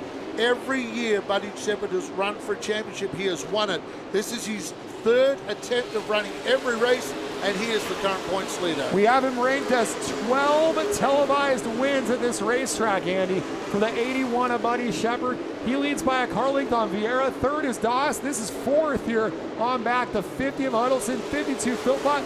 Matt Erickson on the inside of Joey East.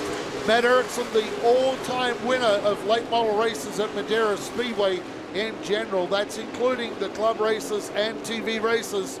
And he is racing with a young star who's moved up from the juniors this year, Easton. Look how sideways Ryan Philpott was out of turn number 4. Well, the beast, Joey East, started this race out of 10th after the redraw, and is trying to go up to 6th on the outside of Erickson. Now we're starting to get some laps clicked off here as we've run 38. We're 12 laps to the break. Fingers crossed we can get there cleanly, as it's Shepard, Vieira, Dawes, Huddleston, and the 52 of Philpott. We're still side by side for 6th. Yes, we are side by side for 6th, and that is Matt Erickson, the veteran racer, up alongside the young star, the Richwood Meat number 88 of Joey East. That MJ Gilbert construction car. In fact, that sponsor has been on that car since the day one Matt Erickson started racing MJ Gilbert construction. And we are starting to slip and slide all over this race. We got a driver in the top 10 in his first Pro Late Model race in a couple of weeks. It's Seth Wise, won the first 2 junior late model races of the year. Started this main event deep in the order from 11th. And Seth Wise out of Bakersfield is up to 8th. Look at these 3 cars that are on the high line. East, Wise, and Zampa, all former junior racers. It's Kyle Keller facing the wrong way on the front straightaway, 9 laps shy of the break. Wouldn't surprise me if we go to it early. 9 laps to the break, Keller facing the wrong way, and the cautions fly for another go-around here at Madeira Racing on MAV TV. Frank has left the flag stand. He's going to pick up some debris. And it looks like a white fender piece off the 6 of Beeler, perhaps, and it may have been a little incident there with Beeler and Keller, maybe. And Keller is still stopped in that Jerry Pitts prepared number 7 out of Las Vegas. That's the car with no fender on the left front for Kyle right Keller. Front. Right front, I should say, for Kyle Keller. Kyle will turn this Crispy Critters entry around, the Battleborn Racing entry. Yeah, if you've got some critters in the house that you don't want, and you call the exterminator and you call Crispy Critters Pest Control, they're going to leave nice and crispy. Yep. That's and what you want. A lot of damage to that rear quarter panel on Kyle Keller's car. So Kyle, you'd see that somebody must have got in there and turned him. This is the race to be drug-free Big 3, round number 2 at Madeira Speedway. And we got to send some people shopping here, Andy. Yes, we are. Let's send some people shopping, and we might start out with great friends at Nut Up. If you go to nutup.com and you type in MAVTV20, MAVTV20, you will get 20% off your purchase. So you can get the chopped nuts or the whole nuts that you see on screen. Just look at them up there. They're beautiful, those big packs of whole nuts. You can get them in the grocery stores. You can go online and get them and put MAVTV20 and get 20% off. And how about 5150? You go to 5150ltm.com and you'll get 20% off all your purchases and $5 cases of 5150 energy drink. That is a steal, Stephen Blakeslee. $5 a case. And don't forget to look for the book, Knocking Doors Down. Yep. And you'll notice that book is not described as a biography or a memoir. It's more about an inspirational story about how the 51 of Carlos Vieira overcame drug addiction to lead the life he lives now, where he gives back to the community in so many ways.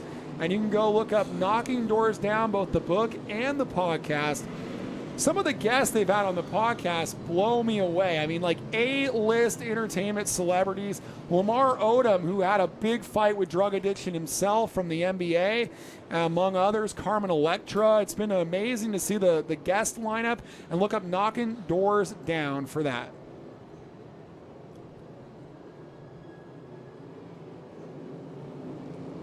Looks like we're another lap under caution. Another lap under caution. Carlos Vieira, that Ally Packaging, that sponsor has been on that car since Carlos Vieira started racing as well at Altamont. So Vieira will be on the front row for the first time. And Vieira, wow, has he been on the move in this race, Stephen Blakesley. Start out at position number 6.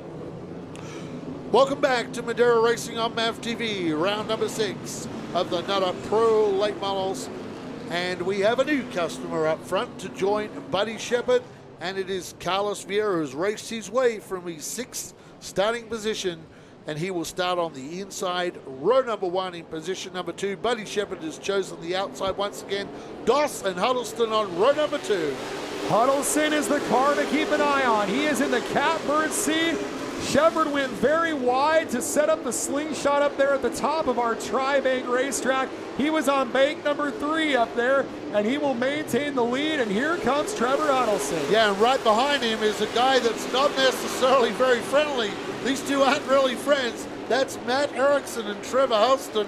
We've seen some history with them in the past, and they are right behind each other. Huddleston leading Matt Erickson. Matt Erickson has found some pace tonight. Huddleston on the outside is credited with second here on lap number 43 in car 50, with car 42 right there in the catbird seat to go with him. Great racing, and we see yellow lights again, and it's the 51, his teammate of Dean Thompson in that Ford Mustang, and he gets back going right away, and may have had a little bit of help there. And caution flags are forced to fly again here on lap number 43 of this 100-lap contest. I'm sure and there was that some three-wide battling we're hearing from our spotters and from Jason Galvin, and that involved perhaps Mike Beeler and Sheldon Cooper in that one. I'm sure Trevor Huddleston did not want to see that yellow flag because he was super fast on the outside. He was really making some lines up on the high line. Well, he's going to be credited with second, so that's where he's going to be. And in fact, there was no scenario he was going to get to Shepherd, I think, by the break. So Huddleston will restart where he should be in the second spot. And it looks like they are going to try to run off these 7 laps to our Mission Racing Style Tortilla Chips halfway break in what has been a bit of a grind here in the Race to Be Drug-Free Big 3. Yes, it is. It's a long night out here, hot night, and often makes a long night for these drivers. We know how hot it is out here. We have air conditioning in the booth that's struggling tonight. Imagine the heat in these cars being in there for a couple hours. Sure, when you see these guys jumping out, they're going to be drinking Gatorade and water at the break. A lot of it, I would say. Let's take a look at our rundown right now. It is Buddy Shepherd leading Trevor Huddleston in the 50 car. The 51 of Carlos Vieira, the 42 of Matt Erickson, the 75 of Jeremy Doss, the 52 of Ryan Philpott, the 87 of Seth Wise, the 88 of Joey East, the 90 of Ross Tremeska, and Eric Nascimento inside the top 10, Stephen Blakesley. Then you go outside the top 10, it's Dylan Zamper in 11th, Austin Herzog, Robbie Hornsby, Hank Goldswick, Dean Thompson, Mike Beeler, Sheldon Cooper, Glenn Cook, Colby Potts, Howard Holden, Mike Beeler, Blaine Rocha, Rick Thompson, Cole Keller, Doyle Bowen, Pete Soto, Dominic Lopez. That is the rundown of the field at lap number 43.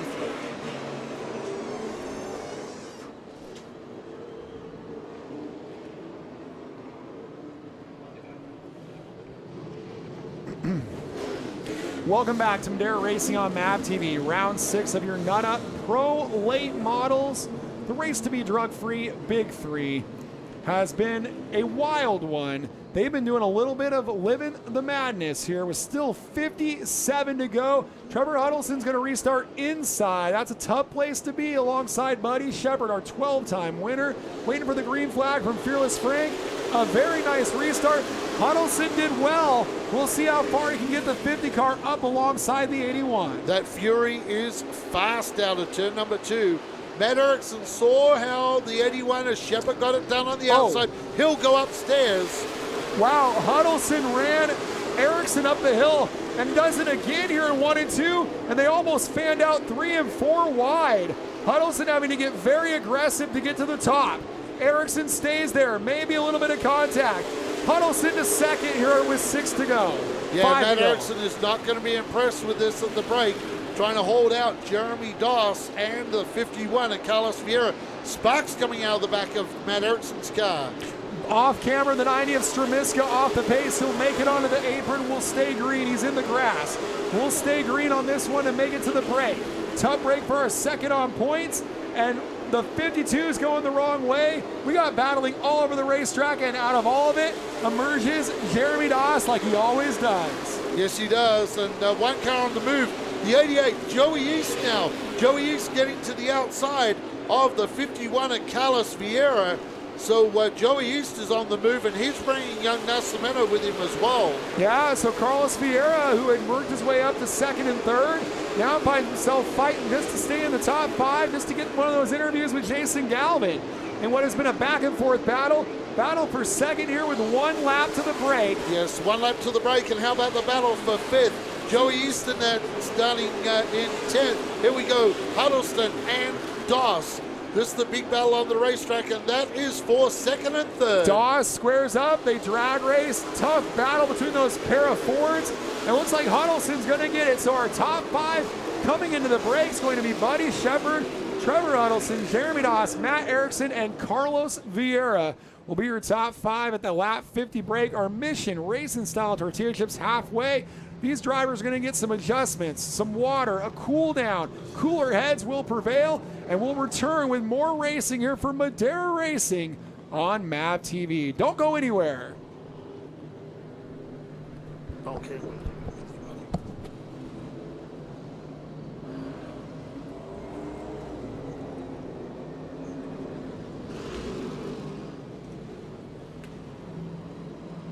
Wow, that was not pretty quick. Since 1977, Mission Foods has been creating fresh and authentic Mexican food products. Put some Mission in your kitchen, race fans. As we like to say here at the Madera Speedway, support the brands that support our sport. I'm Kenny Shepard here on Madera Racing on MAV TV, and we would like to welcome Mission Foods on board here on the Madera Racing program. Too fast, too tasty. Make sure Mission is the choice you make the next time you're at the store. Race fans, please support the brands that support our sport. NutUp Industries and NutUp.com is the primary sponsor of these free live streams for our fans to enjoy. Please go to NutUp.com and enter the code MAVTV20 for a 20% discount on all of their great, healthy almond snacks. Please visit NutUp.com and support the brands that support our sport by entering MAVTV20 for a 20% discount to say thank you for this free live stream tonight. The Knocking Doors Down autobiography by Carlos Vieira. It takes you deep into his destructive past and how racing saved his life and opened the door to give back to the community. And 100% of the sales go directly to the Carlos Vieira Foundation, an organization committed to raising awareness for addiction, mental health, and autism. And for inspiration and motivation, tune in weekly to the podcast every Thursday for real-life episodes from celebrities and local heroes. Get Knocking Doors Down today at kddmediacompany.com or Amazon.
Hey race fans, are you a fan of grassroots racing?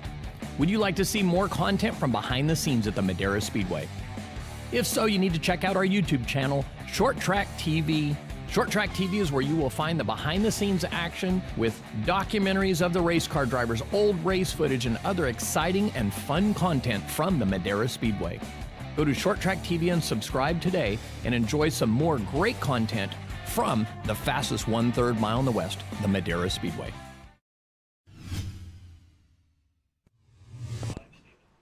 Welcome back to Madera Racing on MAV TV. We're at the Mission Racing Style Tortilla Chips halfway show. 50 down, 50 to go. And our race leader is Buddy Shepard, who's standing by with Jason Galvin.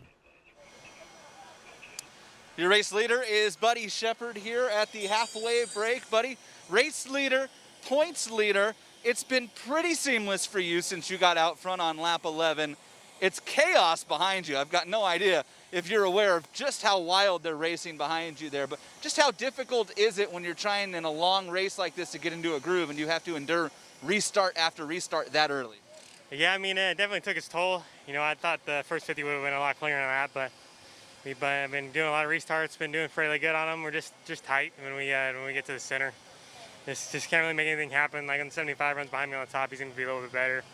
Same with the 51. So we're going to make a little adjustment here and give it another go. I mean, it's hard to hold that 75 car off. He was passing car on the bottom late there towards the end. So I think we'll be pretty good, make the right adjustments. So I definitely just got to thank all these guys for coming out and helping us on this deal, and nut up Kenny Shepard for putting this 5,000 win money show on. It's pretty cool. You're running an exceptionally high line through the corners. I know they were talking about it up in the booth. Was that a byproduct of the race car being tight, or are you just comfortable up there? A little bit. I mean, I guess a little bit of both. You know, we ran the top last night when we had to, and it seemed like the line was a little bit better up, farther than it was a little bit lower from like the more conventional line. So I think once we get it freed up though a little bit more, we want to run that high. So we'll see what these next 50 lap brings. Buddy told me before the race he has bad luck in these big money races, 50 more, if he wants to pick up the win tonight.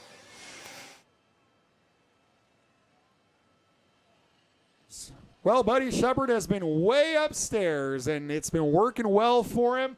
And the driver who would like to restart upstairs is our driver in second place, who has left from Jason Galvin because he doesn't have a mask, which is a pretty critical thing right now. So we're waiting on that. And then we'll be able to throw it down there. And I just want to remind you, fans, we still have 50 laps to go here on our ShortTrackTV live stream. So if you want to share this with your friends and family, this is your time to do that. And this is a reminder that this is presented by the Mission Racing Style Tortilla Chips. And we'll throw it down trackside to Trevor Huddleston, who's down there with Jason Galvin. A scramble down here with Trevor Huddleston in this 50 car. Boy, to second, back to fourth or fifth, back to second. It seemed like every restart, just a mad scramble up front. What's it been like from your perspective? Exactly like what you said, man. This is an intense race. That first 50 laps felt like it was going for the win there. Had to race Jeremy for the line. I think second's going to be a better opportunity for us to start. So it's going to be intense. Really looking forward to it. Race Car Factory is going to tune me up right now, High Point Racing, and we'll see what we got. Trevor Huddleston's won a lot of big races in his career, but he's still looking for the first big one here at Madera. Well, he said, we'll see what we got. And you're going to need a lot more than that when you're fighting with Jeremy Dawson, Buddy Shepard. But really, the three classes of California in Pro Late Model Racing are all here tonight. The only difference is, like Jason Galvin said, Trevor Huddleston does not have a marquee victory in these Pro Late Models. A driver that does have quite a few marquee victories is the 75 of Jeremy Doss. He won the Idaho 200, the Idaho 208, the first round of the Big 3, and he's running in third in round 2 of the Big 3, and he's standing by with Jason Galvin. Jeremy Doss just debriefing with his team. In third place right now, man, it has been a war from second on back to fifth or sixth there. You've been right in the thick of it. What do you need to do, though, to be able to get up there? You've taken a couple shots at Buddy Shepard, but you've been able to get around him. Yeah, it's tough how the racetrack is. The top's so dominant, and I feel like, honestly, we're a little better than them, even on a longer run. we could challenge him, but it's just so hard with that run. He gets up on the top. But we're going to make the car a little better, and I think we could have something for him. I just need to get good restarts and hopefully get a long green flag run. I think that would work into our favor. If there's anybody who's going to be able to go up there and get Buddy Shepard on the inside line, you can bet it's probably that 75 of Jeremy Doss. Well, he might be able to get upstairs, but when is he going to get to Buddy Shepard with Buddy Shepard on the bottom? That's the question right now, and that's what we're going to find out. And that's why we run these races with 50 to go.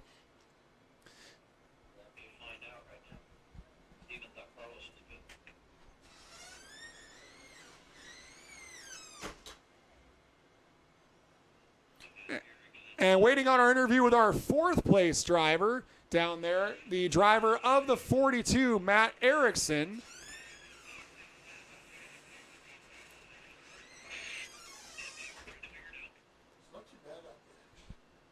As we're still live on Short Track TV.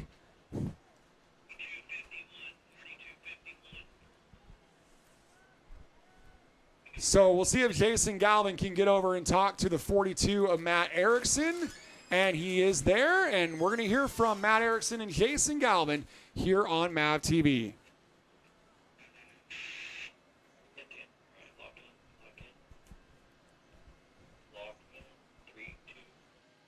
Matt Erickson running up inside the top 5 here. Been a really strong run. I know you guys have struggled so much this year, but great in qualifying today in third.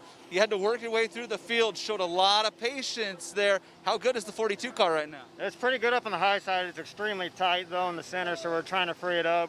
We're maxed out on the track first, so I got to figure something out. But if we could get it freed up a little bit, I think we got something for Buddy Shepard up there in the front. We'll let you get back to it. A mad thrash here with the 42 and Matt Erickson. They're trying to make that car just a little bit better. So Matt Erickson just wants the car to just be a little bit better, he says, and we'll see if that's the winning move. And Carlos Vieira held on to the 5th position, and he's going to be probably already strapped in the car. He's getting ready to get into the car. They're calling for him to get in the car. So we'll see if Jason Galvin can get a word with Carlos Vieira, getting his hat on, and we'll be throwing it down there. It's hot, it's busy, a very big, important race here on MAV TV, and the drivers are scrambling, debriefing with their crews, and he's down there with Jason Galvin. Of course, this is round 2 of the race to be drug-free Big 3, and Carlos Vieira, you're the driving force behind this event. I know how much it would mean to you to win this race, man. There were a couple times you got up there, and it looked like of all the cars here, your car is the best on the inside line right now. How would you assess the first half of this race? Yeah, I found a nice little sweet spot there in the bottom on both corners. So the car works pretty good down there. But the high line also works good as well. So just kind of mixing it up a little bit. Guys in front of me are fast. Car's been pretty good. Just if you get in the wrong spot, the wrong time, you're going to lose some spots pretty quick. So we're back to 5th spot now, but I feel pretty confident we'll get back up to the front. How surprised were you at how aggressive this race was early on? I'm telling you, man, everybody wants to win this sucker. So, which is great, man. We're out here. We're all competitors. We're out here to win and bring home that money. So it's all good, man. So I want to thank my sponsors, and I want to thank Byron Campbell Motorsports for everything they do. Carlos Vieira in the top 5, and man, would he like to go out here and win the race that he helped put together. Yeah, it has to be a thrill for Carlos Vieira to see the quality of the field, the aggression, how much this race means to these drivers in an event that he largely made possible. And 50 laps later, someone's going to walk off with $5,000 here in the race to be drug-free Big 3, round number 2. More racing to come for our Nut Up Pro Late models after this on MAV TV. Since 1977, Mission Foods has been creating fresh and authentic Mexican food products. Put some Mission in your kitchen, race fans. As we like to say here at the Madera Speedway, support the brands that support our sport. I'm Kenny Shepard here on Madera Racing on MAV TV, and we would like to welcome Mission Foods on board here on the Madera Racing program. Too fast, too tasty. Make sure Mission is the choice you make the next time you're at the store. Outback Andy, it's race time here at Madera. Yes, it is.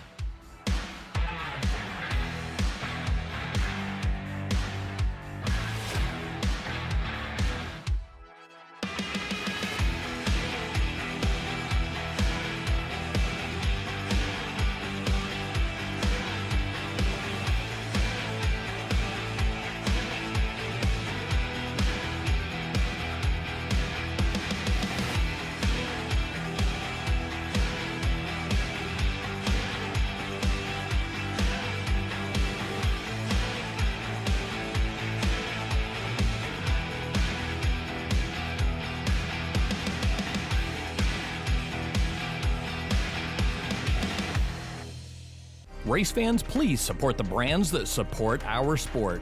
NutUp Industries and NutUp.com is the primary sponsor of these free live streams for our fans to enjoy. Please go to NutUp.com and enter the code MAVTV20 for a 20% discount on all of their great, healthy almond snacks. Please visit NutUp.com and support the brands that support our sport by entering MAVTV20 for a 20% discount to say thank you for this free live stream tonight.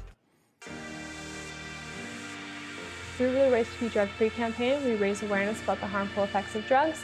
We educate children both inside and outside of schools about staying off of drugs and out of trouble. We also have our Gloves Not Drugs boxing program, which allows kids between the ages of 8 and 18 to come learn the art of boxing and also Brazilian Jiu-Jitsu. They've taught me to become a role model to everyone else. Watch what I do when no one else is looking, do the right thing all the time. It's been amazing. I really love the program. My favorite part is working with my team, my coaches. You know, they made me who I am. The program really motivates them to become a better person. I've gotten better in school, more discipline, and I've gotten better grades since I started this program. Your teammates, they're not only your teammates, your family, you know. Kids who could potentially be doing something bad with their lives and they can turn it into something good and positive. Thank you for this sport, and it helped me a lot.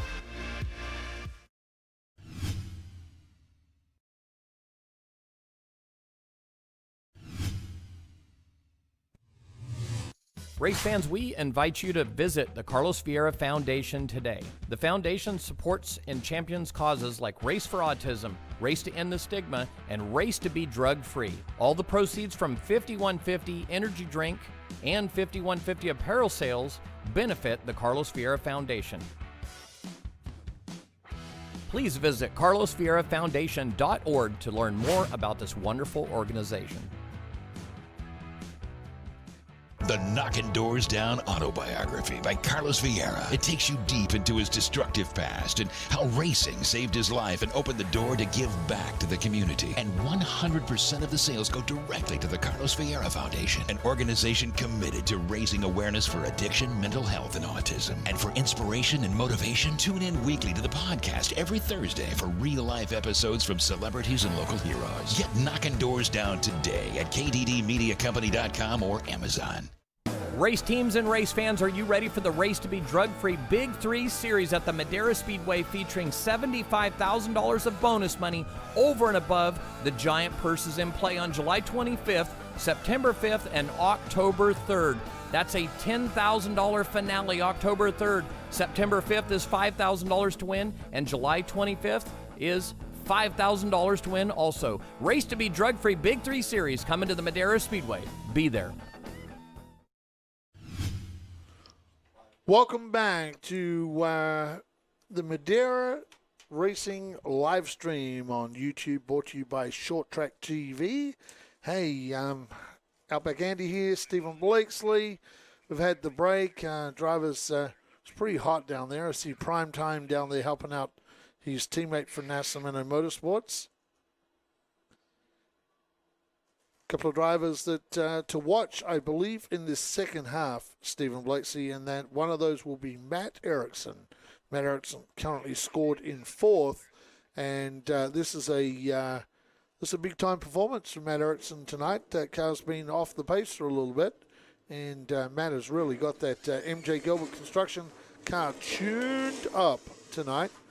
Cars are fired up now down there, so we have 50 laps on this Tri-Bank racetrack. We'll look at the standings in the Pro Late And this Models. was coming into the night. Coming in tonight, Buddy Shepard led Ross Tremiska by 40 points.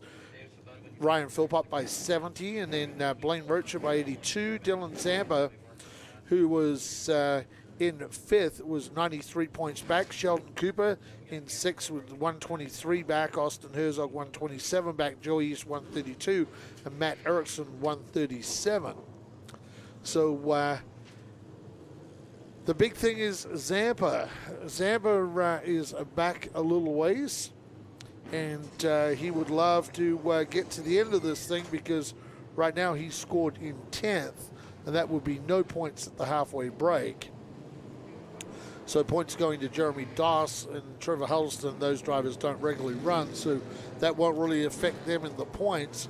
But also Carlos Vieira. So really, Buddy Shepard and Matt Erickson, the only drivers in our points battle that scored points at the half, Stephen Blakeslee. Well, the one thing you got to remember is there is a big 3 points.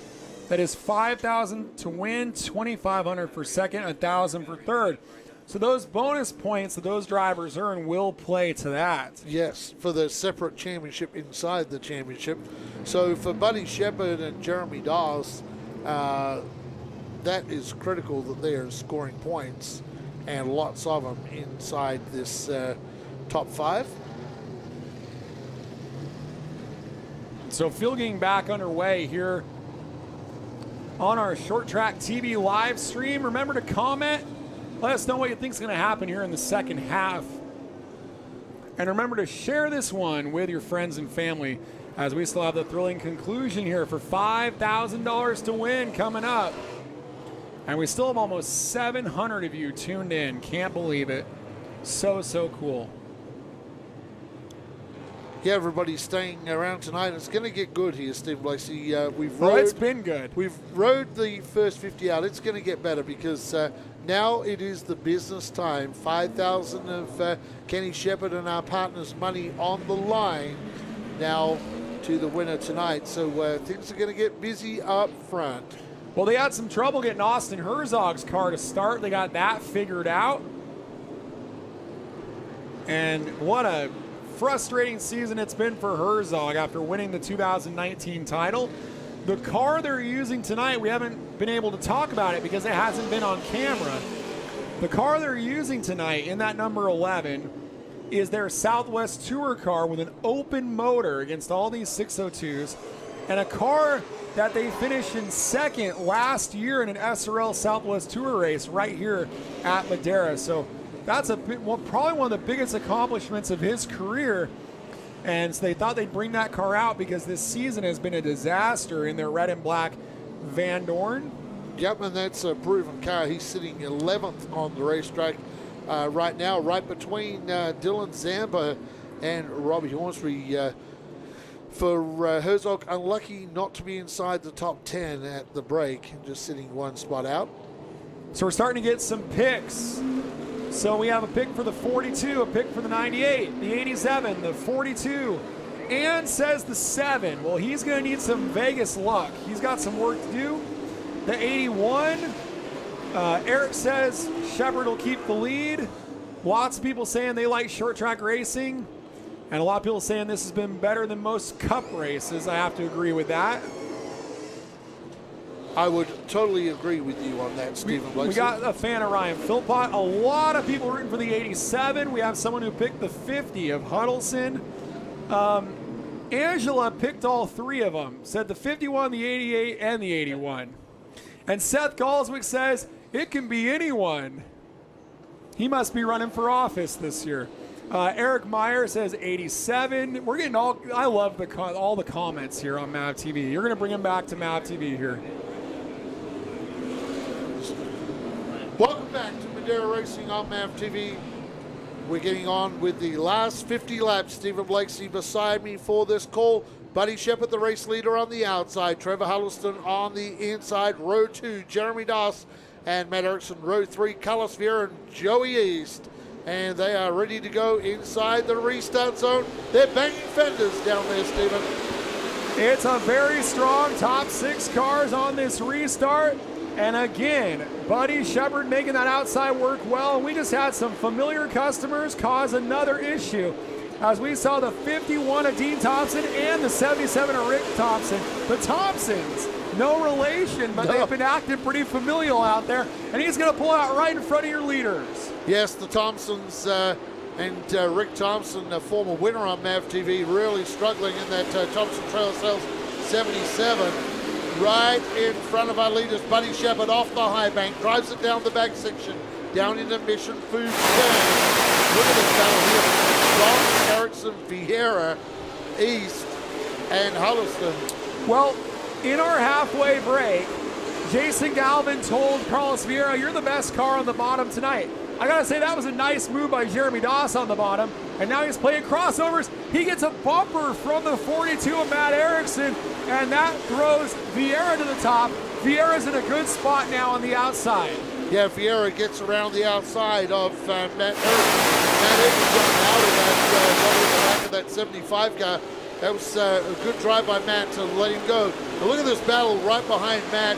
You have Dylan Zampa in that battle, Stephen Blakely.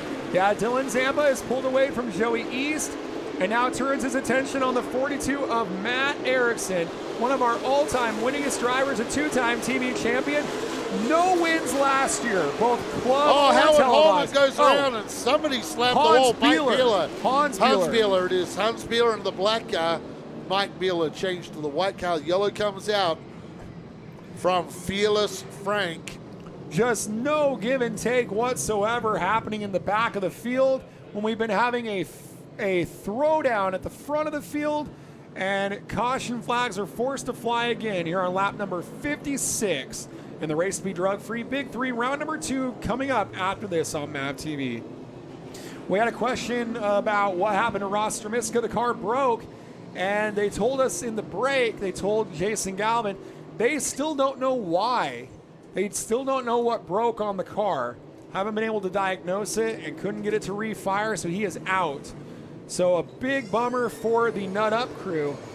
And we were talking about the points earlier, and Stremiska could fall as low as 5th in the standings as a result of that, in a very tightly wound top 5 between Shepard, Stremiska, Philpott, Rocha, and Zampa. And yeah, we'll see what we got here in our speed shot. We're going to get a replay out back of the spin there, and we'll get to see it on our speed shot here, and we'll see if who helped who, who's cheating who's being used here at Madera. All-time winningest drivers, a two-time TV champion, no wins left. Oh man, that was Hans Beeler, and we heard that over the racing radios. So Hans Beeler just sailed in there and got into the 41 of Howard Holden, and then ended up hitting the wall trying to go around him. Yeah, he didn't back off at all down there. So Hans Beeler still out there on the racetrack. But they put him to the back, Andy. We're going to go back to our comments online. I tell you what, someone raised a 4X to me. That's a 4X beer from Queensland, Australia. Sir, thank you for raising the 4X. I'll be having a icy cold 801 beer after the race tonight. 805 beer tonight, or I will be having a Michelob Ultra. So we'll be raising a beer shortly. Welcome back to Madera Racing on MAV TV. 1 lap away from this restart after young Hans Beeler pounded the fence out of turn number 4. Trevor Huddleston to the inside of Buddy Shepard. 2 young drivers from the south of California, Stephen Blakely. Bakersfield outside, Southern California inside. They're going to battle out at turn number 4 side by side. And yet again, just tough for the inside to get real going here. And again, I think the 51 of Vieira might be in a good position. Yeah, Vieira is super fast up on the high line. A look at Dylan Zampa now. Zampa, he's on the high line. He sees all those cars running fast on the high line. He wants to get up and join them.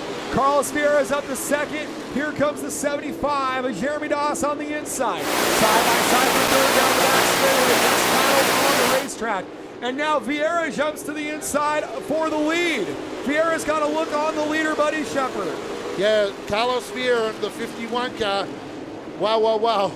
He's taking it up. It's the ones, the 81 and the 51. Carlos Vieira, that car seems like it's fast down low and it's fast up high, where Buddy Shepard's car seems like it's only fast on the high line, and Rick Thompson pounds the wall once again. How sensational would it be if Carlos Vieira could win a Race to Be Drug-Free Big 3? He goes to the inside of Shepard again, and is it too early to make the move or not? That's the question with 40 to go. I think Vieira is feeling that presence of the 75 at Doss right now. That bookie road knocking doors down. Well, he's knocked some doors down to get to 2nd. He's got one more door to knock down, and that's Buddy Shepard's door.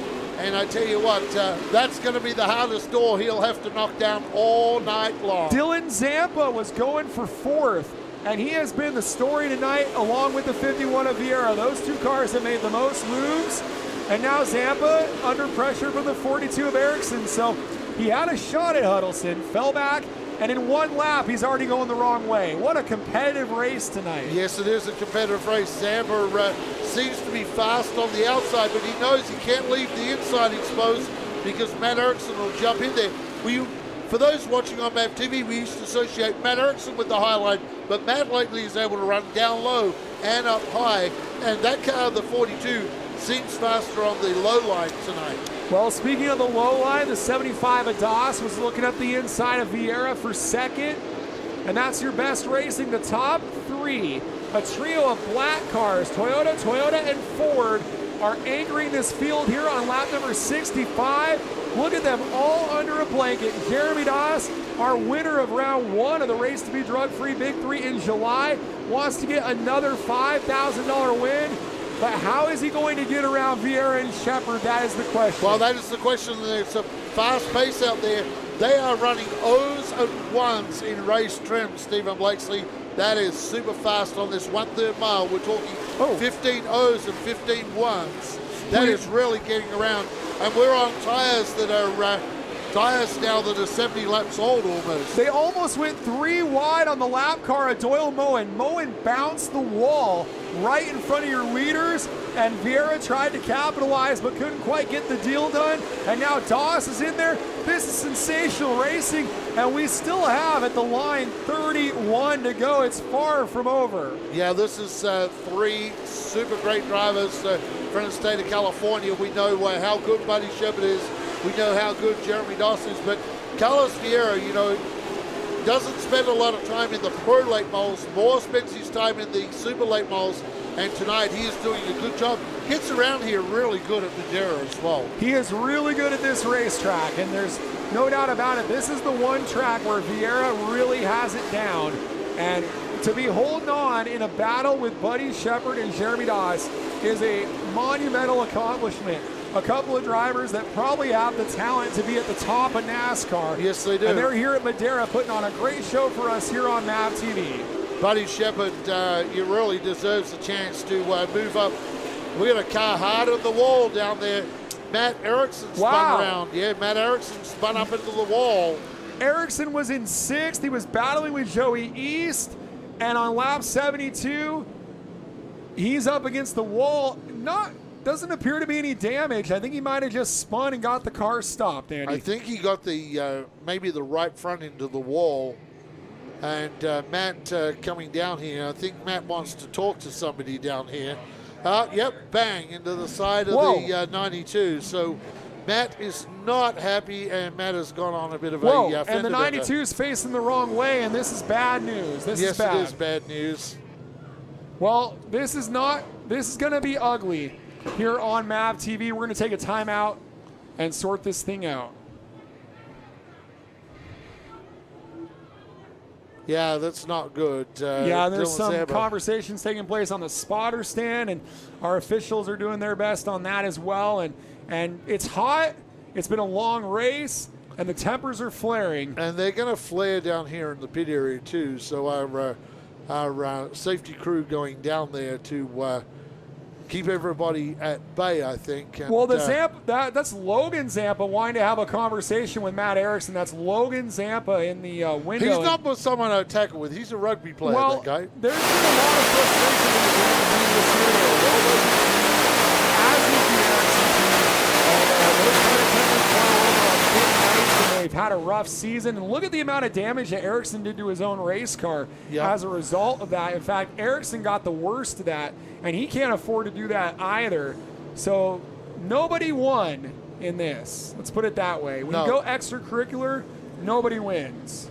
It'd be interesting to see what actually happened at the start of that proceedings, that Matt ended up on the outside, the crew trying to push the hood down, but I would say that they're probably not going to, well, Matt's trying to get back out there, so we'll see. Matt Matt going back out on the racetrack. And I'm interested because we don't really scan the racing radio. We're on our TV channel. I'm interested what race officials are doing as far as if he can even continue for those extracurriculars there. As we see Hans Buehler returning onto the track as well.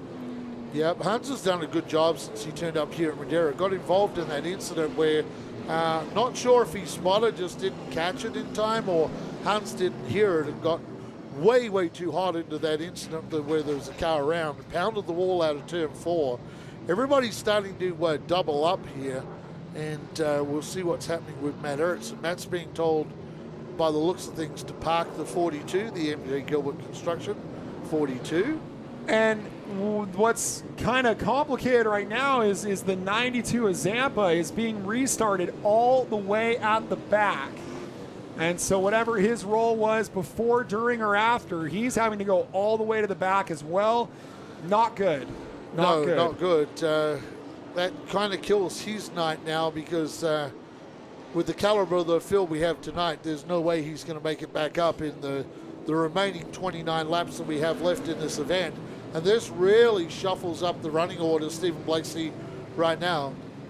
And they're keeping the yellow flag out. So we're going to have a little bit of a delay before we restart. And we'll get this thing back underway. And, you know, it's amazing. It's been such a tumultuous race. We still have approximately 24 of our 27 starters still on the track, Andy. That's incredible. Of course, one of those is Matt Erickson, and that is. And then the 90 of Strumiska, yeah, and that is self-inflicted damage by Matt. Matt could have started this thing, albeit he may have ended up down the back with the involvement rule the way we have it. But Matt could have started down the back. Man, the damage on the right side of Zampa's is quite a bit. A lot of damage to that right side of the 92.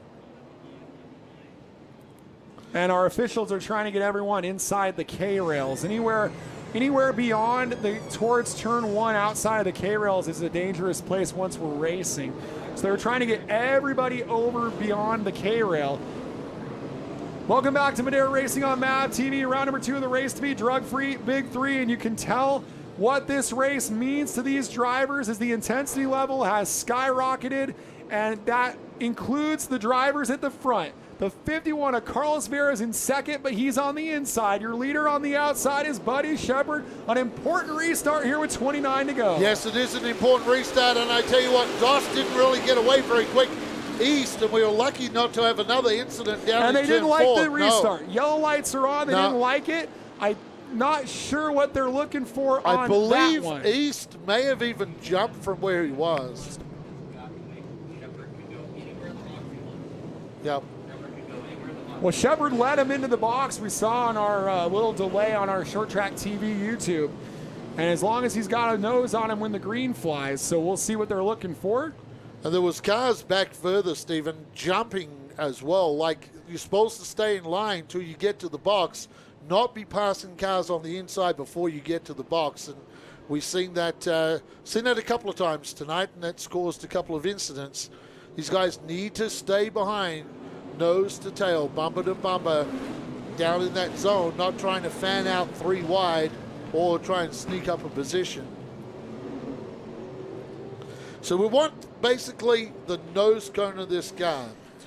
So we want where we want the 81 of Buddy Shepard to be a nose cone ahead, entering the zone. Vieira's probably a little back right now as they come to the line. That's what they wanted to see on the previous attempt. We saw in the replay that at a point in the box, Vieira got up alongside him, and that was too far up. We got a big wreck in turn 2. Yes, we do. We got cars piling in there. Howard Holden is one of them. The 98 of Blaine Rocha got turned through turns 1 and 2, coming right off of a restart. Somebody turned the 98 of Rocha. He does a 360, and that is the 61 of Robbie Hornsby, the 41 of Howard Holden, the 28 of Hank Galswick. I'm not sure who got into the 98 of Rocha, but he got turned sideways and in a big 360 of smoke. There was nowhere for anyone to go. No, and Howard Holden, that car is a mess down there, Stephen Blakeslee, trying to get that car to the infield. That was nasty. And we got another mess to clean up with 29 to go. Yeah, things have gone wild. Look at the debris in front of Howard Holden's car, and I believe that's off a Hornsby's car, right? That's the red panel worker from Hornsby. Hornsby's car, the whole front of that car is gone. Track crew talking to Hornsby. Now, the crew for Howard Holden are going to go to work on this car. Maybe they'll pull the hood off of this car. Look at that car there. Look at Robbie Hornsby. Gone. Yep, pulled the whole front panel work off, punched a hole in the hood. Car is a mess down there.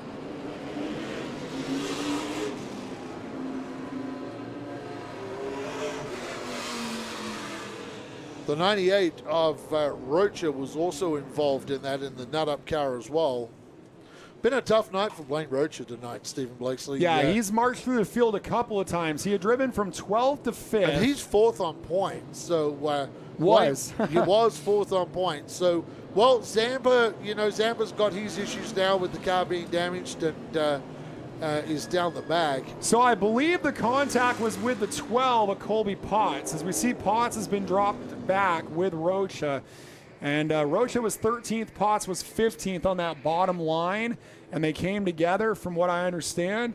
And so if you think about Rocha, he went 12th to 5th, got spun out, went all the way to the back, and then comes all the way back through the field to 13th when there were still 24 cars running. So he had passed about 10 cars and gets turned again. Now, Sheldon Cooper's down there disputing something down there. So there was obviously in that pack, Sheldon's not happy with the 98 of Glenn Cook, and that's going to continue, and that battle down there right now is not going to sort itself out. So that will probably require the spotter stand to talk to the drivers, and that was kind of in where that incident was back there. Sheldon disputing that position. I'm going to have a look on our leaderboard. Sheldon is shown in 11th. Glenn Cook is shown in 12th. So we'll see how this plays out.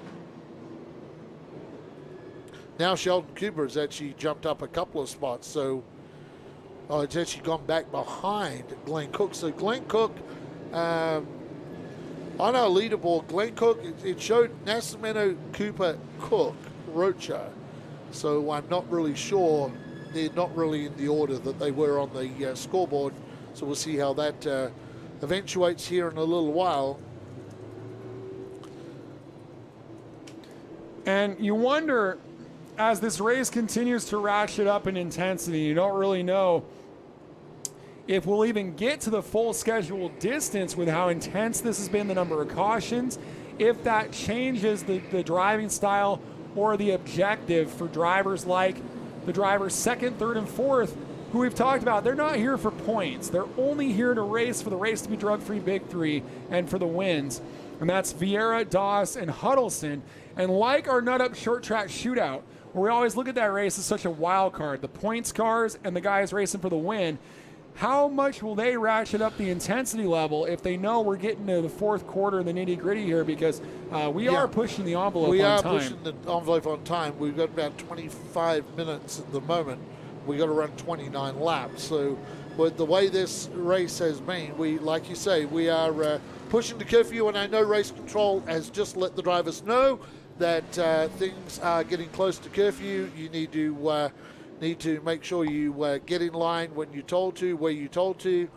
And spotter stand, there's a lot of activity in the spotter stand right now. Let's do a quick rundown of the top 10, and we're on lap 71, by the way. Buddy Shepard leads Vieira, Doss, Huddleston, and Dylan Zampa, your top 5. Yeah, and then we show Matt Erickson still shown there, but he won't be there. Joey East, Ryan Philbott, Seth Wise, Eric Nascimento, and Sheldon Cooper. So Sheldon should be moved up to 10th. In fact, I think that's where he will start. I'm looking to 9th, possibly. So we had some cars still out of the event. Well, Goswick made it back. So really the only car we lost out of that incident was Howard Holden and Hornsby. So those two cars go out in that incident. Yep. Yep. I know, we already mentioned that. Yep. So we are getting close to the curfew here at Madera, California tonight. Need to get going here. They're showing a 1 at the line.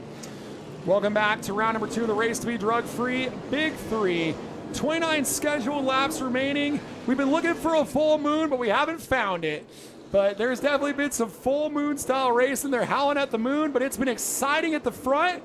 And we'll see if the 51 of Carlos Vieira can steal this one from Buddy Shepard. Lead him into the box is the 81 of Buddy Shepard. Yes, it is. Buddy up on the high line. Huddleston coming with Buddy Shepard, but Vieira down low. Let's see how this shakes out. That run out of 51, 50 turn. Buddy Shepard gets it again. Steve Lacey, time after time. Buddy knows what he's doing up on the high line. Now the intensity will ratchet up a couple of notches, I believe, because we're inside the last 30 Trevor laps. Huddleston has gotten to the outside a couple of times. He's there again. He's up to second, but he hasn't been able to clear the 81 of Buddy Shepard. This is the chance. Huddleston probably felt like that last race should have been his. He led 16 laps back in July. He's up to second, still looking for a signature win. And meanwhile, Jeremy Doss is back to fourth. Ryan Philpott clinging on to that 5th position, but he has a bunch of cars behind him in Joey East, Nascimento, Wise, Cook, and Kuba. So that's a big battle behind the 75 of Jeremy Doss. Look at this battle, Steve Lacey. Nascimento's in that battle now. Eric Nascimento started 13th. Yep. So he's made a move, and Seth Wise, another former junior late model driver, Glenn Cook seventh. as well. Glenn Cook started a ways back. Glenn started 20th. Those are all junior late model drivers there. East, Wise, and Nascimento graduated the pros and really showing off why they're professional drivers. They're doing a great job, really persevering over a tough night and showing a lot of clean driving between them. 2 kids here, right here, the 88, that Richwood Meat Company, number 88 of Joey East and Wise. Last year, they raced wheel to wheel all year long, so these guys know how to race together. Look at Sheldon Cooper and Nascimento. They're in a tire battle as well. Battles all over the racetrack. Sheldon Cooper Outback started 19th, and he's up to 9th. And so he had a 5th a few weeks ago, and now he's up to 9th. He's doing a phenomenal job. Battle for second. Vieira's got the bottom rolling once again. Yeah, Sheldon Cooper's kept his nose clean all night. Oh, Huddleston got spooky sideways right in front of that 51 Vieira and 75 of Doss. Doss is coming back. Wow. We are trading places, switching back and forth all over the racetrack. The racing off camera is kind of silly. They're like doing a lot of bump to pass.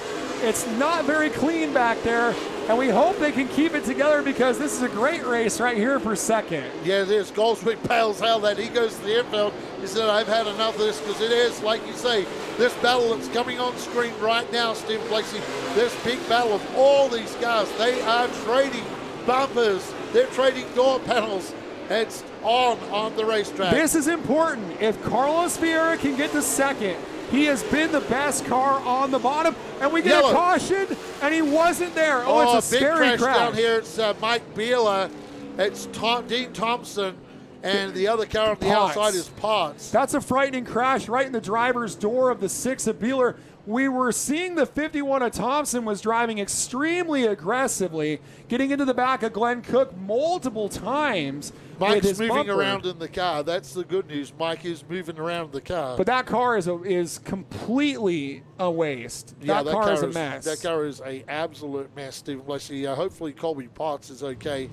Red flag conditions down there. I had not really seen full-throated, full punching boxing match style driving like I was seeing from that group back there. I mean, you got to go back to our first or second year.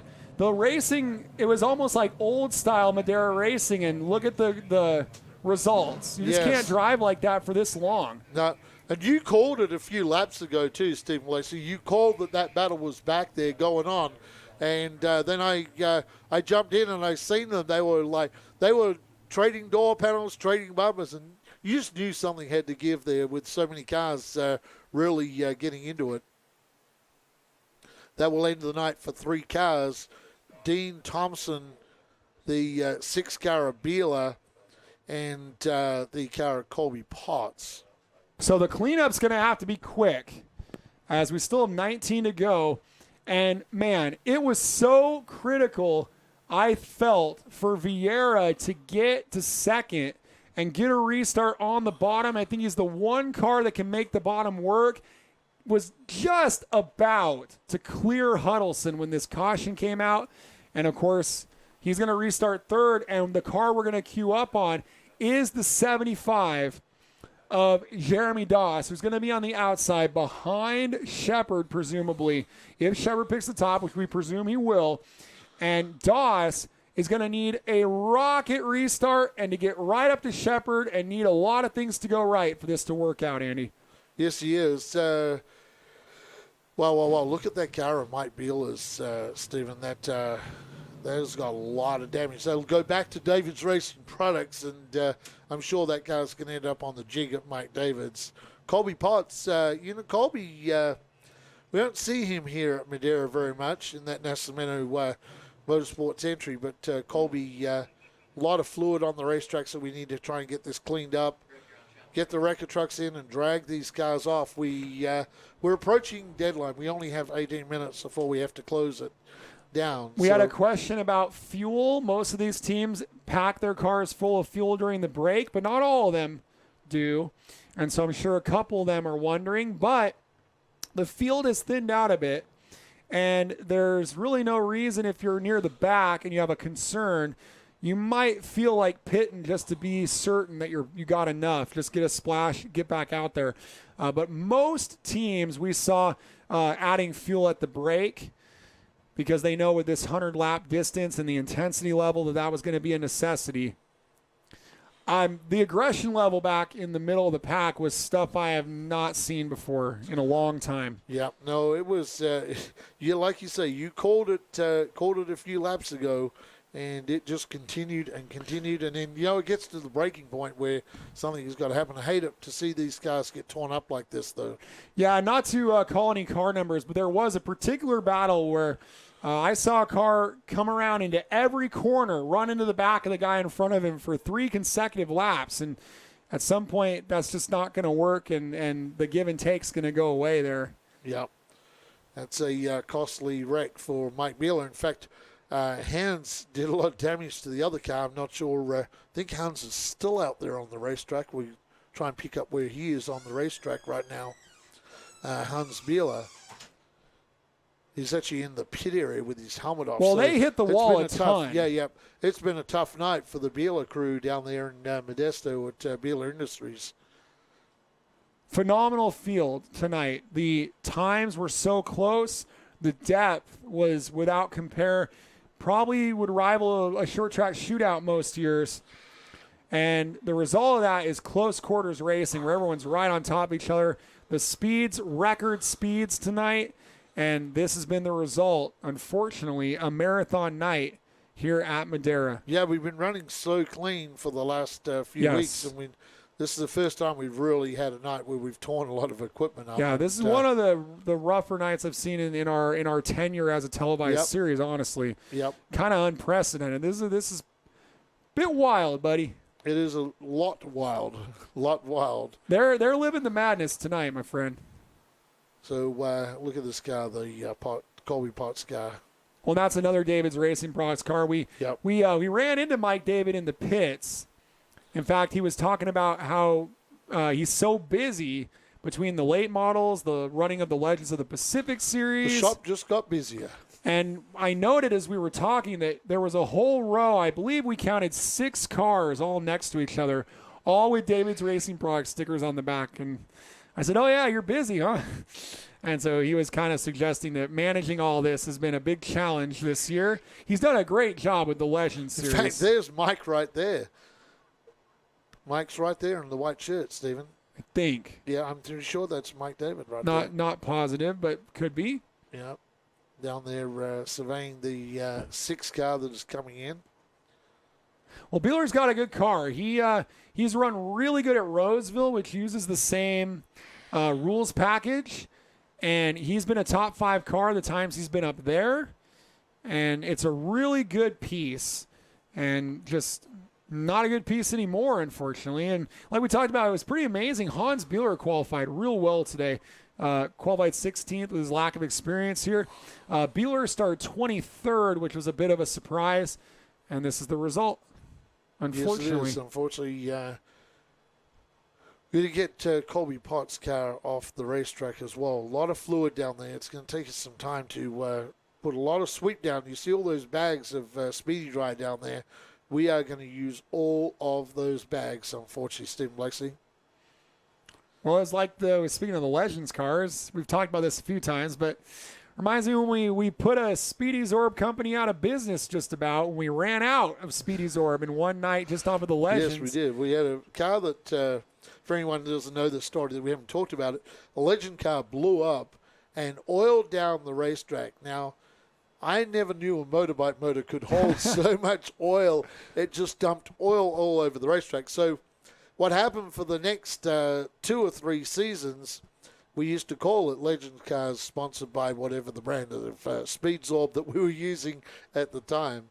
Yeah, that was the brand. So you kind of cat's out of the bag there. Yep. I've been meaning to ask this question, but we've been on air live, and I'm just going to say it out loud. There has been a truck with its lights on the back straightaway this entire main event. So hopefully there's someone in there staying cool and not someone draining their battery. It looks like a pretty new truck, and you would think with all the tricks these trucks have that it's got the automatic lights, I would hope. But just an observation. Yeah, we get back to some of our comments online. People saying, keep it up, Team 87. Seth Wise, yes, yep. Seth's having a good run tonight. He is. He's in seventh place, Andy. He is. A solid top 10 tonight so far. Yeah, a lot of people cheering for Seth Wise. Got a few more I wanted to give that were private Facebook messages. Joe Rhodes Jr. is hanging out in Natomas with Dave Campbell, rooting for Doss. Okay. So good for them. Stephanie Crouch said hello as well. Yep, Princess Stephanie, hello. Yep. Ronnie Roberts says Doss for the win. I'm kind of surprised he didn't pick old Herzog there, huh? Yeah. My dad was tuned in earlier. I don't know if he's still tuned in, but he was.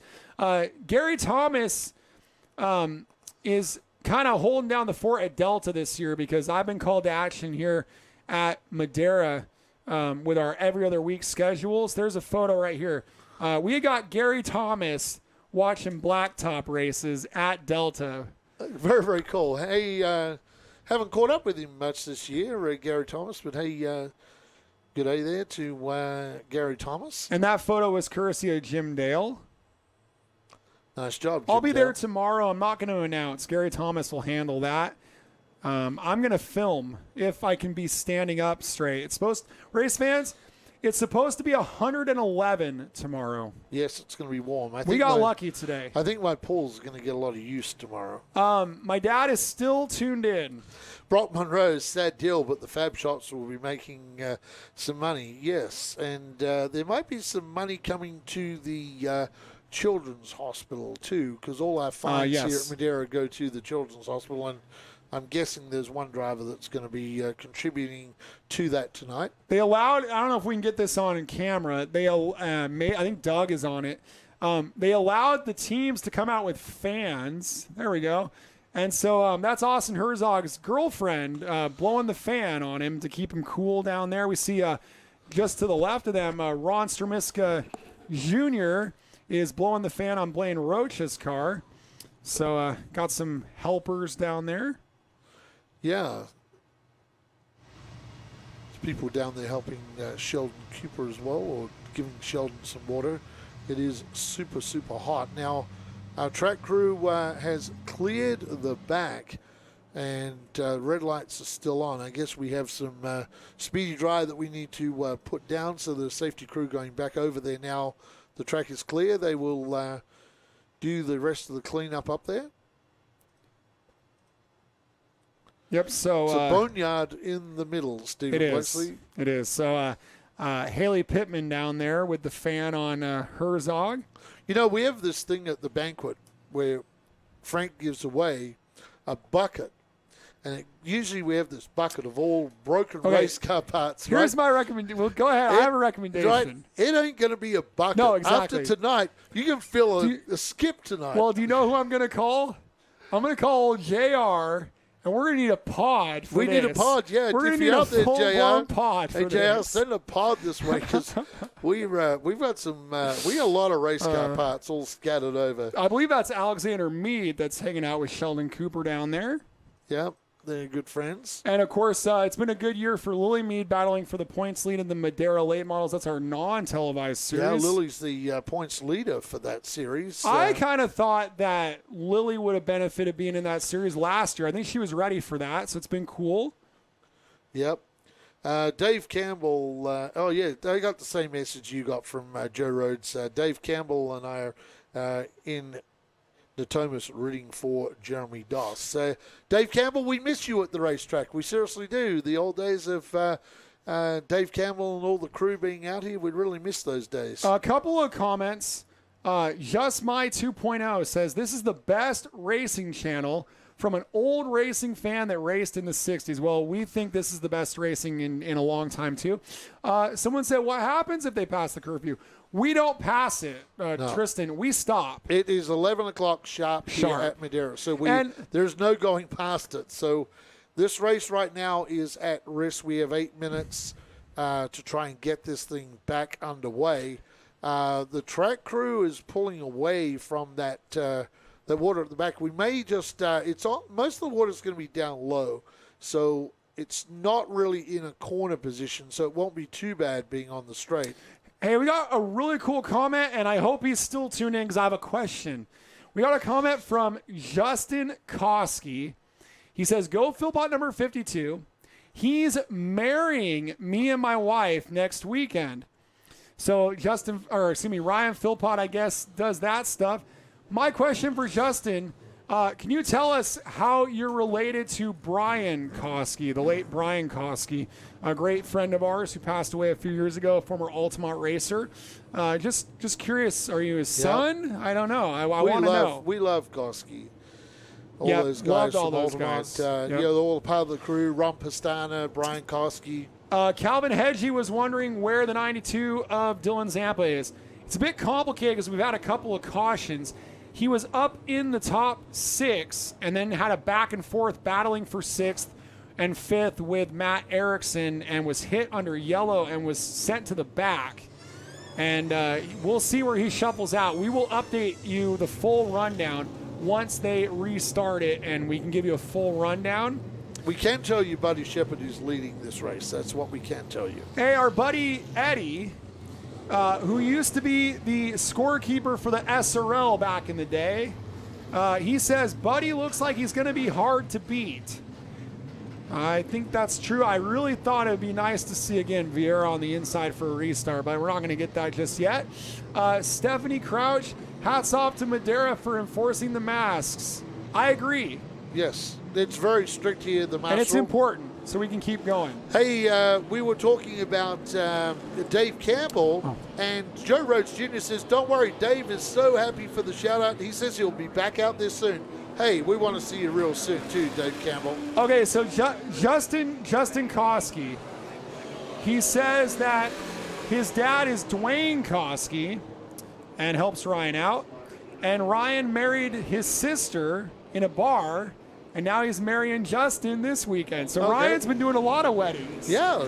But it sounds like the one next week with Justin Koski won't be in a bar. So if you want to get married, Brian Philpott's the guy to call, right? Yes. Yeah, there you go. We'll give a shout out. He should put that on the race car. Weddings by Ryan Philpott. Well, that was what you remember your wife Robin married me, and my wife Autumn. Yeah. Yep. Well, we can safely tell you that the leader of the race is Buddy Shepard. Looks like Trevor Alston will be second, Carlos Vieira third, fourth will be Jeremy Doss, and fifth Ryan Philpott. And the way they run on the track will be the 88 of Joey East, the 87 of Seth Wise, the 31 of Eric Nascimento, 89 Sheldon Cooper, the 11 of Herzog is 10th, then the 98 of Cook, 98 of Rocha, then the 92 of Zampa in 13th. And then the cars behind him, I think, are laps down. Soto in the 5S, 84 of Moen and the 7 of Keller. I don't believe those are lead lap cars, Andy. No, I think they are down. And Pete Soto, I believe, spent some time on the infield possibly. At the break, we'll go back and have a look at that for Pete Soto. Yeah, Pete is at least a lap down at the moment. Here we go. We got 4 minutes. 4 minutes to get this going. We're going to try and go as close to Mav the end. TV for you, buddy. Welcome back to Madeira Racing on Mav TV as we get very, very close at Madeira here for the curfew after that big wreck on the backstretch. It is the 81 of Buddy Shepherd and the 50 of Trevor Huddleston. They're in the restart zone, and we are away. And Huddleston got away early and led him into the box by a nose, and the green lights stay on. And Huddleston slides up in front of Shepherd, and a big wreck with Doss. Upside down. Not quite inverted, but almost inverted. Huddleston thought that was his shot, slid in front of Shepherd to clear him, but it was not clear, and a big mess on the back straightaway. And I hope that Jeremy Doss is okay. Yeah, Jeremy Doss on his side as they check on Jeremy Doss right now. Carlos Vieira.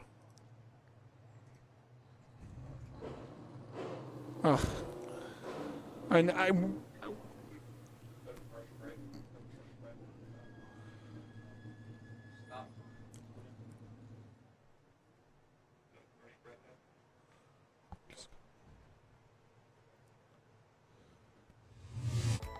Since 1977, Mission Foods has been creating fresh and authentic Mexican food products.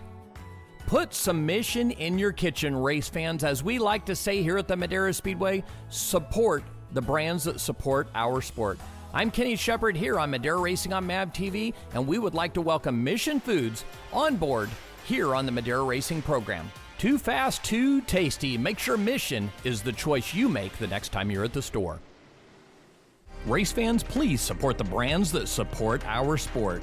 NutUp Industries and NutUp.com is the primary sponsor of these free live streams for our fans to enjoy. Please go to NutUp.com and enter the code MAVTV20 for a 20% discount on all of their great, healthy almond snacks. Please visit NutUp.com and support the brands that support our sport by entering MAVTV20 for a 20% discount to say thank you for this free live stream tonight. The Knocking Doors Down autobiography by Carlos Vieira. It takes you deep into his destructive past and how racing saved his life and opened the door to give back to the community. And 100% of the sales go directly to the Carlos Vieira Foundation, an organization committed to raising awareness for addiction, mental health, and autism. And for inspiration and motivation, tune in weekly to the podcast every Thursday for real-life episodes from celebrities and local heroes. Get Knocking Doors Down today at kddmediacompany.com or Amazon.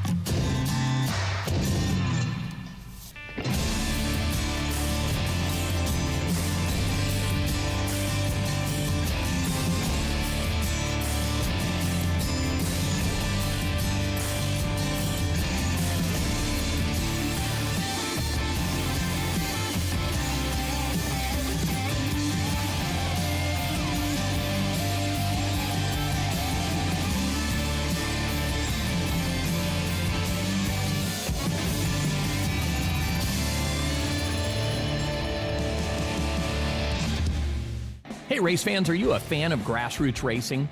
Would you like to see more content from behind the scenes at the Madeira Speedway? If so, you need to check out our YouTube channel, ShortTrackTV.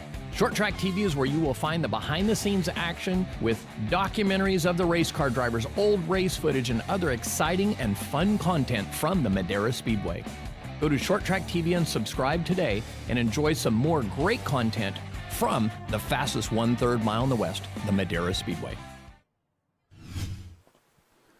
Well, you could see the driver walking on top of the wall, and that was Jeremy Doss, and we'll see if Zach can get Jeremy on camera there as he walks away from the car.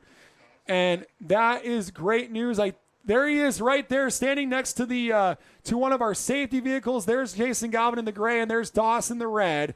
He had to emerge out of the right side of the car, up over it, in front of our Mission Racing Style Tortilla Chips sign there, and he's okay. And getting hugs from the crew and from everyone down there. I think that's both his mom and his dad. And if I'm not mistaken, his mom is a nurse. So crazy situation here. We had a chance to see some of the replays just based on, if you know, race fans, if you're watching our live stream on a PC or a computer, you can actually roll back in time and make your own replays. There's Jeremy right there. Wow. And I'm not convinced that car actually is terribly damaged. It'll be interesting to see once they bring that car down. Not a good situation. We are past 11, and we are scanning race control, and we're not sure what the calls are going to be, but we're glad that everyone's okay. That's Michelle Martin, one of our photographers down there who travels to see Jeremy from time to time, and glad to see everyone's okay down there. That was frightening, and look at that view. Yep, you're going to get a view of a late model. We get a view of what a straight rail means. And that rail that our official's hand is on, that is the outer rail of the chassis. And you can see how far into the car that is. With these straight rail chassis, they almost resemble a modified when you take the body off. Whereas a perimeter chassis, that rail would be all the way at the perimeter up against the bodywork. And what that does is it creates a tremendous crumple zone. You'll recall that crash when Austin Herzog was on top, or when Austin Herzog slid and had the 45 of a Geary on top of his right side. It never impacted the rail. It was just all that stuff to the right of the rail, and the car was still operable. So the straight rail, there are some things about it that lead to some safety measures by having that crumple zone there. Got to feel sorry for those two guys tonight, Carlos Vieira and Jeremy Doss. They really turned the action on. There's Carlos right there having a look at his race car, and they're working out what they're going to do. The problem I think they have is because of the banking right there, Stephen, if they move Doss's car, or if they move Vieira's car, there's a chance that 75 car could get upside down here. So I think they're trying to work out, and Jeremy's up there having a look, how they can drag that car back without it falling down the embankment. Well, and he's got a lot of interest in this as well because that's, he doesn't want to see the car hurt. Well, right now, you see they got a strap to the wall. They've actually got a ratchet strap stopping that car. See, it's down there on the fence pole. So they actually have a strap there stopping the car from flipping over. And then hopefully they can remove Vieira's car and then figure out how to get Doss's car down. Yeah, and meanwhile, we're still alive. What they're going to have to do is they're going to have to move Vieira's car. What they're going to have to do is pick up Doss's car and try and pick it up, I think, through the roll cage, pick the car up, and then enough to be able to slide it out. But the problem is right now, if that car wasn't there, that's why they haven't been able to move Vieira's car. If they do see the strap going to that pole right by the end of the mission sign, you'll see the black ratchet strap. They have two of those straps, one at the front and one at the back, and that is stopping Doss's car from tipping on its roof. We don't know that we have the correct equipment to be able to lift it from that angle and that height. Yep. And, it's one thing to do that with a Legends car that weighs 900 pounds. This is or they're more than 900. That's what came to mind. But, this is a 2,900-pound car. Well, what the trick would be to try and pick it up enough that you can pull it without it flipping over. But the problem is like right on that area where it starts to slope down, right by that mission We're sign. listening on Channel 2, and they said they're getting other straps and other equipment from the pits to extricate this. Well, it's a red flag with a car on its side, and we've got almost 700 people watching this, and we thank you guys for supporting our sport in what has been a challenging night, to say the least. We'll stay online, I'm sure, I but think for a so. while, and we've got we still have an interview. Well, Jeremy, the good thing about it, out of this whole deal, there's Jeremy right there, rubbing his head a little bit. He'll certainly be very, very sore tomorrow. Jeremy's walking around and Carlos is walking around, and that is the best part of this whole deal. And our safety crew, we have the best safety crew, and we're renowned to having the best safety crew in the business. And not only just we want to get the car up there, we want to try and do it without tearing Jeremy's car up. Well, and a question is what the result's going to be. And we haven't heard that. I heard a little bit on my radio, but I want to make sure that it's official and we don't declare anything. We're not the officials. We don't declare who wins these races. We're going to see it with all of you when the checkered flags are flown. So what they're going to do is try to get this car down, and then we're going to go to a yellow flag condition just to get everyone in the proper order so that they cross the finish line in order to a yellow checker. But I don't want to declare what that order is going to be because that's definitely outside of my pay grade. Yeah, certainly outside of mine as well. I have an idea what will happen out of this whole deal. We'll see, okay? Yeah, but that I just told you off air what they're going to declare, and it's a bit of I'd say it's a surprise, but we'll see what they declare here. As we see Cole Brown, one of our junior late model drivers who works closely with Jeremy Doss, coming in there to help as well. A lot of interested parties as we try to sort this out. The other thing, obviously, we want to be careful with how we distance everyone down there, but everyone is medically screened before they enter the property. Everybody has masks on down there, so, yeah.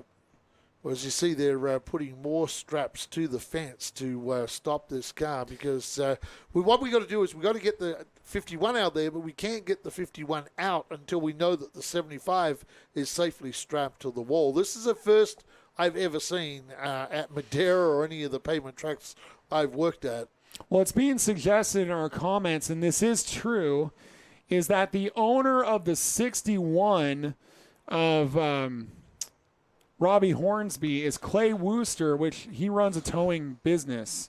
And so it was suggested in our comments that they may benefit from the assistance of Clay. I don't know what Clay looks like. He may be a part of this for all we know. Yep.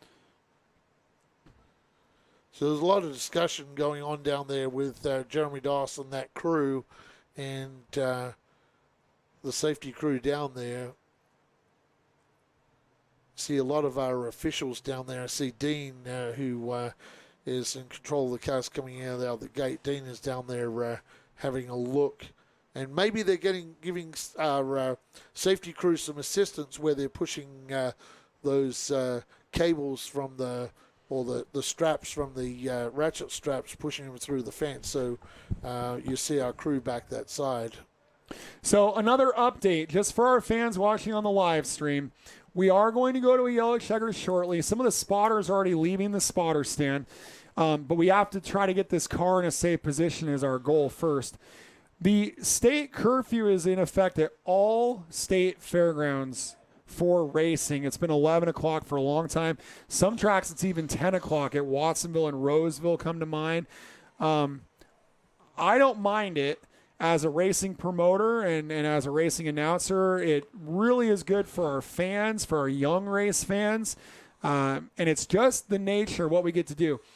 We get to use this amazing venue here at Madera, California, on a state property with a great opportunity because with the help we get with the maintenance of this venue and how we share it with the fairground, and to try to build this exact venue on a private property is prohibitively expensive, as we've seen with places like Kern County and Irwindale, where that's been very tough to justify.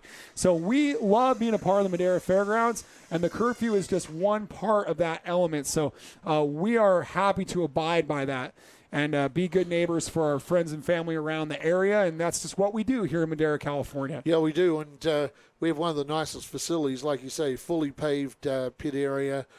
We have all great facilities, great bathrooms. Well, you that see facility, they're bringing out more straps all the time to anchor that car. Like you say, that car weighs a lot, so we're having to make sure that car is secure before we pull away Carlos Rivera's car down there. And we're trying to do it without too much more damage to that 75 car.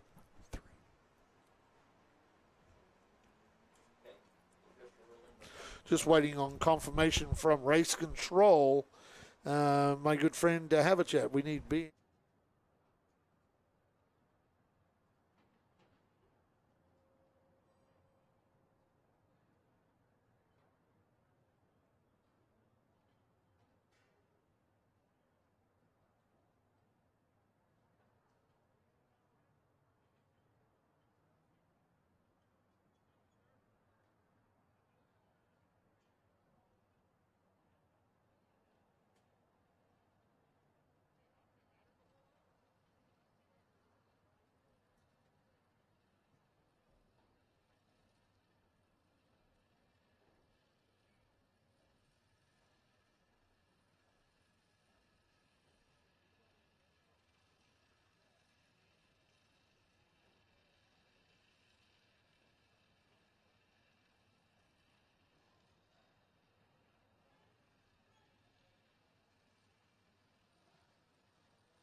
All right, so here is our update on the scoring and on the finish of this main event.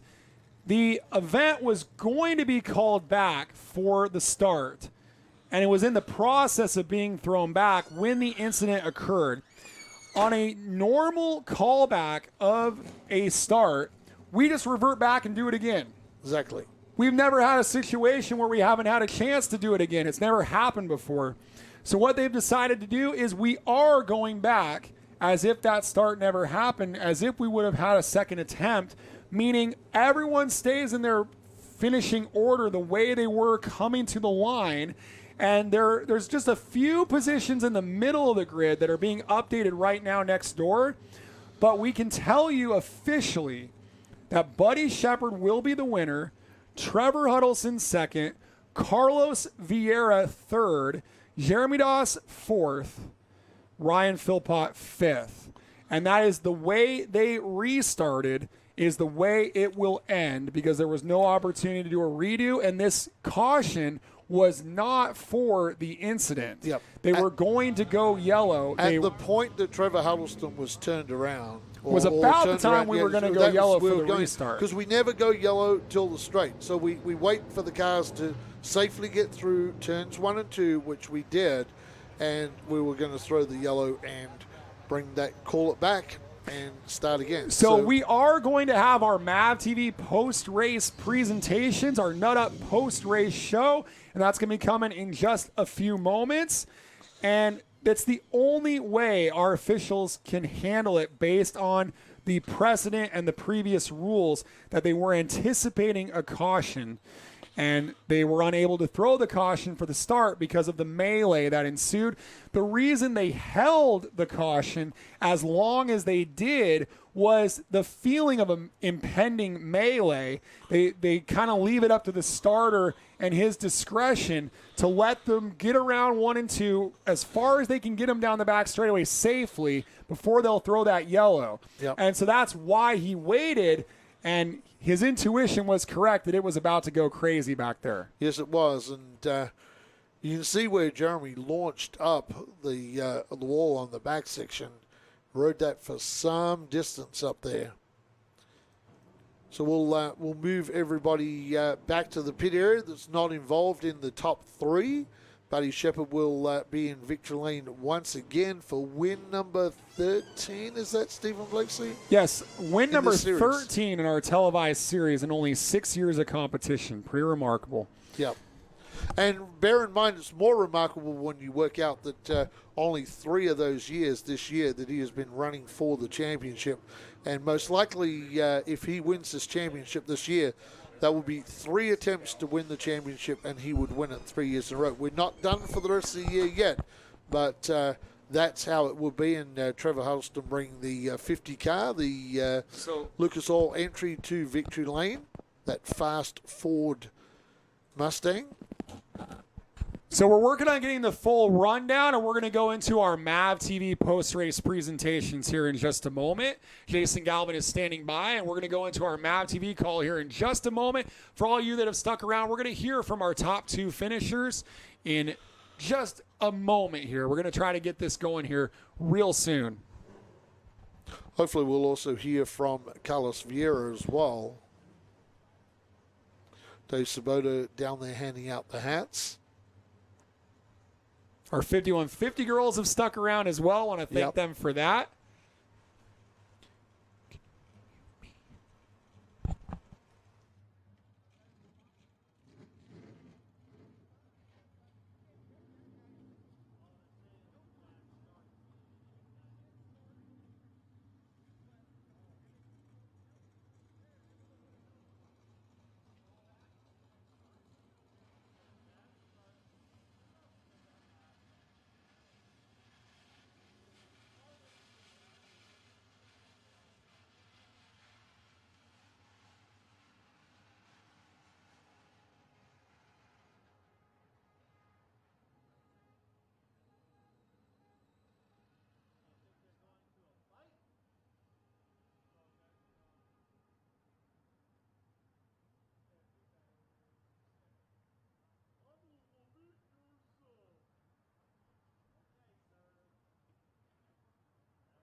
backdrop in this one. Jason, go ahead and go get with Buddy Shepard.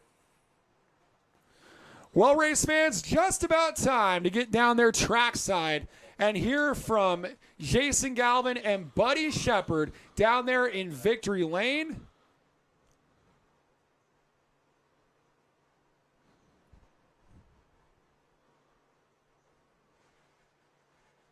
And we're going to throw it down there to Jason Galvin, who's standing by with your race winner, the 81 car of Buddy Shepard, here in round 2 of the Race to Be Drug-Free Big 3 on MAV TV.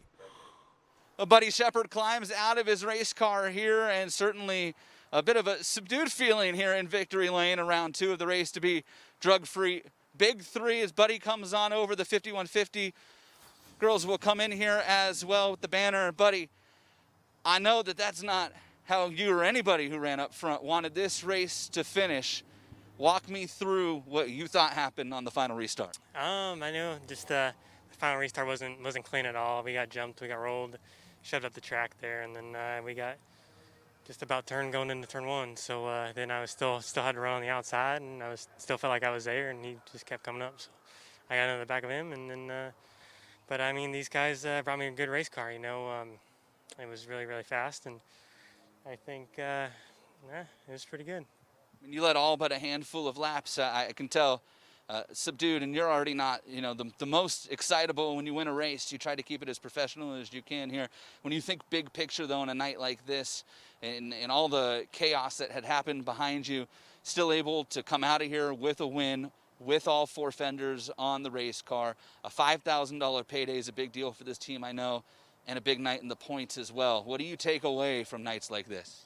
I mean, we just got to realize we just got to like the halfway changes we made and the changes before the race we made. I think that's about the only thing we can do, and we got some more learning definitely do when the tires are warm to keep the car turning a little bit better. But the car was good. I can't thank Matthew Eshelman enough for crew chiefing this deal. Dave, wish you were here, man. It's been missing you. Haven't been here all season. So Chafee College, Exalta's Finish Masters, Schaefer's Racing Oil, just everyone that's behind us on this car, you know, helping us get here. So I think I will come back in 2 weeks and have a good run. Buddy Shepard picks up another win here tonight at Madera Speedway. Well, Buddy Shepard, a subdued Victory Lane, but called it exactly like he saw it. Let's take a look at the full rundown. 27 cars. Buddy Shepard's going to win on Trevor Huddleston, Carl Sfera, Jeremy Doss, Ryan Philpott, your top 5. The Beast, Joey East, Seth Wise, Eric Nascimento, Sheldon Cooper, and Austin Herzog, the top 10. Then Glenn Cook, Rick Thompson, Dylan Zampa, Doyle Moen, and Kyle Keller. Pete Soto, Mike Beeler, Colby Potts, Dean Thompson, Blaine Rocha ends up 20th. What a tough break for him. 21st, Hank Galswick, Hans Beeler, Matt Erickson 23rd. Then Robbie Hornsby, Howard Holden, Ross Stramiska, and primetime Dominic Lopez, your 27-car field. We'll throw it down to a second-place finish again for Trevor Huddleston here in the Race to Be Drug-Free Big 3. Well, Trevor Huddleston, for a minute, I think, thought he might have finally gotten his monkey off his back here at Madera. You cleared Buddy Shepard on the restart into turn 1. The contact off of turn 2, race control ruled that you jump the restart, so we revert back, and that's how you end up in second place here. What was your take on the final restart of the night? You know, man, I like enjoying being on the highlight reels. In my last highlight reel, I was flying through the air, wrecking, and we finished last place, so I figured I'd make one for the win. We were kind of waiting, and with 20 to go, I was ready to make my move, and I guess he goes by the Ricky Bobby saying, if you ain't first to last. So when I got in front of him, he was either going to win or not win. And, you know, I guess with everything shaking out, spinning on the back straightaway, we got to be happy with the second. I'm standing here with these 2 girls, and we're over here, and I'm still like I'm in victory lane, so I ain't complaining. High Point Racing, Race Car Factory, Terra Clean, Lucas Oil, everybody who makes this possible, thank you. Buddy Shepard keeping a positive attitude after a rough finish for him. He thought he had his first win in the bags here at Madera and comes home in second. Well, a unique take on the situation from Trevor Huddleston, saying that Buddy Shepard was racing, if you're not first, you're last, and probably looking for a bit more give and take there. And what a wild night. What more can you say about tonight, Outback? Well, it was a wild night, and had that 50 car got more damage than it did down the back, would that have been what Trevor Huddleston would have been saying? That's my question from Trevor Huddleston. The car's in one piece. He's in second place, and good night for him. But it was a wild night, strange circumstances for a very hot day at Madera, and the racing was really good. It seems like no matter what circumstances, however, there's one constant, and that's been Buddy Shepard in 2020 as the cream rose to the top here in the race to be drug-free Big 3. An exciting $5,000 victory for Buddy Shepard. On behalf of everybody here at Short Track TV, Outback Andy, Jason Galvin, Kenny Shepard, the entire crew, I'm Stephen Blakesley saying we'll see you at the races. Okay, we're done. Good job, guys. Are we going to say goodbye to the people online, or we're done? Stand by, Matt. Leave it up. I'm sorry, I screwed up. Leave yours up, Matt.